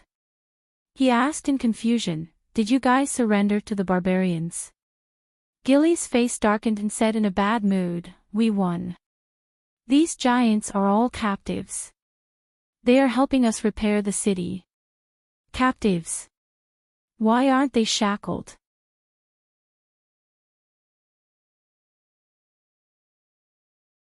Chapter 3:12. On the other side, John and a tall girl walked out of the city gate. Behind them were 2 spear-wielding women carrying a stretcher. The cries of a baby could be heard from the stretcher. Your Majesty, this is Mance's wife, Dana. John bowed before pointing at the pale blonde woman on the stretcher and explained, the environment in the new camp is too bad. It's under the wall and can't see the sun. Now it's crowded with people. Dr. Paristan is worried that she won't be able to make it through, okay? Danny nodded. You can bring the seriously injured to the wall. Don't worry about Stannis. Can you let my sister see Mance? The tall girl looked straight at Danny. You're Dana's sister? I'm Whale. Whale was the prettiest and cleanest savage girl Danny had ever seen. Her thick, honey-colored hair fell to her round breasts, but they were not oily or clumsy. They were soft as silk in the wind. Her face was white and clean, and her white fox fur coat was not stained with much dirt. She was not like Ygritte, who had lice crawling in and out of her greasy hair. Her neck was covered with layers of dirt. Her face was often washed, so it was very white. However, her body below the neck was greasy and dirty because she had not washed for months. Hey, giant killer, Danny shouted at Gordy Fallon. Mance's wife gave birth to a son. Go and bring him out. Let the family have some fun. Mance led more than 1,000 cavalrymen to fight against Stannis. But he could even kill 400 giants. Why would he be afraid of a group of savages who did not even have iron weapons? Thus, the king beyond the wall was captured by Stannis and was now imprisoned in the prison of Dark Castle. Half of the clan leaders who had negotiated with Danny that day were also dead. King Stannis is going to sacrifice Mance to the Light King tonight. He won't let him out.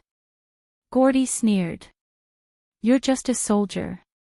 You're only responsible for passing the message. Danny waved her hand and said in a casual tone, go and tell your king that either he sends Mance out, or I'll let the giants take him out.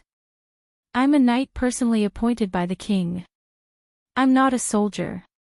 Gordy was so angry that his butt and chin were trembling. In front of the queen, you are just a small soldier. Gaudi held back a mouthful of blood, gritted his teeth, and said, you swore that you would not stir up internal strife among the 7 nations at the Great Wall. If you dare to snatch our captives, you will have violated the sacred oath. Wow, you even know about this. It seems like you guys know about my negotiations with the barbarians.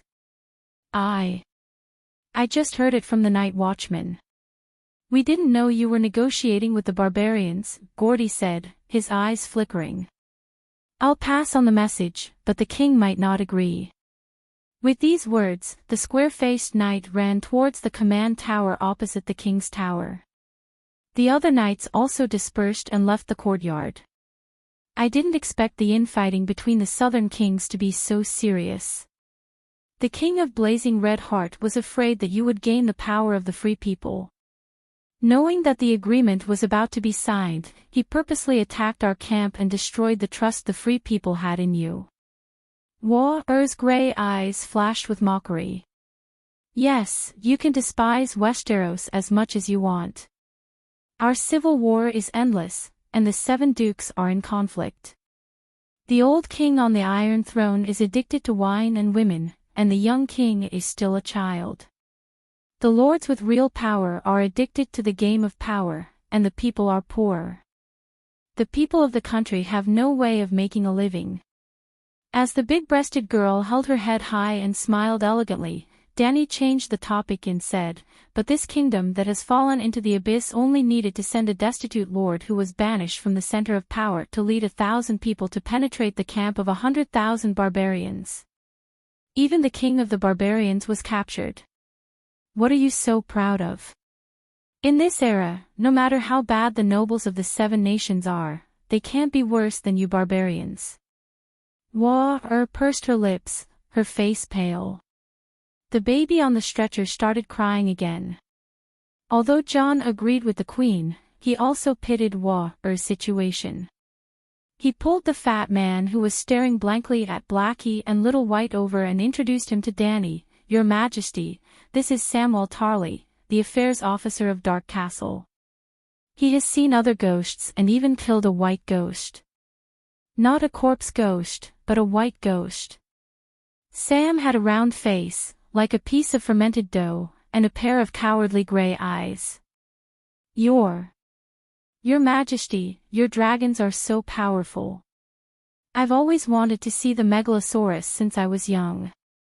I didn't expect them to suddenly appear in front of me today." Fat Sam stuttered. "I've seen your father and brother." Danny looked at the sausage that looked like it was about to burst out of its casing. She laughed and said, "Your brother Dickon is a brave knight.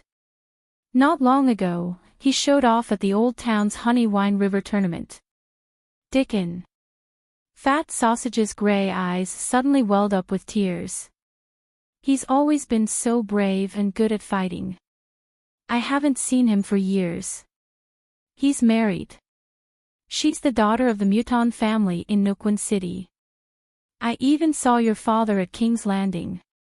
Old Tarley was so arrogant. He led 1,000 armored soldiers to massacre the great cathedral of Baylor." Danny continued. Everyone gasped. "Calm down.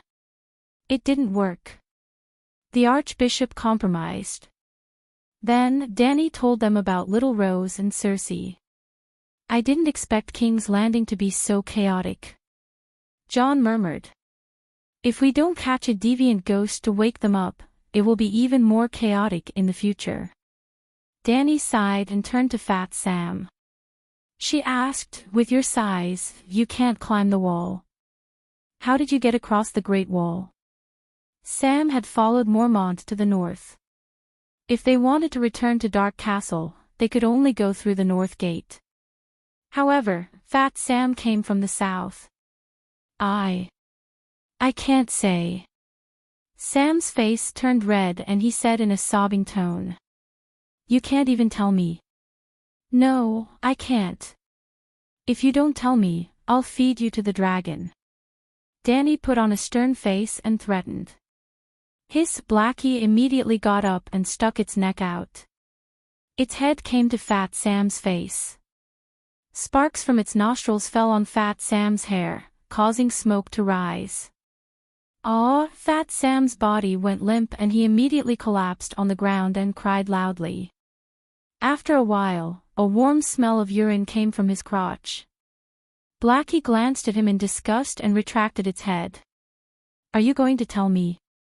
Danny asked again. "Don't let the dragon eat me." I won't tell you." Fat Sam cried on the ground. "Wah." The baby in Jilly's arms also cried. Jilly's eyes were filled with fear. She begged Danny with a sobbing tone, "I'll tell you. There's a tunnel in the well that leads to the outside of the castle. Don't let the dragon eat Sam. Don't. Damn it." Danny cursed and scolded Fat Sam, "Are you stupid? How can you hide something like this? If we don't block the tunnel immediately, the north will fall immediately when the savages find out. And deviant ghosts, when they see the savages running to the Long Night Castle, won't they follow?" Sob, sob, sob, "I can't tell you." "Jilly, you shouldn't tell either." Fat Sam could only cry. His face was covered in snot and tears. He looked extremely pitiful. Sam, Her Majesty is right. If there really is a tunnel, we must block it immediately. John crouched down and held Fat Sam's shoulder. Sam pulled John's sleeve tightly and pleaded with a pleading expression, "No, John, you don't understand. Apart from the night watchers, no one can pass through that place. We can't let outsiders know either." John secretly glanced at Danny, who had a gloomy expression, and said awkwardly, "Her Majesty isn't an outsider." Danny's eyes flashed. She was about to ask again when the stupid cow, Golan, beside her reminded her softly, "Your Majesty, the King of Savages is here." Melisandre held her hands together like a lady and hung them in front of her abdomen. Her red robe fluttered as she walked over with light steps. The mud in the courtyard smelled like she had walked out of the palace's ballroom. Behind the red-robed lady was Sir Gaudy and 2 guards with red hearts emblazoned on their chests. Manfred's brown hair was messy, and his brown weasel skin coat was stained with blood.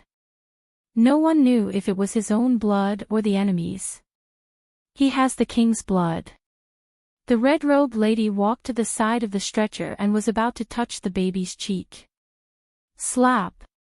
Whale rushed over aggressively and slapped the priestess' tender fingers away.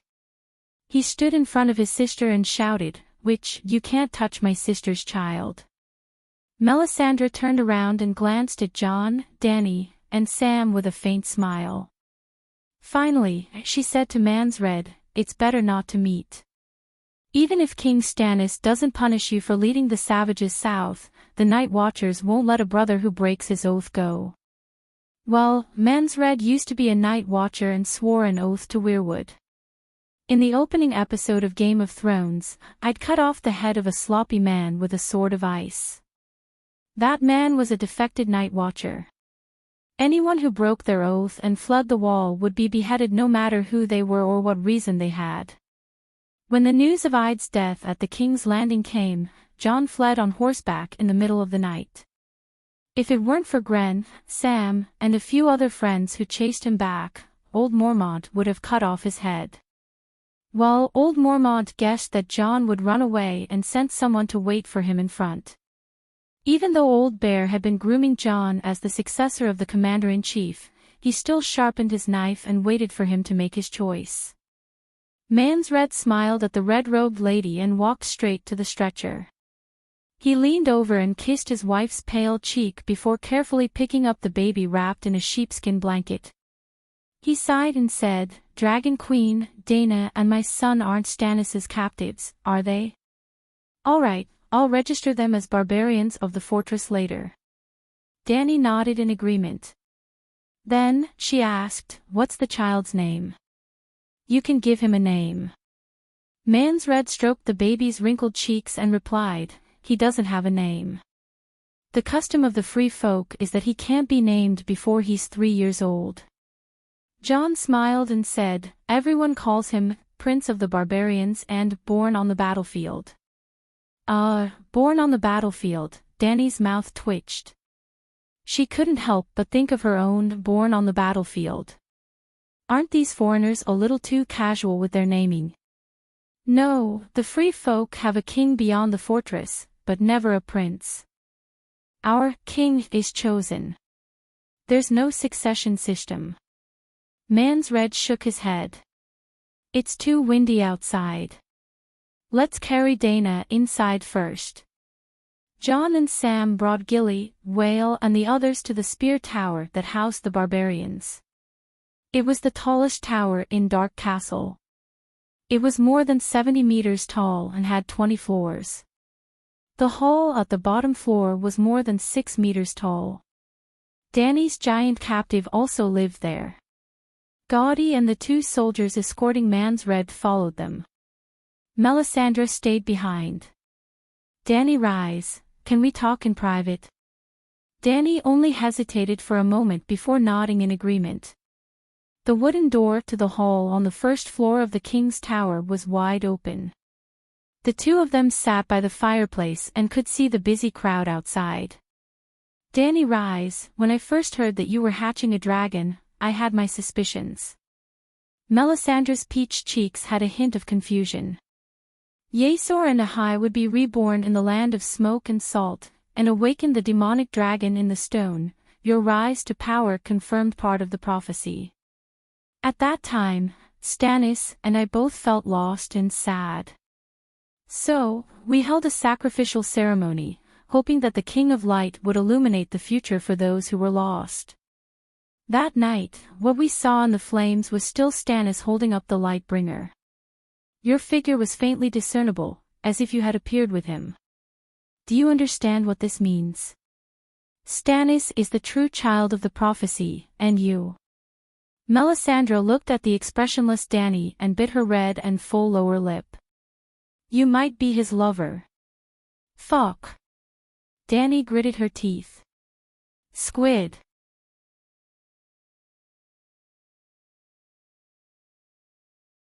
Chapter 313. Melisandre stared at Danny and said, "It's very likely that you're the wife of the child of prophecy. Melisandre, you're the third Shadowbinder I've met. You're the most powerful sorceress, but you're also the most conceited prophet." Danny had a strange expression. She wanted to say, the stupidest, but the Shadowbinder was too powerful.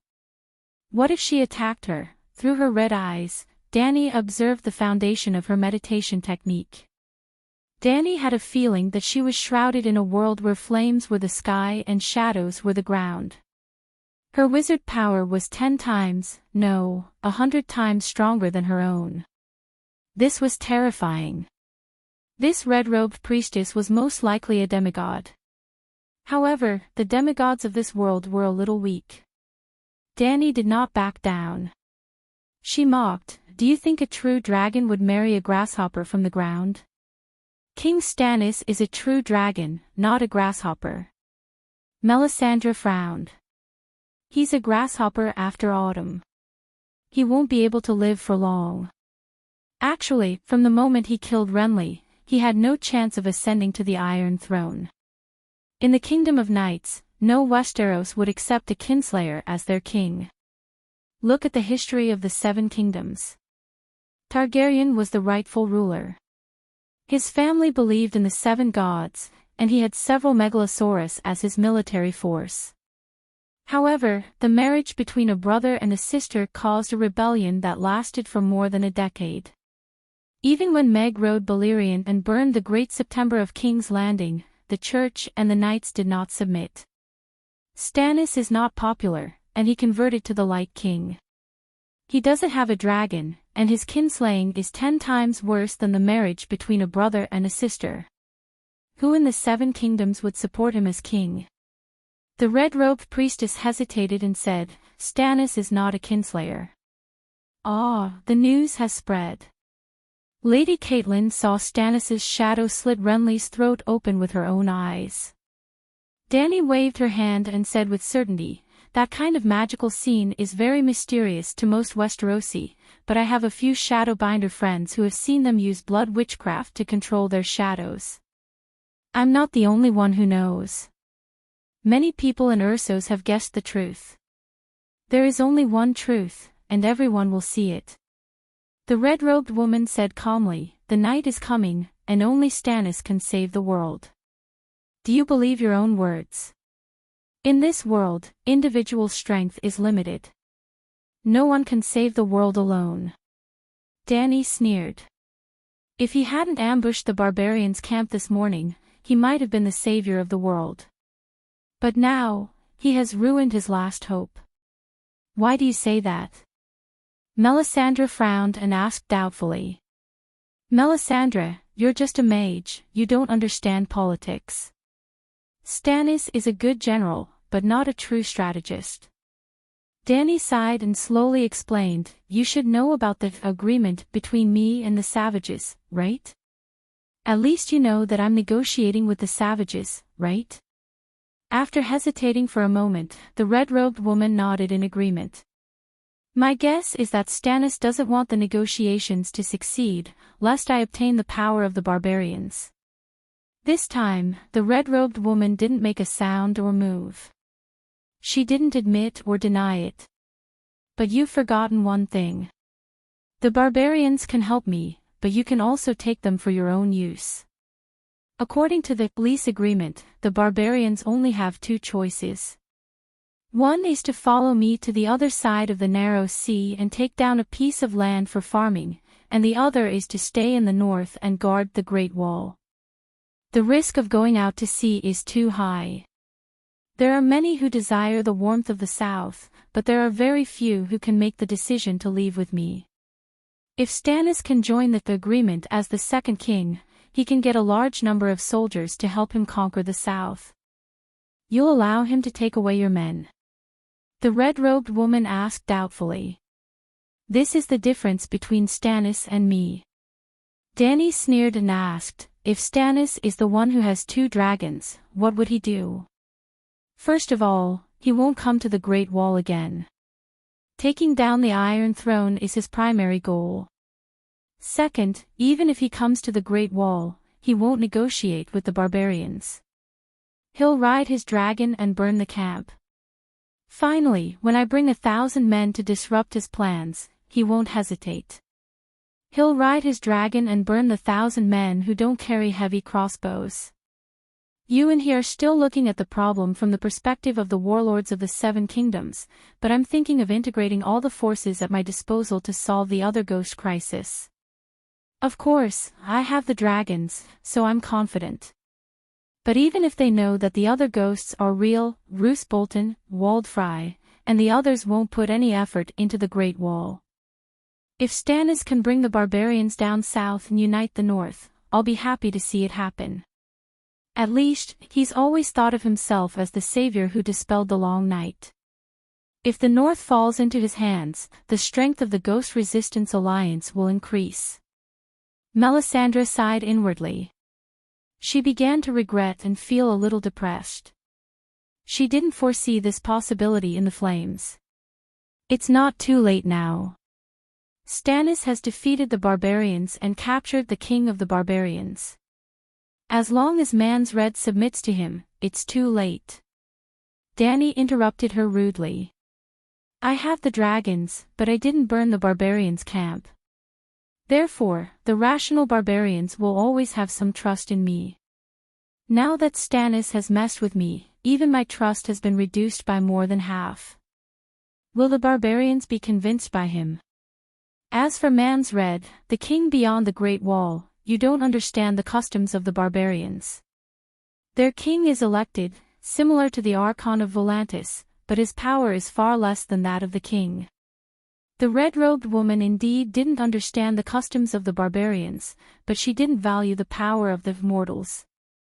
Therefore, she only regretted for a moment, and then returned to the main topic. Dany rise, you're a woman, and you'll have to marry. Marry Stannis and fulfill the ancient prophecy. It's the best choice for you and for this world. He has a wife. Queen Celis is a loyal follower of the Lord of Light. In order to fulfill the Savior's prophecy, she will be willing to dissolve her marriage with Stannis. Does Stannis know about your plan? Dany asked calmly. I'll persuade him. In order to save the world, he's willing to make any sacrifice, Melisandre said seriously. You're doing something more difficult than ending the long night, Dany said unhappily. Didn't you leave Slaves Bay and come all the way to the wall to stop the other ghosts? First of all, he may not be the child of the prophecy. Second, I don't think the reincarnation of Yazuir and Ahai can really save the world. If the world has fallen to the point where it needs to be saved by ghosts from thousands of years ago, then let the other ghosts destroy it. Finally, destroying the other ghosts and ending the long night is for a better life. But marrying Stannis is more disgusting than dying at the hands of the other ghosts. These words were so vicious that even Melisandre, who had been calm all this time, had an unpleasant expression. You can't change your own fate, Dany Lilith. 2 flames rose in the red-robed woman's crimson eyes, as if she could see through a person's soul and fate. The claws of the ES god have already targeted you. Your dragons can't help you, your witchcraft can't help you, you're unsullied, and the guards of the Mother of Dragons can't help you. What do you mean?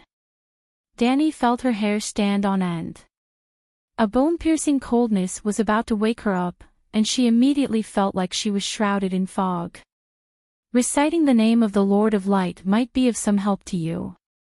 The red-robed woman sized her up with a strange gaze, stood up, flicked her sleeves, and elegantly walked out of the hall unleft. Dani had an idea. She went back to her room to pick up her backpack, walked out of the door, rode on Big Black, and called out to Little White. Amidst the cries of the knights, Big Black jumped up and flew toward the south. The sun moved west, and the sky was gradually dyed red. Shadow Leopard's fur cloak was like a flag, flapping in the wind.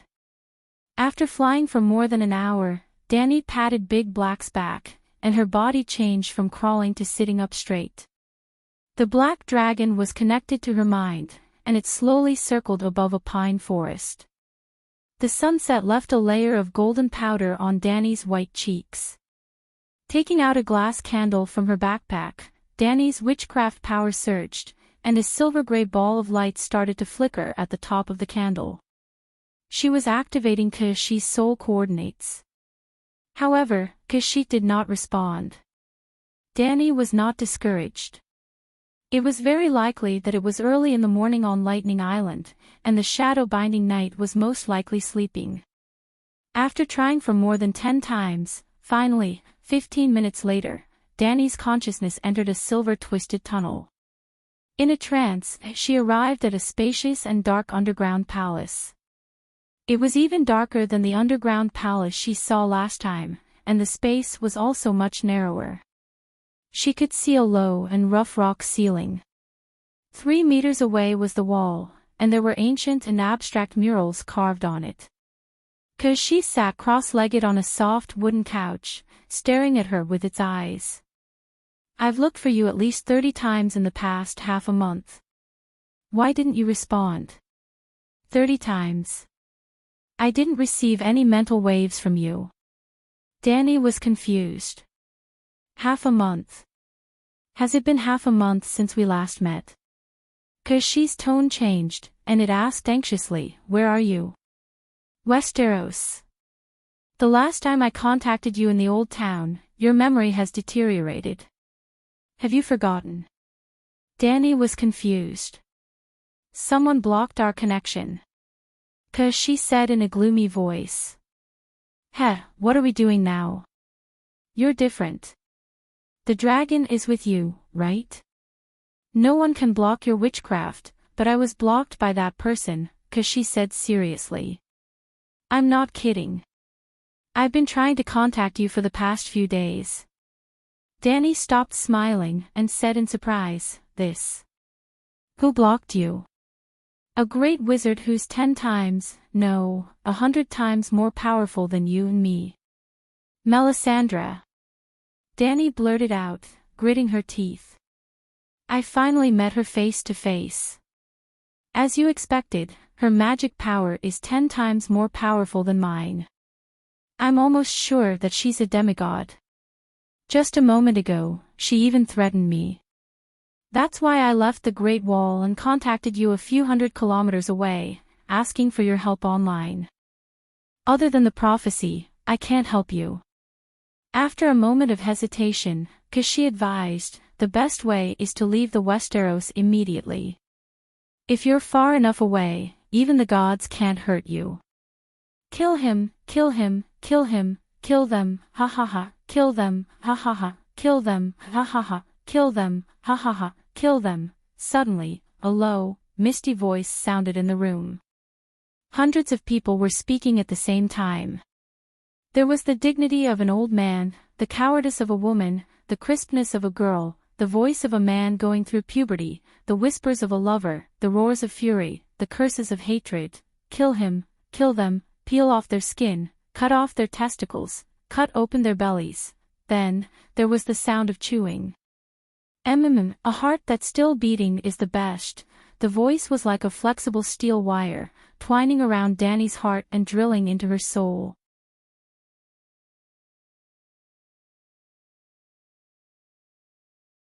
Chapter 314. 7 Layers of Hell. When the strange voice came into contact with the 9-colored whirlpool in her sea of consciousness, Danny suddenly woke up. She looked around nervously and asked anxiously, "Kueishi, what is this?" Kueishi sat cross-legged and didn't say anything. "Hey, Kueishi." The shadow-binding soldier didn't respond at all, as if it was dead. Suddenly, Danny had an epiphany, and the main consciousness left in her body immediately entered the dragon spirit state. Soul attack. Scram. An invisible wave of air spread out from Danny's body on the dragon's back.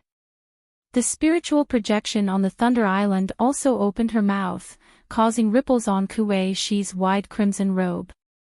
Kueishi left a soul fragment on Danny's right wrist, and the soul attack fell on the soul in her body through this fragment. The shadow-binding soldier's body trembled slightly, and wisps of visible black fog drilled out from under the red lacquer mask. The black fog twisted into various half-human, half-beast forms in the air, and finally, with a pop sound, it exploded and disappeared in the grotto. "You, now, understand the drawbacks of the forbidden spell, soul coordinates, right?" Kueishi gasped and said intermittently. Danny nodded with a complicated expression. "I can attack your body through the soul fragment on my wrist." Witchcraft that played with souls was really dangerous, especially when it played with one's own soul. Since Danny could attack Kueishi with the soul fragment on her wrist, Baristan, Darkstar, and Faceless could also attack her with it if they mastered the soul attack technique. "It can also help me drive away the curse of the evil god." Kueishi stared at Danny with a complicated expression and sighed. "Megalosaurus is really the pinnacle of the material world, so powerful. Usually, when the curse breaks out, I have to spend half a day to suppress it. But now, your Megalosaurus only roared once, and the evil god's power in your soul was completely expelled. It's not just the roar of Megalosaurus, it's the dragon roar witchcraft that Blackie and I combined our souls." After explaining, Danny was worried again. "You were targeted by the evil god in the underground palace of the Thunder Island?" "I just touched the edge of the evil god's whisper and my soul was captured. One night a week ago, the queen of the Thunder Island killed Countess Rose, who was sleeping beside her, without warning. She even used her nails to cut open her stomach and ate half of her internal organs while lying in a pool of blood. Regarding this, King Bogan was worried. I had no choice but to speed up my exploration of the underground palace. In the past few days, I've already sent 100 or 200 palace guards to the underground palace into a frenzy." Danny's attention was diverted. She asked curiously, "A countess is sleeping beside the empress. Doesn't your centaur maid sleep with you too?" Kueishi said calmly. "It's not the same. A countess isn't a maid. She doesn't need to serve the queen.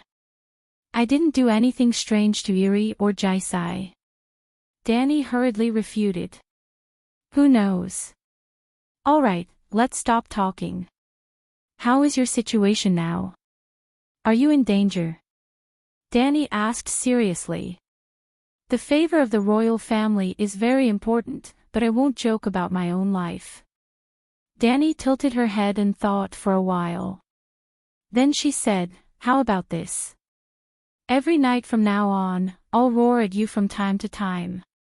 You don't have to light the glass candle to project your spirit. You just need to use the soul fragment on my wrist to cleanse your soul." Kueishi frowned and looked at her sincere face.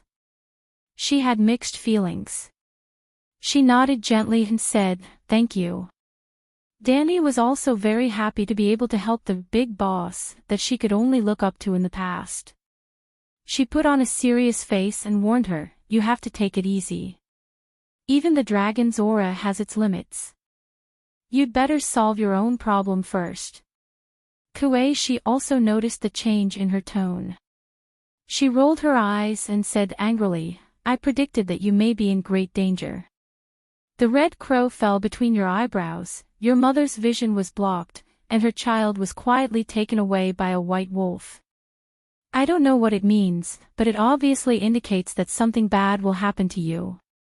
The child was taken away by a wolf. Danny frowned and pondered.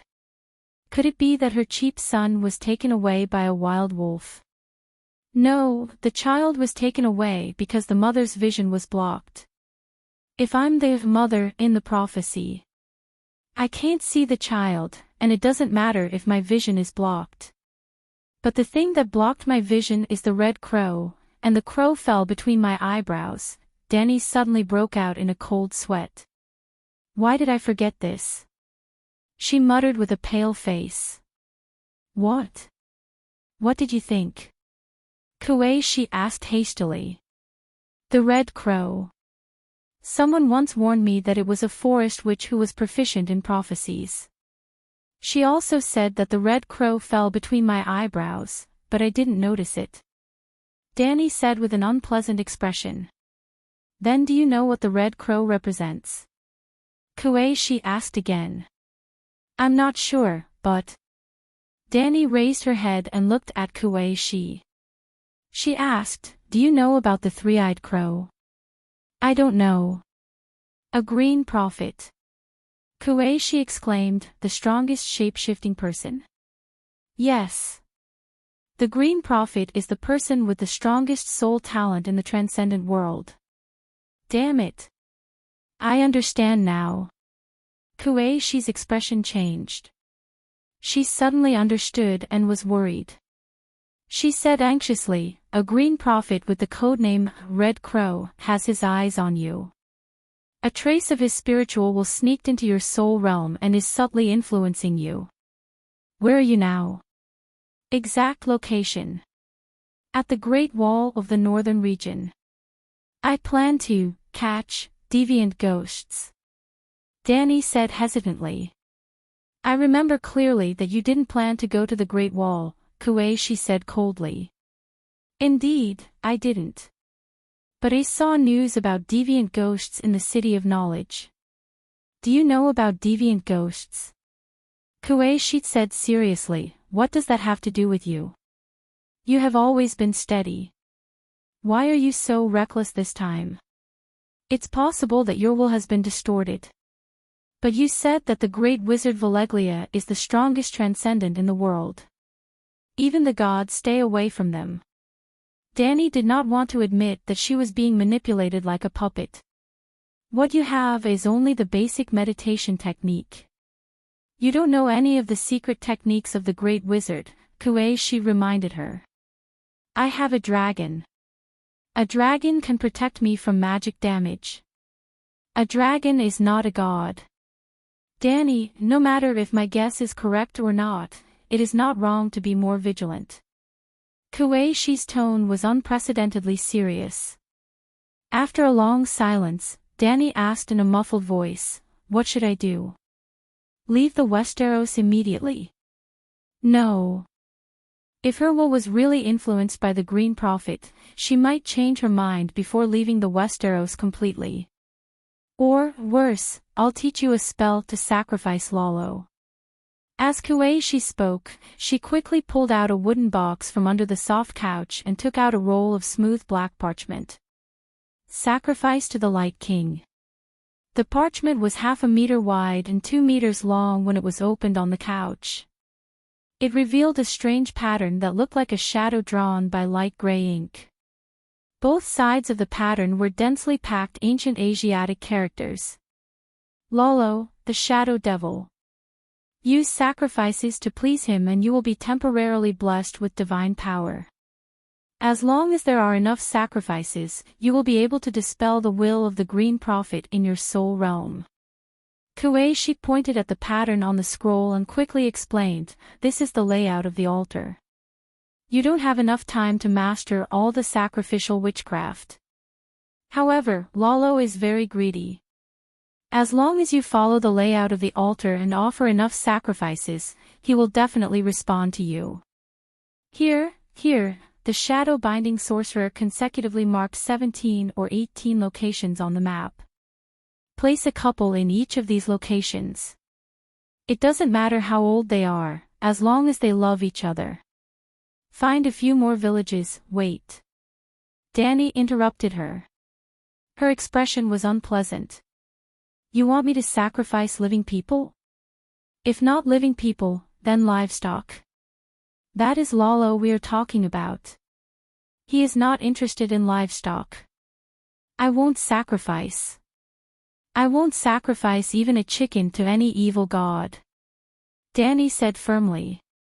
Kuei-shit slowly moved her right hand away from the parchment and said with a complicated tone, then do you have any good ideas? If the Green Prophet really can't deal with one dragon, then 2 or 3. I have a similar experience before. Let's call it a day. I will try it now. Before Kuei-shit could say anything else, Danny's spiritual projection suddenly faded and disappeared. After a long time, Kuei-shit muttered to herself in a low voice, this guy is growing fast, and there are more and more troubles. I hope we can be safe this time. The black dragon circled above the snowy mountains and forests at a low speed.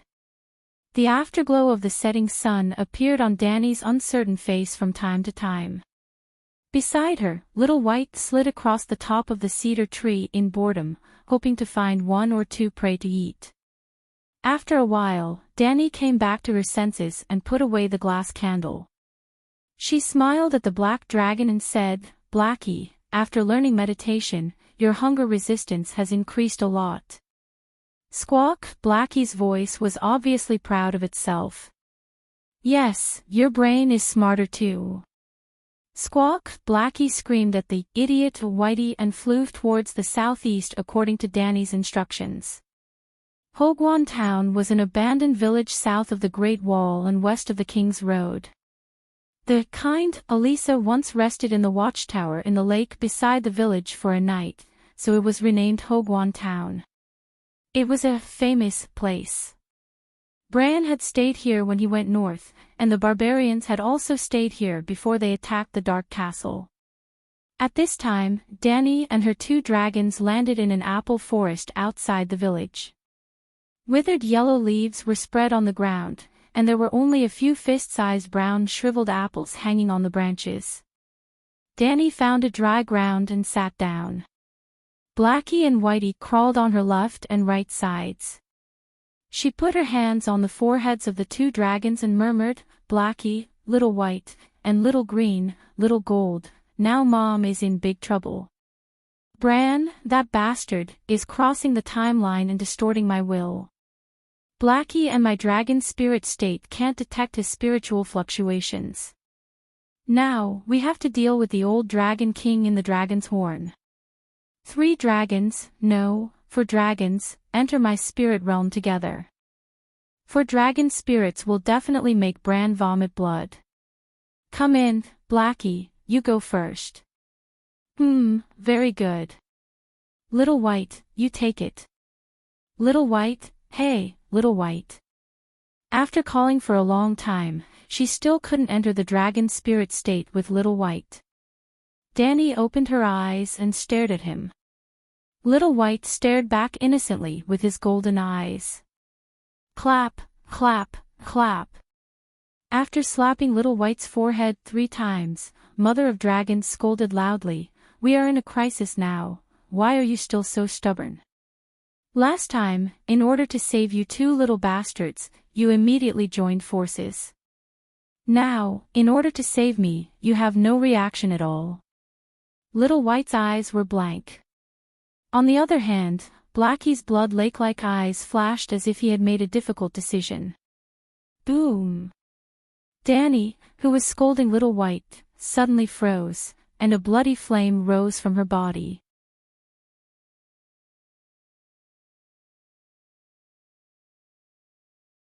Chapter 3:15. While Danny was angrily scolding Whitey for being unfilial, Dahe, who had entered the dragon spirit state, seemed to understand her current dangerous situation. Its blood-red eyes flashed with a very human-like look of determination. Its head was completely on the ground as it closed its eyes. The next moment, Danny's scream stopped abruptly. In the blue soul space, a 9-colored sun suddenly flew in from the sky, like a meteor the size of the sun smashing into the Earth's atmosphere. Logically, such a huge star should not be able to enter Danny's sea of consciousness, just like a 1-liter bottle of mineral water could not hold 2 liters of water.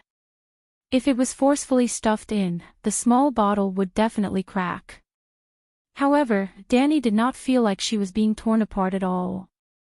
Instead, she felt as comfortable and warm as lying on a garden lawn in spring, sunbathing. Then, she realized that the 9-colored sun was Dahei's 9-colored wizard power vortex. Dahei took the initiative to send its wizard power vortex into Danny's sea of consciousness and quickly approached her own 9-colored meditation runes. It was as natural as a traveler returning home. It was as natural as Danny's meditation vortex spitting out Dahei's illusory vortex. The huge 9-colored vortex that covered the sky merged into the small vortex without any hindrance. One big and one small.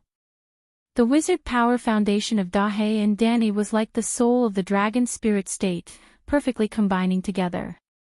In an instant, terrifying wizard power spread out from Danny's body. She was like a fire elemental black hole. The fire elemental in the universe automatically drew close to her, so much so that a layer of blood-red flame-like fire elemental coat appeared around her wizard power materialization. This. Danny looked down at her hands covered by the blood-red elemental coat. She clenched her fists and murmured, "I can ignite this world." Boom! 2 meters away, an apple tree with many branches suddenly burst into flames, as if a barrel of gasoline had been poured on it and ignited by a lighter. The second level of fire control was to gather fire elemental to ignite natural substances. Once, Lisbon had exhausted all his wizard power and was sweating profusely. However, he could only ignite a small flame on Tyrion's beard. Even half a day ago, Danny could only light candles, kerosene lamps, and firewood remotely. At this moment, just like Melisandre, he could ignite a 4 to 5 meter tall apple tree with just a glance. I'm actually this strong. Benevolence, responsibility, glory, faith. Benevolence, responsibility, glory, faith. Benevolence, responsibility, glory, faith. The blood rushing up from the terrifying increase in strength calmed down a little, and Danny heard the low chanting in her ears. It was like a chorus. A man with a loud voice was leading dozens, or even hundreds, or even thousands of young boys and girls. They were singing along with the man with their childish and crisp voices, singing a holy song deep inside Danny's soul. Go to the north, go to the Great Wall. You have responsibilities there. Go to the north, go to the Great Wall. Help the people there and show them your kindness. Go to the north, go to the Great Wall. Glory will be with you. Stay in the north, stay in the Great Wall. The people need you. Protecting the people of the 7 nations is the Queen's only faith. The low chanting in her ears kept repeating. It was like a recorder, like brainwashing a prisoner.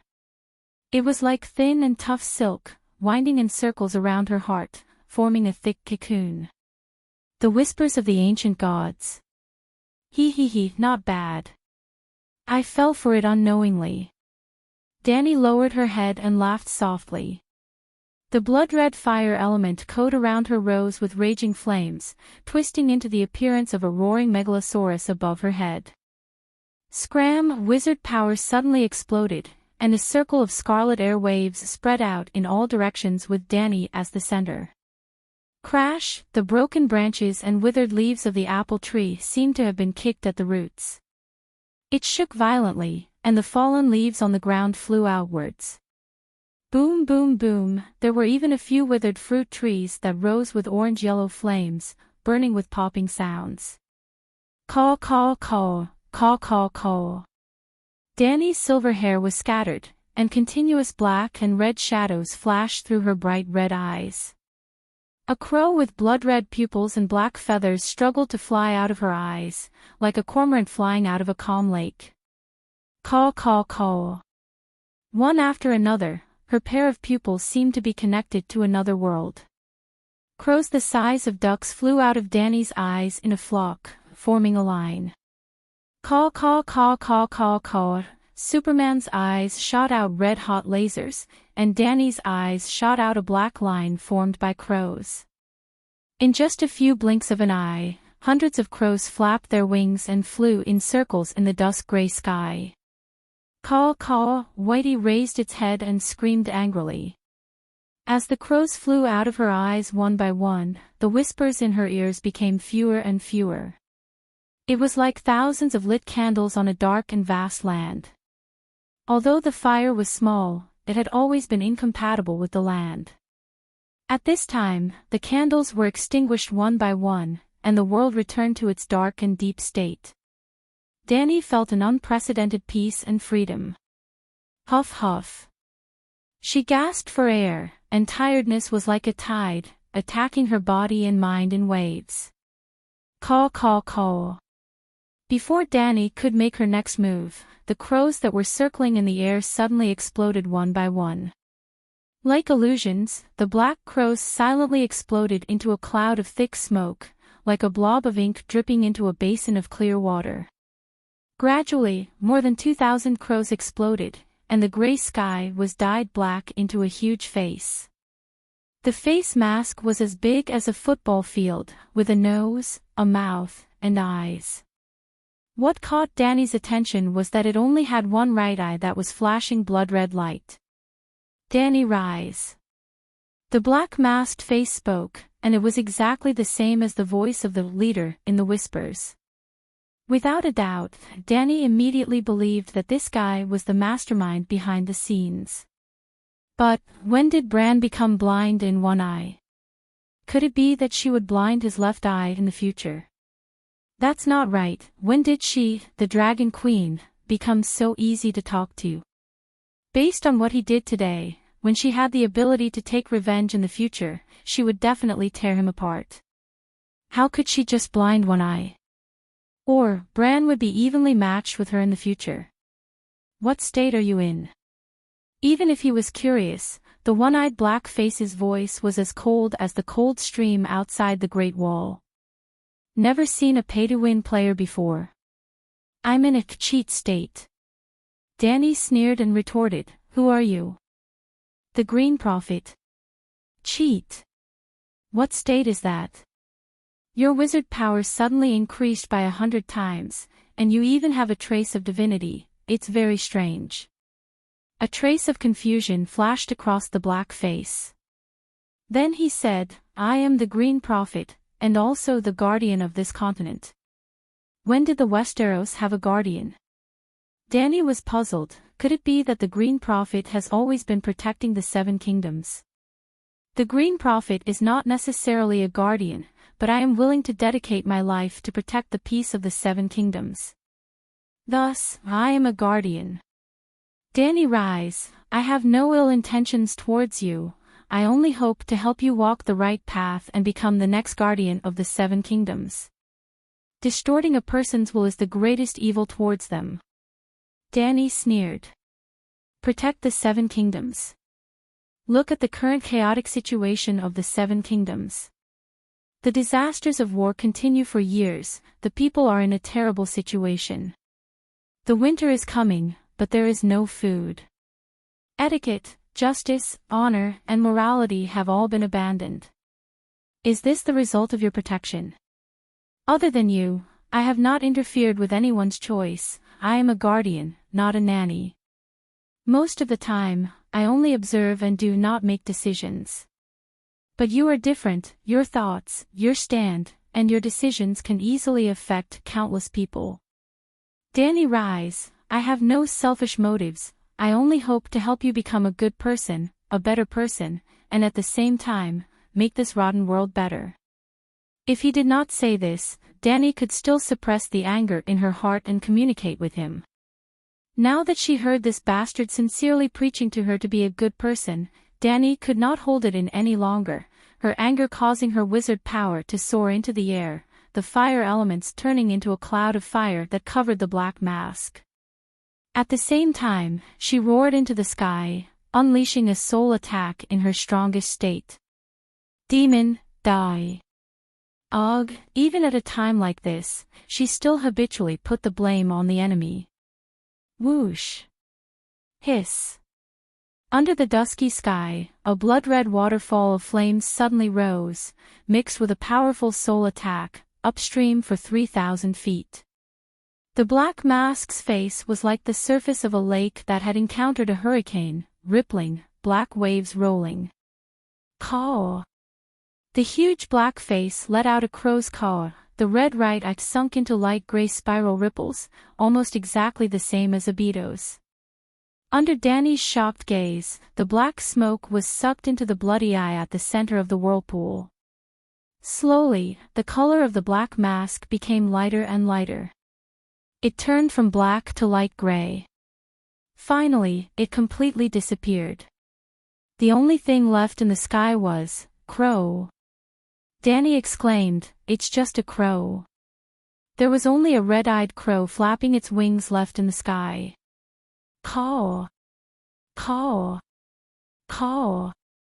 A mental wave passed into the apple forest below. Danny could clearly hear the black-faced man's voice. Danny, rise. One day you will understand the great spirit of sacrificing yourself for righteousness. I will wait for you. This green prophet was unexpectedly Chinibu.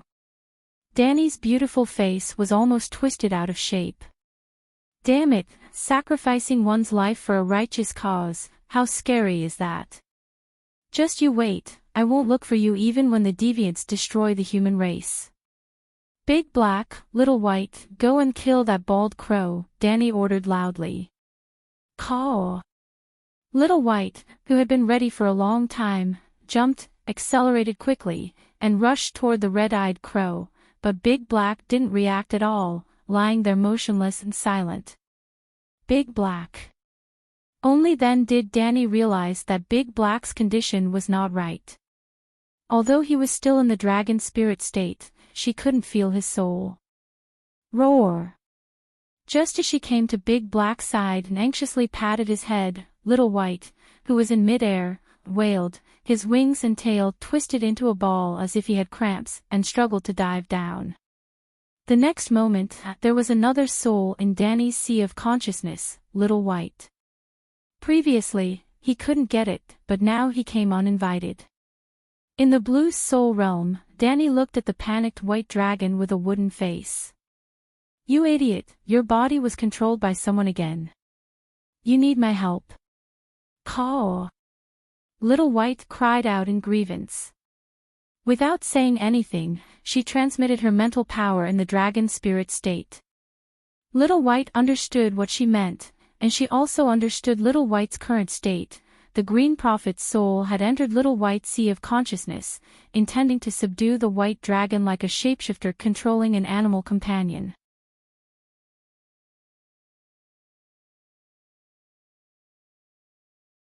Chapter 3:16.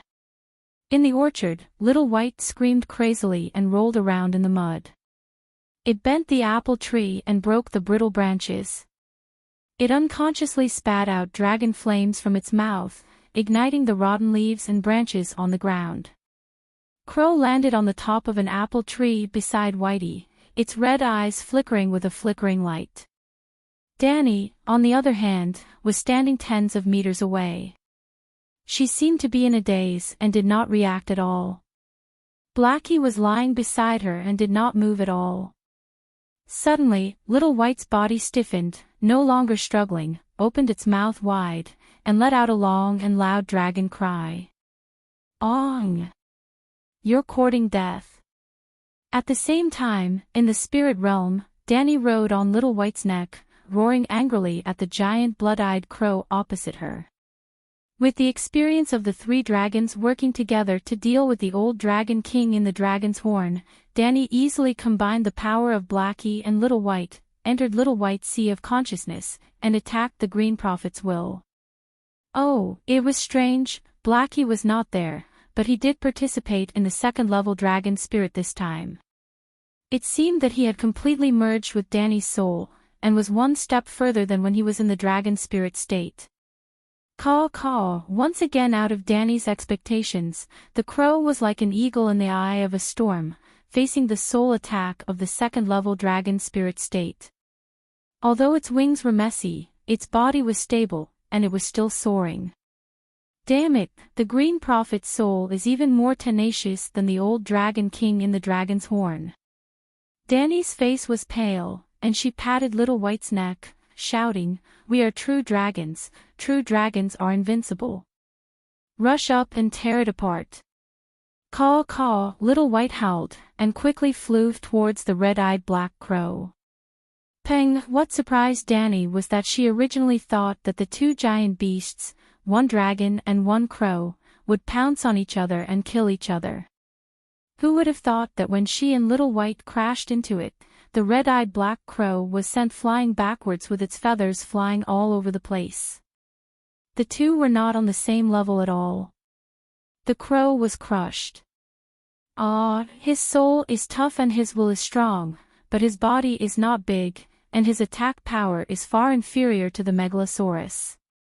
Danny suddenly realized and was very surprised. Shapeshifters specialized in the Tao of the soul and had high resistance to soul attacks. That was why they were immune to her soul attacks. They even sneaked into her soul realm and used the whispers of the ancient gods to distort her will.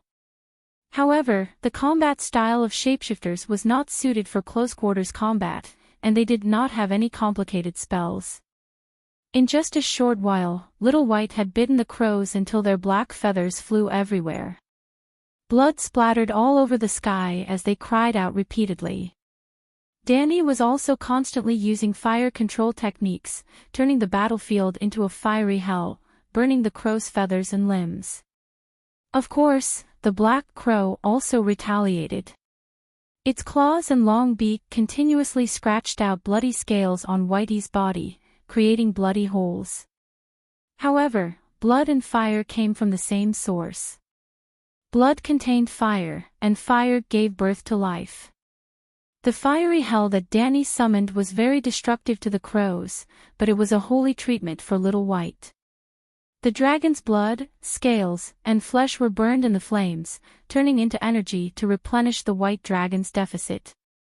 On the other hand, the crow's torn feathers, flesh, and limbs turned into black smoke in the flames, disappearing into Little White's soul space. The battle was obviously developing in the direction that Danny was going to benefit. Caw caw, the black crow cried out miserably, and a man's voice came out, "We don't have to fight to the death, Danny Liz, dragons have 3 heads, you are only one of them." "No, they are my children, no one can take them away," Danny roared. "A dragon only has one dragon knight, and a dragon knight cannot control more than one dragon. You should know this better than I do. The gods asked you to bring the 3 dragons back to the human world, and each dragon is not superfluous. Fate has its own plans for them, let go. Not even the gods can take what is mine. If a human dares to reach out, I will kill. If a god dares to reach out, I can kill a god." Danny looked up to the sky and laughed. "Anyway, I have killed more than 1 or 2 gods. You are too greedy. Dragons belong to Targaryen, not just you." The crow cried out. Danny sneered. "Valeglia's ancestor Belarus once said the same thing to me. Therefore, he is lucky enough to be at the top of my must-kill list. I swear that one day, when I have mastered my magic, I will go to the ruins of Valeglia and kill that bastard." At this time, the crow's torso was almost completely torn apart, and the remains of its body were annihilated in the fiery clouds, leaving only the head under Little White's foot. "You can't kill me," the crow cried out. "You are about to die," Danny said coldly. Bang! The crow's head exploded into a cloud of black smoke and disappeared under Little White's claws. But in the next moment, the crow's voice sounded again in Little White's magma-like soul space. "You don't understand. When you meet my original body, even 1,000 of me will not be a match for you and your dragon. But in the realm of the soul, I will never be destroyed. Outside the fiery clouds created by Danny, a cloud of black smoke turned from light to thick and slowly formed into a red-eyed crow as large as a hill. Shit! Danny was stunned. The Green Prophet's soul was so strong and indestructible. I really mean you no harm, the crow said in a complicated tone. There is nothing more vicious than twisting a person's will. Benevolence, responsibility, glory, faith, the crow said softly. Which one of them does not belong to the glory of humanity?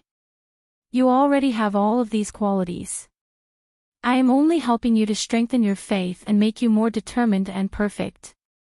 Danny pointed at the crow and said, I am the king. The king accepts advice, but refuses to accept the control of the king. Don't talk nonsense. You are going to die today. Squawk, Little White roared again and rushed over. He waved his claws and spat out dragon flames. The crow was badly mutilated and its limbs flew everywhere. Danny continued to summon balls of flames to burn the crow's limbs and feathers to ashes. The crow cried, It's useless. My soul is indestructible. All. The Green Prophet howled in pain as if his balls had been crushed. What did you do? My soul origin has been destroyed. Stop, Danny, Liz, ha ha ha, you dare to say that your soul is indestructible in front of the Mother of Dragons. Do you know what the Mother of Dragons is? Danny laughed excitedly as her guess was confirmed. In Little White's consciousness, the crow's body was burning in flames. In the sky above Danny's soul realm, green spiritual rain fell continuously. Every time the crow lost a piece of flesh, it would immediately be cleansed into a pure, spiritual quality. The Green Prophet had completely lost a part of its soul origin. However, unlike the colorful spiritual quality in the past, the spiritual quality transformed by the Green Prophet's soul origin was crystal green. Moreover, it did not immediately fuse into the soul realm. Instead, it gathered into a small lake of crimson green. However, Danny did not have the energy to study the Green Prophet's unique spiritual quality. Right now, the most important thing was to kill the three-eyed crow. She could leave the matter of checking her spoils of war for later. What did you do? I'm not telling you. Just be a confused ghost. Danny continued to enter the spiritual bestowment state of the Mother of Dragons. She focused her energy and burned the crow's spiritual body while cleansing the soul power that was stripped out of it into spiritual quality. The Green Prophet and the dragon's horn had the same goal, to seize control of her dragon. However, the method to expel them was slightly different. The dragon's horn controlled the dragon completely by relying on the superior dragon king's soul pressure. When the young dragon faced the old dragon king, it was like a lamb facing the might of a tiger. As long as Danny entered the triple dragon spirit state, the three dragons would work together. The quantitative change would lead to a qualitative change, and their soul pressure would surpass the old dragon king's. Then, the dragon's horn's dragon-controlling wizard spell would naturally lose its effect. The Green Prophet's soul pressure was not even comparable to a single megalosaurus. However, just like how humans tamed beasts with their intelligence and skills, shapeshifters had a unique talent for seizing. They could use their own will to replace the will of their animal companion. It was equivalent to temporarily seizing the body of a beast. Look at Valamir. He was a short and old middle-aged man. His body was weak, but he managed to use his shapeshifter's talent to seize the legendary creature Shadow Lynx. Valamir was definitely not a Shadow Lynx that was subdued by soul pressure. This was why Danny's old method's soul pressure was almost ineffective against the Green Prophet. To be honest, Danny could not find a way to resist the Green Prophet's forceful seizing ability. Burning, tearing, and devouring by the Megalosaurus could not harm the Green Prophet's soul. She was almost at her wit's end. Fortunately, Danny remembered that she still had a bug-like spiritual bestowment skill. Through burning with fire, she could convert the essence of nature into spiritual substance and give it to a dragon egg or a megalosaurus. No matter how tough and immortal the Green Prophet's soul was, the fact that the soul was made up of spiritual substance could not be changed. Before you recover, I'll burn the soul into spiritual substance. The effect was unexpectedly good. When it came to killing, crows were far inferior to the megalosaurus. Every piece of the body that was torn apart by Whitey represented a piece of the soul. Danny burned the pieces and turned them into spiritual substance. In the end. Ah, no, Danny rise, the crow's head exploded into a cloud of smoke in the flames. Then, it turned into a rain of spiritual substance that fell into Danny's sea of consciousness. Huff, huff, huff, it's finally over. Even though she was a spiritual body, Danny could not help but gasp for breath due to exhaustion. But this guy doesn't seem to be Bran. The current Bran should not be this strong, nor should he be this old, unless he crossed the river of time and stood in the future to talk to her in the present. However, this guess was too exaggerated. If he could cross the river of time and distort her will, he would rather save Rob and Ide. It was obvious that the difficulty of changing the Dragon Queen's will and the resulting karma far exceeded that of changing Rob and Ide's decision. He was most likely the Bran's white-bearded grandpa. In the future, he would pass down his lifetime's worth of skills to the lame little Bran, making the poor little boy the strongest shapeshifter in the world. Of course, at the same time, he would also pass on the white-bearded grandpa to Bran. This was not a common plot in fantasy novels where he would leave a cute and beautiful granddaughter to Bran. Instead, it was faith and will. Perhaps it could not be considered a possession, but his personality and worldview would be completely reconstructed. Squawk, Whitey intimately came over and rubbed Danny's stomach with his head. Hurry up, this is a rare opportunity. Before the dragon spirit state ends, hurry up and follow me to learn the meditation technique. Danny pulled Whitey away from the Megalosaurus's magma-like soul space in an instant and came to her own soul space in the serene blue planet. Big Black, it's over. Just as Danny was about to separate Big Black's meditation vortex, a thought came to her mind. If I send Whitey into this huge 9-colored vortex now, then the meditation technique of me, Big Black, and Whitey. Will we be able to achieve a perfect three-way fusion in the future? Just Big Black alone is already close to becoming a super god. If we add Whitey, and even 5 dragons working together, then, Whitey, hurry up and go in. The more she thought about it, the more excited she became. Danny immediately urged Whitey. Squawk, Whitey hesitantly approached the 9-colored vortex. Then, it was swallowed bit by bit.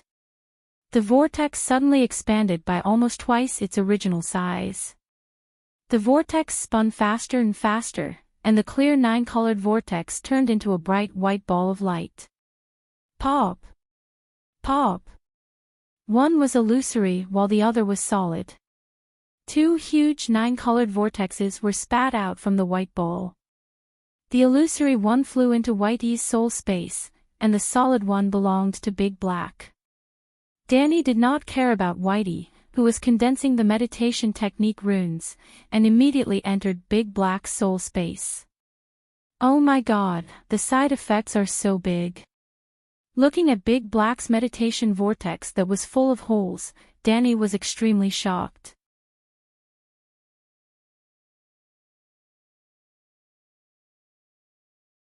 Chapter 317. Blackie was in a very bad state. Not only did the meditation vortex in its soul space slow down, but there were also many illusory holes. In reality, its body was also severely injured. Although it was not injured, it was bleeding from its 7 orifices. Its body was also much weaker. Its blood-red dragon eyes that were as big as wine cups lost their divine light. Its broad wings and strong hind legs could not even support its body. It was a bit like a drunkard whose spirit had been emptied. Blackie, lie on the ground for a while. Blackie stumbled and stood up. Its body tilted and broke an apple tree. Danny hurriedly went to support Blackie's big head.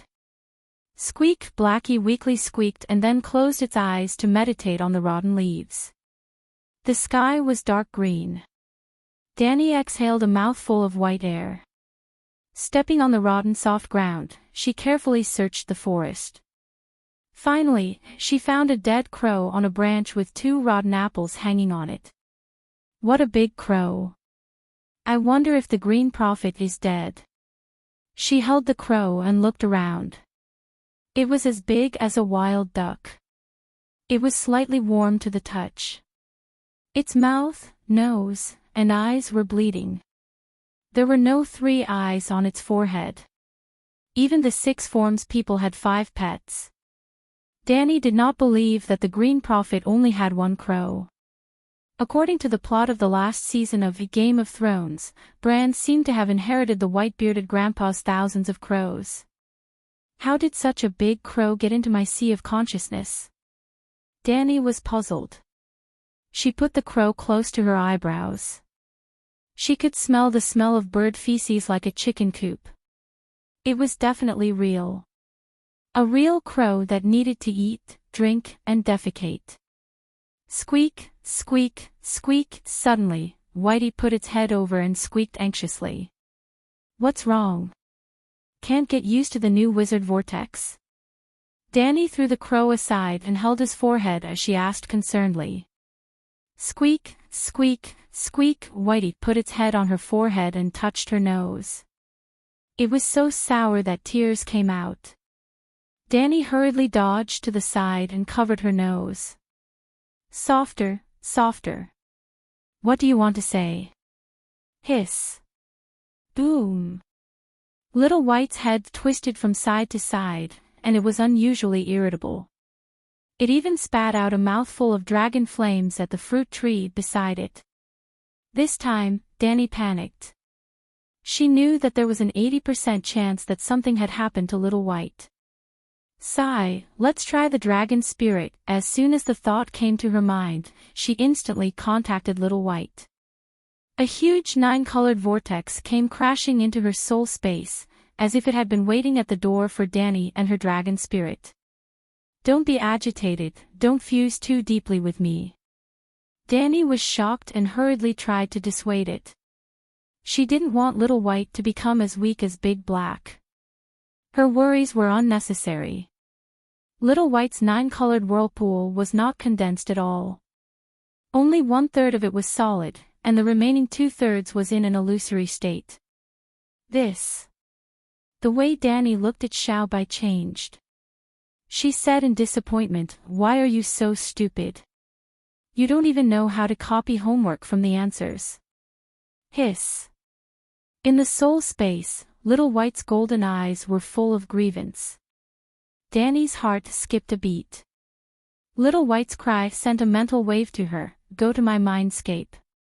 In the next moment, Danny and Little White arrived at a dark red magma space at the same time. Wisps of light gray smoke came from the sky, the ground, and all directions like snakes. In the center of the space, they formed a crow that spread its wings and flew high in the sky. Oh, 7 gods, the Green Prophet is not completely dead yet. Danny shouted. She immediately jumped on Little White's back vigilantly and prepared to fight together again.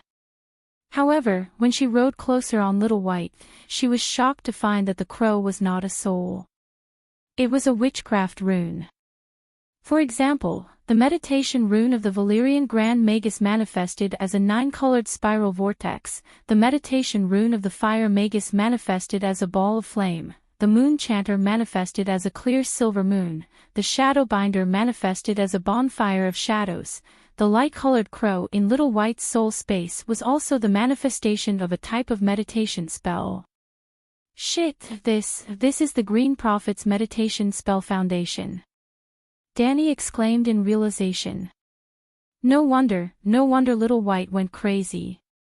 He already had an incomplete meditation technique in his sea of consciousness, but he just had to copy another meditation technique from me. Meditation spells are the foundation of witchcraft. A house can only have one foundation. No wonder the Green Prophet's soul is immortal.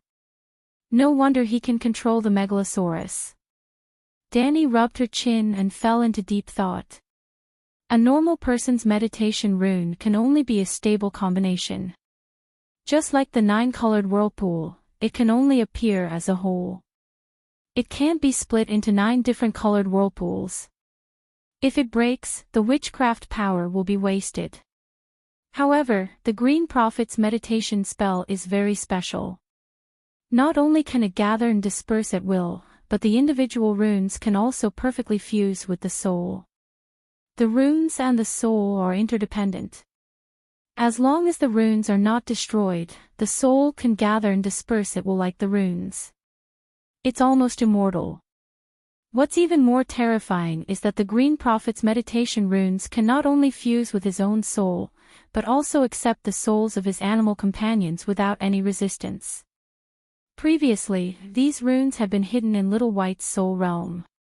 Thinking of this, Danny could not help but feel a lingering fear. The Green Prophet's soul was too strong. If not for the fact that she had never given up on researching the spirit bestowment skill, she might have. After thinking about it carefully, she sighed in relief. As long as she could enter the dragon spirit state, the Green Prophet would never be able to control Little White. Now that the Green Prophet's soul has been transformed into a spiritual substance, only an empty shell of a meditation rune is left. How should I deal with this meditation corpse? If Little White did not have the 9-colored whirlpool, this matter would have passed without her knowing. She might not even have had the chance to find out. Learning the meditation technique also required talent. Otherwise, everyone could become a Green Prophet, and the test of the Great Wizard's inheritance would be meaningless. The Megalosaurus was perfectly compatible with Valeglia's meditation technique. This was because the Valeglia Blood Wizard was the most basic meditation technique that was created by imitating the operation of the Megalosaurus' magic power. However, the Megalosaurus was not compatible with the Green Prophet profession. Perhaps after a year or so, these runes without an owner would disappear on their own. It would not affect Little White at all. However, he just happened to replicate the 9-colored whirlpool. I wonder if I can learn the Green Prophet's meditation technique. Danny had to admit that she coveted the ability of the 3-eyed crow. Immortal soul, millions of thoughts, control thousands of crows. Alright, Danny was not that ambitious. She would be satisfied as long as she could communicate with 5 dragons at the same time. Unable to resist the temptation, she started to try. Firstly, a person could only have one type of meditation technique. No one could change it. She would not neglect the fundamentals and destroy the Great Wizard's meditation technique. Secondly, the meditation technique could evolve. Just as Tam had said, apart from the Creator God, no one could be omniscient and omnipotent. Even the meditation technique created by Lalo was not perfect. This also meant that the Great Wizard's meditation technique, which was known as perfect, also had a lot of room for improvement. Lastly, she had a little trick to avoid the conflict between the runes of the meditation technique. She stored her 9-colored whirlpool in Blackie's place. Blackie, let me borrow your place. Danny chuckled. She moved her and Little White's 9-colored whirlpool into Blackie's soul space. She then went to Little White's soul realm and moved the light-colored crow into her soul space. Then, she asked Little White to move her 9-colored whirlpool back to her home.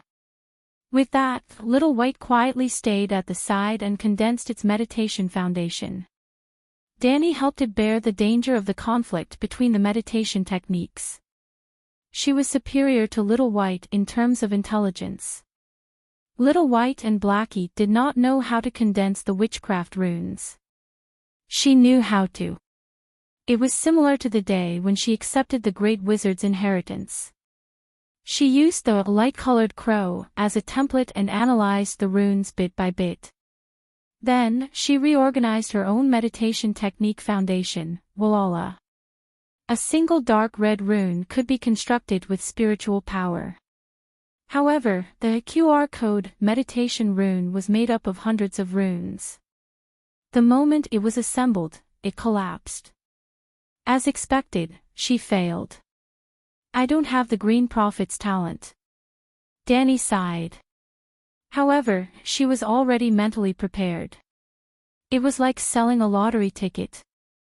There was the expectation of winning the grand prize. However, if the ticket was scrapped, no one would lose their soul. She did not believe in the old gods. She did not have the ancestral bloodline. In fact, the Long family had been in the Westeros for 300 years. They had already mixed the ancestral bloodline with them. She did not even have the talent of transfiguration, let alone the Green Prophet. What a pity. This is an incomplete Green Prophet's inheritance. Just as Danny was about to completely disperse the light-colored crow, she suddenly caught a glimpse of a verdant spring in the corner of the blue soul space. This. She could control the soul space as she wished. Danny waved her hand. The spring turned into a small lake and floated in front of her. She reached out her hand and scooped up the verdant lake water. A strange scene happened. Her palm was white and clean. However, the lake water was visibly dyed a light pink. It was as if her hand was stained with red dye. However, Danny did not show any signs of surprise. She knew that her soul was being contaminated by the ownerless soul substance. Previously, the soul substance did not automatically merge with Danny's soul and reveal its original verdant color. However, now that Danny took the initiative to extend her spiritual power into the soul substance, the ownerless soul substance did not resist at all.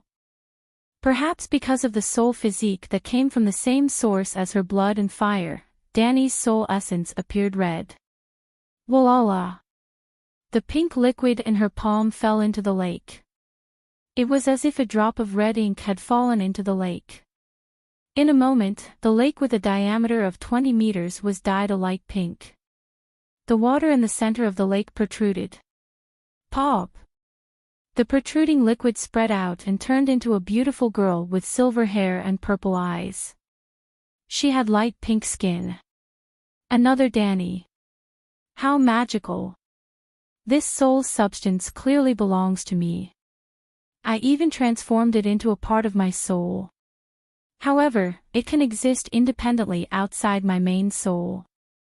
This is like a second soul. The second primordial spirit in novels. Pink Danny looked left and right, up and down. She was amazed. The pure soul substance had been absorbed by Danny and became a part of her soul. Hence, she could project her spiritual body. However, under normal circumstances, when Danny absorbed the soul substance from the outside world to strengthen her own soul, it was like a child eating meat to grow taller. Her body would become stronger, but the newly grown muscles would not be any different from the previous ones. She would not grow a human head on her neck after eating a pig's head. The newly grown soul was also a part of the original power. There was no order. However, the Green Prophet's soul was so tough that it turned into soul substance. After being absorbed by Danny, it still retained some characteristics. Danny was not sure what characteristics this soul substance had, but it was true that it was outside of her main soul. Right now, it was like eating a crow's head. Her body had also grown fat, but what was born was a second Danny's head. The two-headed monster Danny. Ugh! Shivering, Danny hurriedly abandoned this terrifying thought. Two souls in one body, two souls from the same source. Does this mean that I can have two meditation techniques as the foundation? Also, this little Danny's head originated from the Green Prophet's soul substance. Then, Danny was eager to try. Her eyes shone with extreme excitement.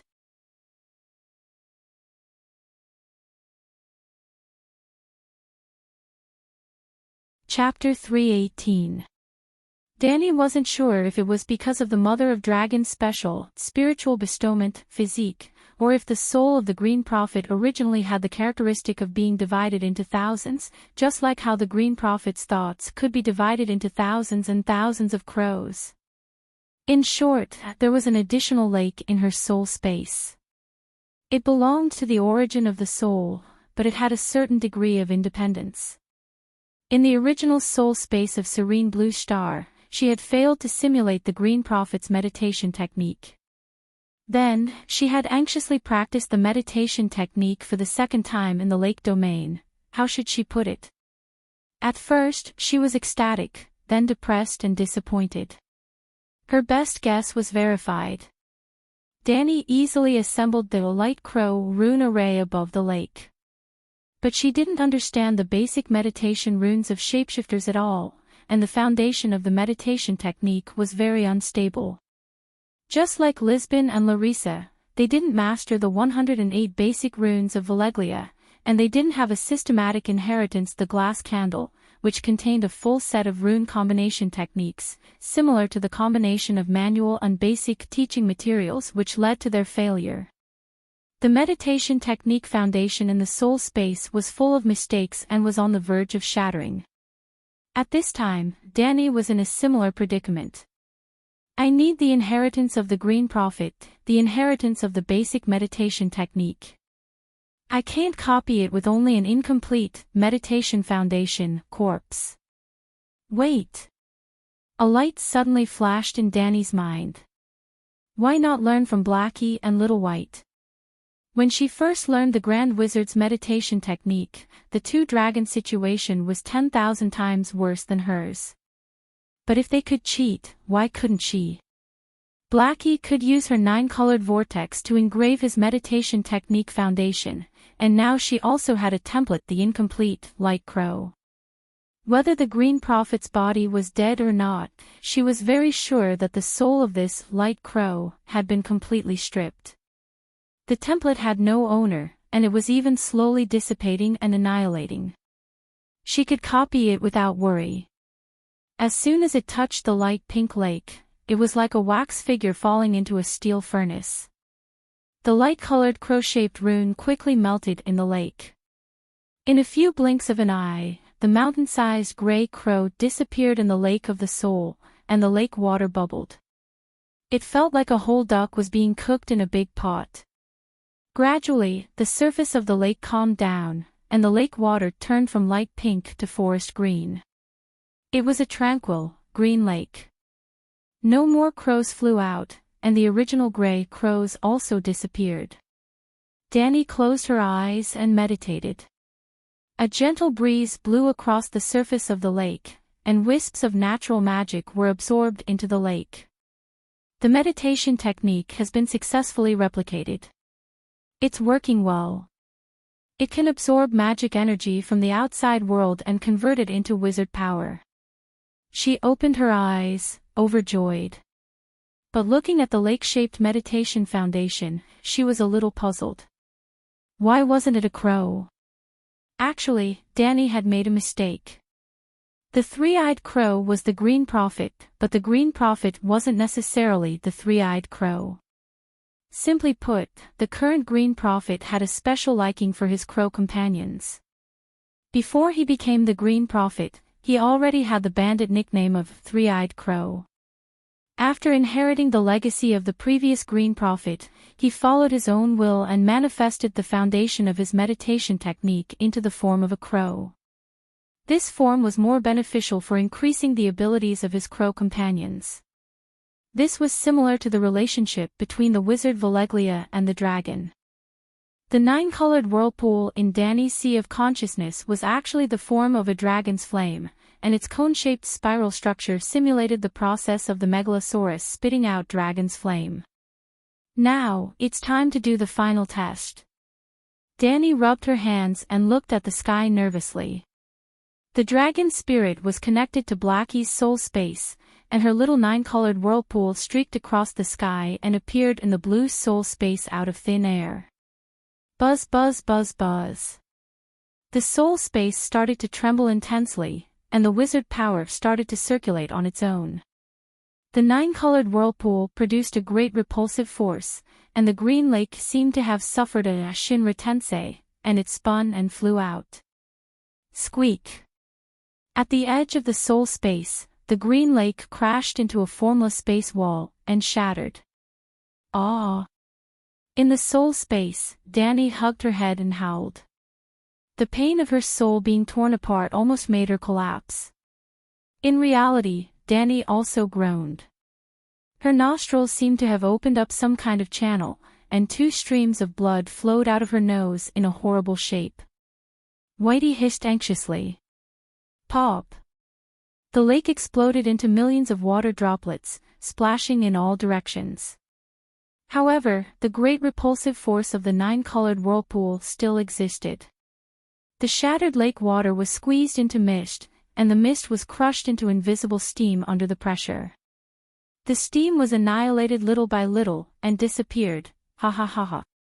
Danny gradually regained her breath, and laughed crazily in the soul space. Even I can't destroy this part of my soul. I've succeeded. This is the immortal soul. In Danny's wild laughter, a thin ring was born from nothingness in the soul space. With the 9-colored whirlpool as the center, it spun counterclockwise against the soul wall. This was the reborn soul lake, the second soul of the ring that laid the foundation of the Green Prophet's meditation, and Danny's second head. Dahei, Whitey, come over and play fight the landlord. With a thought, the main soul entered the dragon spirit state with Dahei, and the second soul entered the dragon spirit state with Whitey without any hindrance. In the next moment, 2 megalosaurus, one white and one black, were lying across the blue soul space. Hiss! Dahei roared at Whitey in surprise, why are you here again? Hiss! Whitey roared blankly, I don't know anything. Other than being able to communicate with Whitey's dragon spirit, Danny also sensed Little Green and Little Gold in the slave bay for the first time. She could determine their location, but she couldn't sense the dragon spirit. She was sure that the second soul of the ring strengthened her connection with the dragons. Great harvest, it's really a great harvest. Ha ha ha, now I'm really invincible. With Dahei on the left and Whitey on the right, Danny was extremely proud. No, I can still be stronger. Danny looked excited. If I kill Bran, transform his soul into spiritual matter and absorb it, the second soul will be upgraded to a higher level. Maybe I'll have 3, 4, or even 5 dragon spirits. How terrible will the true dragon's roar be when I have 5 dragon spirits? In the state of 5 dragon spirits, if I superimpose the 5 dragon meditation vortexes on my body, I can burn the Night King to death with one look, right? When Danny ended the dragon spirit state and her consciousness returned to her body, the sky was silver gray, and a full moon was already hanging on the top of the tree. She took out a silk handkerchief from her backpack, dug a few piles of hard snow in the ditch against the sun, rubbed it in the silk handkerchief, and wiped the blood scabs on her mouth and nose clean. After a while, Danny stepped on the soft leaves and returned to Whitey's side. Before climbing on his back, she caught a glimpse of the big crow that was thrown on the ground before. After thinking about it, she went over and picked it up. It was hard and stiff. Maybe it's a magic material. I can take it back and study it. At least it's more magical than Tyrion's second brother. With that in mind, Danny lifted the crow's leg, rode the white dragon, and soared into the sky. Blackie also struggled to get up and followed behind, flying in the direction of the Great Wall. Blackie was a little tired. It should have rested in Hoguan town for a night and go back tomorrow. But Danny thought of something. There was a big battle this morning, and so many people died. They must be burned tonight. She planned to get some spiritual matter to nourish Blackie's body. I just hope the bodies are not burned clean. In fact, the Great Wall was in a mess, and no one was dealing with the bodies outside the city. Dany did not attract much attention when she suddenly left in the afternoon on the dragon. But as the sky darkened, Barristan had already returned from outside the city. She still did not appear, and some people panicked. The old fox, Ymont, did not guess wrong.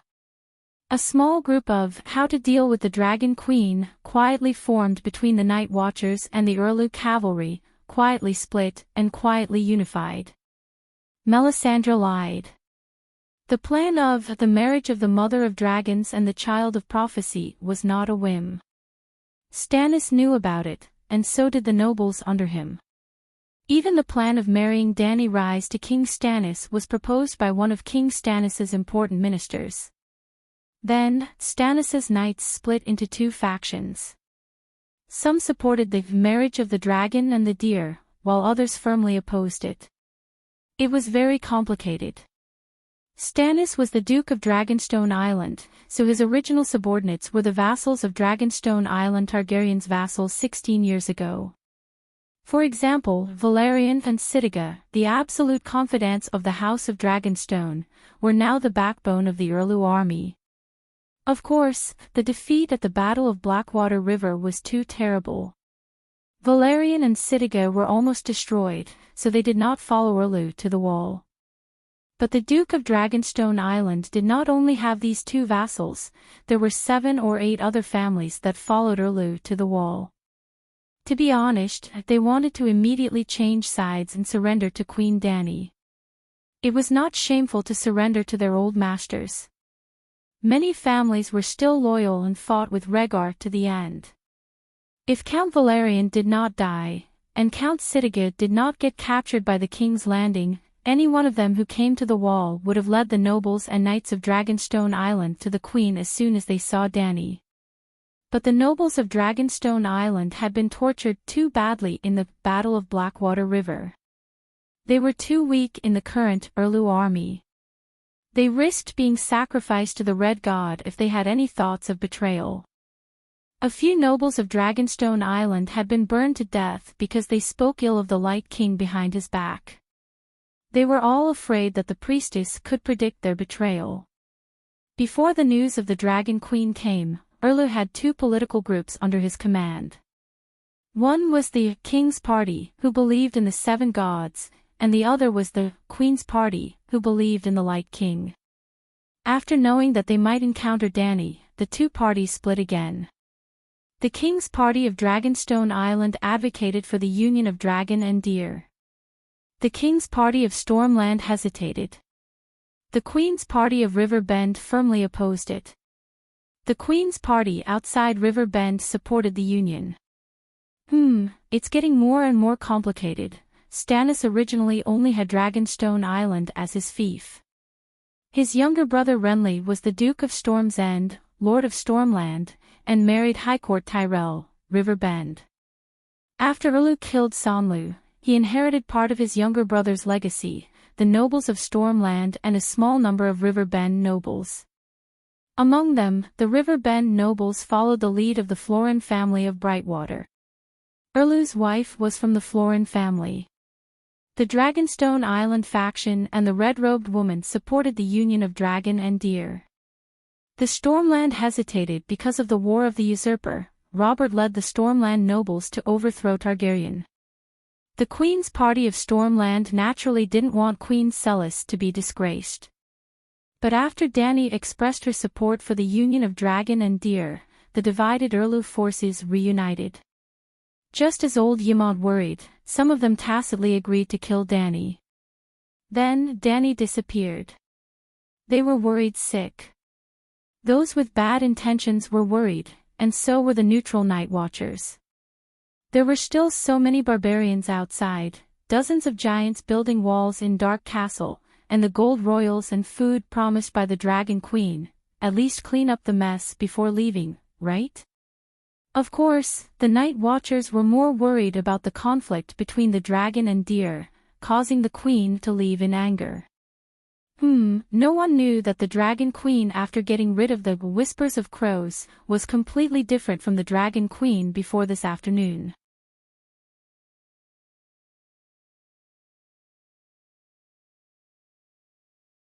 Chapter 319. Calm down, everyone. Don't panic. In the front yard of Dark Castle, Maester Yamont gestured with his hands and tried to calm the arguing crowd. Ser Barristan is still here. He represents Queen Dany Rise and has full authority over matters related to the Westeros. Barristan was angry at the Queen for not informing him, but he did not object to her decision to leave. There were two reasons. First, he knew the Queen's abilities. She had left a magic coordinate on his wrist that allowed him to communicate with her. Second, like old Yamont, he was worried that someone would take advantage of the opportunity to harm him. How could he trust Erlu, who would kill his own brother for the Iron Throne? He was an upright man, but an upright man was not necessarily a fool. Yes, I am the Queen's Iron Guard, Captain of the White Knights. I represent the Queen in dealing with the barbarians in the new camp, the White Knight said seriously. Stannis bit his cheek and glared at the White Knight for a while before he asked bitterly, Sir, why didn't you go to Dragonstone to find me? Barristan did not expect Erlu to bring this up. He was startled for a moment before he smiled bitterly. Your Majesty Stannis, you are all wrong. Ever since Joffrey stripped me of my white robes, I had no intention of joining any king. Really? You and Lord Renly are Joffrey's uncles. Joffrey is not Robert's son, Stannis interrupted him angrily. Everyone recognizes his identity, the White Knight said noncommittally. Even if he took away my white robe, my honor does not allow me to encourage my uncle to oppose my nephew. So, you and Lord Renly are not in my consideration. Thus, Robb was the only king left. I sympathized with him, but I would not support the king's division. At the time, I was going to find a small sept in the countryside and dedicate the rest of my life to the seven gods. Then how did you become her White Knight? Stannis ground his teeth. Varys found me. Varys? Stannis exclaimed. Yes, when I was praying in the basilica, his little bird came and told me about Her Majesty Daenerys. I couldn't refuse. This was a chance for me, a chance to redeem myself. However, I didn't intend to serve a crazy king anymore. When I saw her, I concealed my identity and observed her for nearly half a year. I found her benevolent, wise, kind, intelligent. Enough. The old knight had a blissful look on his face as he reminisced, but Stannis's face looked as if he had been fed feces. He interrupted the White Knight and said, Now that she has left, how do you contact her? How else can I contact you? White Knight glared at him and said matter-of-factly, Of course it's through messenger crows. I'm always at the Great Wall, right? If you have any orders, just send the messenger crows to the Great Wall. How do you contact her? Stannis asked. Barristan said, Let the messenger raven send a message to Dragonstone Island. Dragonstone Island? You want to take my Dragonstone Island? The veins on Stannis' square chin bulged. Dragonstone Island is the land of the Targaryens. Yamont frowned. Stannis looked at the old man coldly and emphasized, It is now my territory. Didn't she swear that she would not clash with the forces stationed at the Great Wall before she dealt with the deviants? She can't say that the promise of not starting a war is only valid at the Great Wall, right? We come to the north and she comes to the south to invade our home. Who would dare to leave their own territory to support the Great Wall? Erlu's words were not unreasonable. For example, if Lannister went north to the Great Wall to fight the deviants, Dany could not possibly go and take Casterly Rock, right? There was only one point. Stannis had drifted on the sea for a few months, so his information was somewhat outdated. Dragonstone Island is no longer yours, Barristan said with a strange expression. Right after you left, Lannister took advantage of the fact that Dragonstone Island was defenseless and sent thousands of soldiers to surround the castle. About half a month ago, Sir Loras attacked Dragonstone Island. Stannis' face was gloomy. He turned to old Yamant and asked, "You are the scholar of Dark Castle. Why didn't you tell me about this?" Yamant frowned and slowly explained, "I don't know either. In the past few months, the City of Learning has not sent any messenger crows to the Great Wall. How could the City of Learning care about such a small matter?" Paris Tun yawned tiredly and defended the City of Learning. "It's too far away. Other than the change of seasons and the change of authority in King's Landing, the City of Learning will not send any messages to the Great Wall." She didn't leave. Melisandre walked out of the darkness with her hands hidden in her sleeves. As she spoke, everyone could see the pigeon egg-sized ruby on her throat glowing with a mysterious red light. Dany, Rise went to the north. "She should be back soon," she said softly. "You saw her in the flames." Stannis pursed his thin lips into a thin line. He remembered that the red-robed woman was alone in the room in the afternoon, staring at the raging flames in the brazier. Under what circumstances did she see her? Was she looking for the child of prophecy? Or was she following his orders and trying to cast a shadow spell on her? Stannis began to clench his teeth, and his cheeks puffed up out of habit. Melisandre understood his thoughts just by looking at his expression. She could not help but sigh to herself. After meeting Targaryen riding a dragon, even he began to doubt the authenticity of the child of prophecy. It was no wonder that she herself was shaken. Could the prophecy be wrong, and the real reincarnation of Yesor and Ahai was Dany Rise? However, she did not communicate with Lalo. When she was looking for the child of prophecy, she saw the Dragon Queen. Stannis' face was still in the flames, but it was a little dim and not as clear as it was on Dragonstone Island. There was also another person's figure that appeared from time to time. The red-robed woman glanced at Jon, who was standing among the night watchers. She coughed softly and said slowly, "I felt the aura of the dragon. She is fighting with someone, a very strong enemy. It's a fierce battle on the soul level." "What enemy?" Barristan asked nervously. God's servant. God has been watching her for a long time.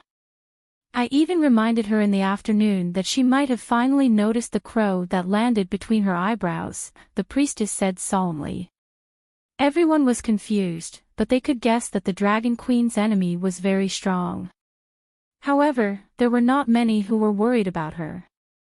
Instead, some of the night watchers and Erlu's armored knights exchanged looks with joy and excitement. The White Knight's expression changed, and he asked anxiously, "Where?" "I'll go over now." The red-robed woman's expression was calm. She was not too concerned, nor did she gloat. She only said lightly, "It's useless even if you go. The two of them are fighting on the soul level, and the battle has already ended at dusk." Yamant's blue eyes flashed with concern, and he asked in a trembling voice, "Who won?" "You said that Her Majesty Dany Rise is on her way back. She should have won, right?" "I'm not sure. No matter who wins or loses, there is no fatal damage to either side. It won't affect her returning to the Great Wall to rest. She should be heavily injured, right?" a short knight with a mouth full of brown rotten teeth said with his eyes flashing. The red-robed woman looked at him lightly and did not answer, but the atmosphere in the courtyard suddenly became hot and heavy. It was as if a strange flame had risen in everyone's heart. The red-nosed old professor also noticed the change in everyone's mood. He could not help but frown and change the topic. "Who is God?" "Deviant ghosts." "Deviant ghosts are just God servants." Hiss, a loud and clear dragon's roar came from the southern sky. Everyone, who had different thoughts, immediately stopped talking and looked up. After a few breaths, two huge black shadows flew under the silver full moon, and the sound of huge wings flapping could be heard clearly. A gust of wind blew in the courtyard, and the white dragon landed on the stone steps of the king's tower on the east in a way that did not match its body size and weight. Dragon Queen's energetic voice then came. Are you guys admiring the moon in the courtyard? Air. The people who were looking at her with worry, nervousness, and curiosity felt awkward for a moment. Only then did Scholar Yamant come out and ask, "Your Majesty, are you all right? What can happen to me?" Danny asked curiously. "Madame Melisandre told us that you fought with a powerful enemy in the evening," the old scholar said with confusion. "Oh, I was fighting with it."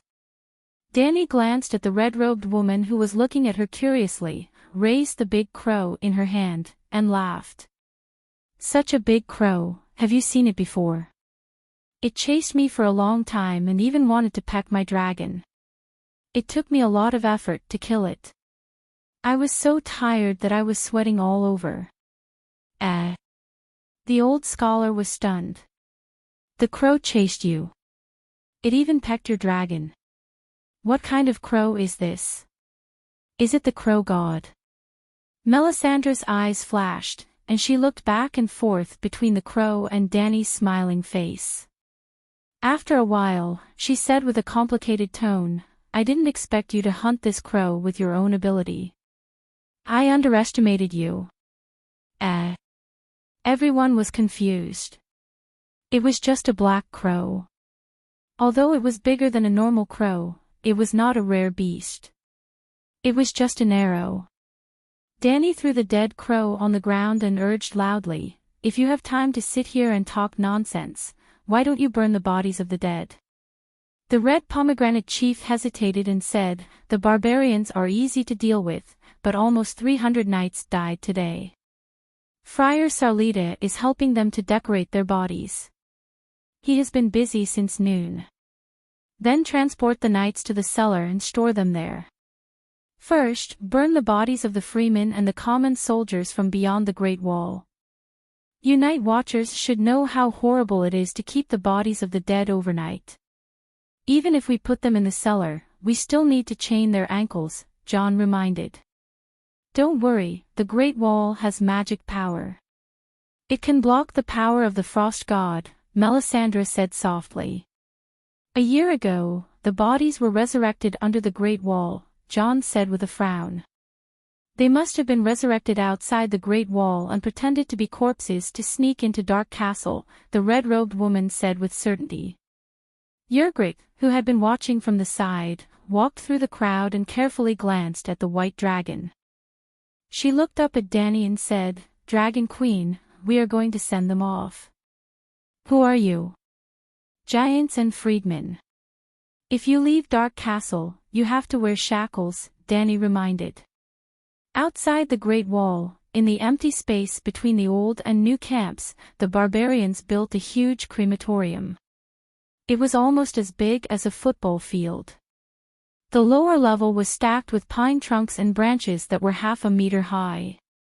The branches were filled with half-dried leaves and weeds. The pile of firewood was piled high with corpses. It was a shocking sight, but when Danny asked for the number, she was shocked to find that there were surprisingly few.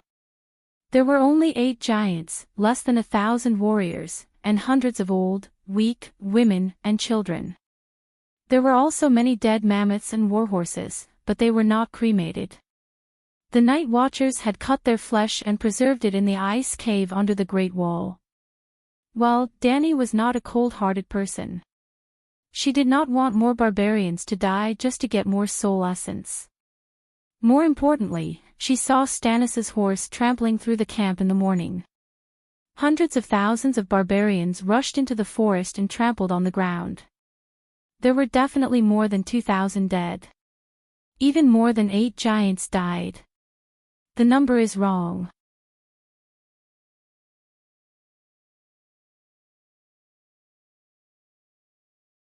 Chapter 320. Thousands of people surrounded the north side of the crematorium. There were savages, giants, and night watchers to maintain order. Danny rode on Little White's back and fought at the front. Beside her were Barristan and several senior members of the Night Watchers. Stannis led the red-robed woman and a group of knights to the east corner. There were more than 200 corpses of House Lu's soldiers. The number is wrong. Danny frowned and asked Red Pomegranate, "Lord Steward, where are the rest of the corpses? The number of freemen should be around 3 to 5,000. It's off by half.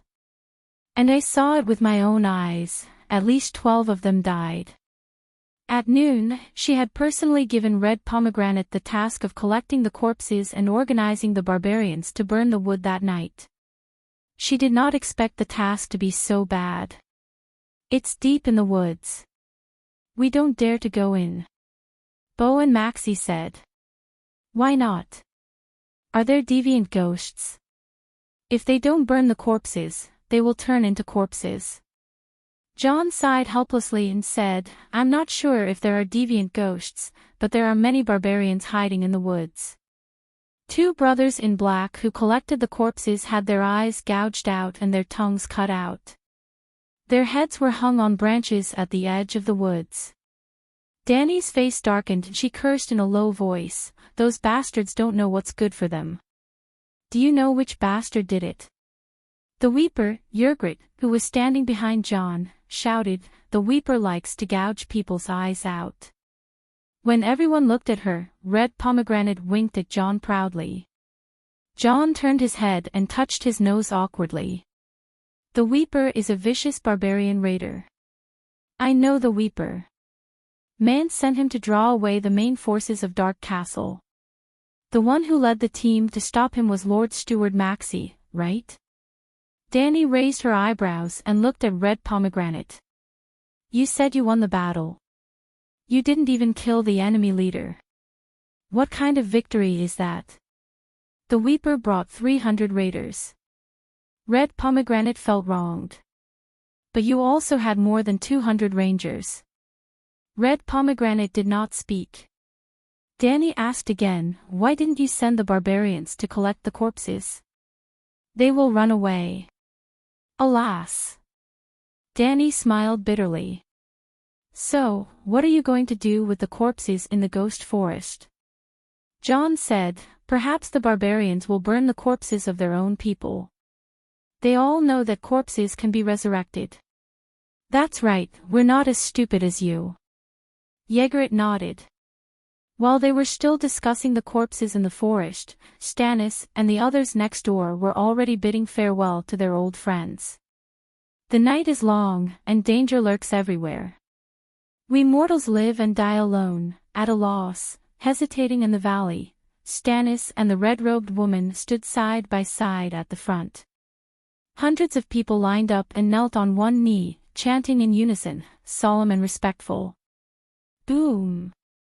The red-robed woman waved her hand, and the entire bonfire seemed to have been splashed with gasoline. In an instant, 7 feet of flame soared up, and the high-temperature wave crossed dozens of meters, blowing the hair on Danny's forehead into a mess. "Let's begin." Danny looked around and didn't find anyone who looked like a priest. She couldn't help but ask, "Are there no priests among the free people?" "We believe in the old gods, and they have no priests," said Mance's pretty sister-in-law. "The old gods only have faces carved into tree trunks. They have noses, eyes, and mouths. Unfortunately, they can't speak or guide you enchanting." Sir Alistair mocked. "Where is Friar Celida? Why don't we let him make a cameo appearance?" Danny came up with a bad idea. I am the last giant. I don't have any companions." Yrgrit suddenly started singing, scaring Danny and the people around her. "The last giant came from the mountains. We once ruled the world. Ah, the little people stole the forests, stole the mountains, stole the rivers." At first, Danny didn't think much of it. "You're just a small female savage. How are you a giant?" But gradually, the smile on her face disappeared. The sadness in Ygritte's song was so clear that no one could escape from it, and no one could laugh at it. Whale paused for a moment, then followed in a low voice. "They built a wall in the valley, and caught all the fish in the stream." More and more savages joined in. Thousands of them formed a chorus, and their bleak voice was like a giant wave crushing a sandcastle. It easily drowned out the prayers of the red god believers. They lit a fire in the stone hole. They forged a sharp spear. And I was alone in the mountains. I had no companions, only tears. Chased by dogs in the day. Torches in the night. Because giants in the sun, the little people couldn't eat or sleep. I am the last giant. Remember my song. One day, I will leave, and my song will fade away. The silence will last for a long, long time. The song stopped.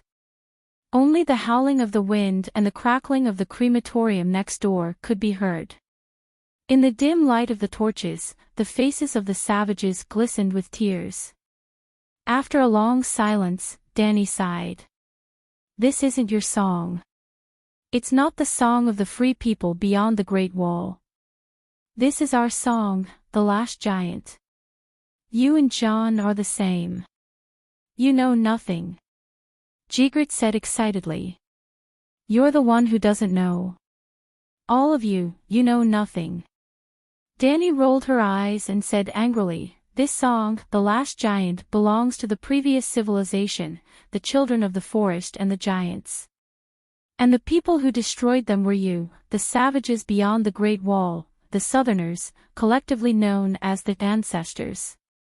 I can hear the sadness and pain in your song, and it seems to match the sadness and despair in this song. But your misfortune is entirely your own fault. You don't want to improve yourself, and you're looking for death. All the savages stared at her angrily. If she wasn't riding on Little White's back, some of them might have rushed over to beat her up. What are you looking at? The Dragon Queen had a dragon's gallbladder, so she wasn't scared at all in the face of public condemnation. Her eyes were wide open, and she roared in an even louder voice than before, look at you. Wearing animal skins and holding wooden sticks, you eat raw meat and drink blood, and you don't work at all. What's the difference between you and savages? Oh, I forgot. You are the savages. But haven't you forgotten one thing? Your ancestors, the ancestors who came to this world from the land of Urso, defeated the children of the forest with superior technology and social system, and expelled the giants. 10,000 years have passed, and your civilization has regressed. Your social system has collapsed, and the technology of forging bronze has become the heirloom of a few tribes. Don't you feel ashamed? You still have the face to sing The Last Giant. The giants and the children of the forest were persecuted by the ancestors, but who went beyond the Great Wall to persecute you? Hasn't it always been the savages who attacked the Great Wall? Or is it persecuting you because you're not allowed to cross the Great Wall to rob the people in the north? The deviant ghosts are persecuting us. Otherwise, I wouldn't have come here. Ygritte was very bold. Thousands of savages were speechless and pale because of Dragon Queen's words, and she was the only one who dared to talk back. You've got guts. Danny nodded and said lightly, then let me ask you. How much food have you prepared for this winter? Is it enough for 2 years? Of course it wasn't enough. Other than John, Ygritte didn't have any personal property. I'm a spearwoman, a raider. She argued. So, you don't cross the Great Wall and rob the savages beyond the Great Wall. The ones who oppress the savages are your own people. Danny sneered. This time, even the sharp-tongued red-haired girl was stunned. Old Ymont, like the night watchers nearby, smiled happily, and there was a sense of relief and pride in his smile. Your Majesty, it's time to light the fire, the old scholar reminded slowly. Hiss, Little White jumped up, and Big Black glided over from the Great Wall like a ghost. The two dragons circled at a low altitude and suddenly spat out a bright red pillar of fire. The pillar of fire was about 15 meters long, and the sky nearby was lit up. Boom! The divine punishment swept across the crematorium like a sharp sword. The heat was oppressive, the flames were burning, and the waves of fire were rolling. In the sea of fire, the Megalosaurus flew freely. The savages, the night watchers, and even Stannis and his knights were stunned. This is the Megalosaurus. Under the flickering fire, Stannis's expression was uncertain. Suddenly, he seemed to have made a decision. His dark blue eyes were filled with determination. A true dragon must have its own dragon. That black dragon seems to be in a strange state. Melisandre's red eyes flashed with a hint of doubt. His big black roared excitedly, and the dragon flames in its mouth became more intense. In the sea of consciousness that outsiders could not see, a rainstorm of 5 colors fell like a waterfall. The 9-colored vortex that was originally rotating sluggishly was like a lubricated bearing, spinning at high speed and creating a huge tornado in the sea of consciousness that was like a pool of magma. What's wrong? The magic dragon is cruel by nature. Now that it can spit fire to burn people even if it's a corpse, they are still very excited, Earl Fair of Fallwood City said disapprovingly. We also need magic dragons, Sir Sanj gnashed his brown rotten teeth, and said in a low and powerful voice, dragons have 3 heads, and His Majesty Stannis is also a true dragon. The pink-cheeked Sir Justin Marseille reminded, she's a little different. We all saw during the day that she was riding a black dragon. She came back from the south at night, and until now, she has been riding on the white dragon's back. Both dragons were obedient, and there was no sign of resistance. And we all know that dragons have 3 heads because a dragon knight can only ride 1 dragon, and the extra dragon must be found for another dragon knight. Sanj laughed, and said in a low voice, I heard that every night when she is resting in the king's tower, the 2 dragons will be outside, and many night watchers will stand in the courtyard and openly peek at the Megalosaurus. Why don't your majesty try to communicate with them tonight, since there is no danger, and if you can subdue one of them? Stannis' heart skipped a beat, and he looked at the red-robed lady with a serious face. What do you think? Melisandre thought for a moment and said, we can try, but the chances are not high. You know better than me that a dragon will only recognize 1 dragon knight. Maybe her dragon is different. I heard that Barristan rode his black dragon and landed in Dark Castle. Maybe that black dragon is a cheap product that doesn't have the integrity of a true dragon. Sir Song grinned, revealing a mouth full of rotten teeth. The red-robed lady glanced at him and shook her head. I saw human wisdom and rationality in the black dragon's eyes. Barristan could ride a dragon because of the Dragon Queen's order. If this speculation is true, then it's even more terrifying. Sir Justin Marseille's pink face turned pale. Then, the blue eyes of this noble began to flicker with an unknown light. Sir Richard Hope, whose face was full of pockmarks, laughed softly, and reminded softly, actually, we all know that there is a simpler and more effective way.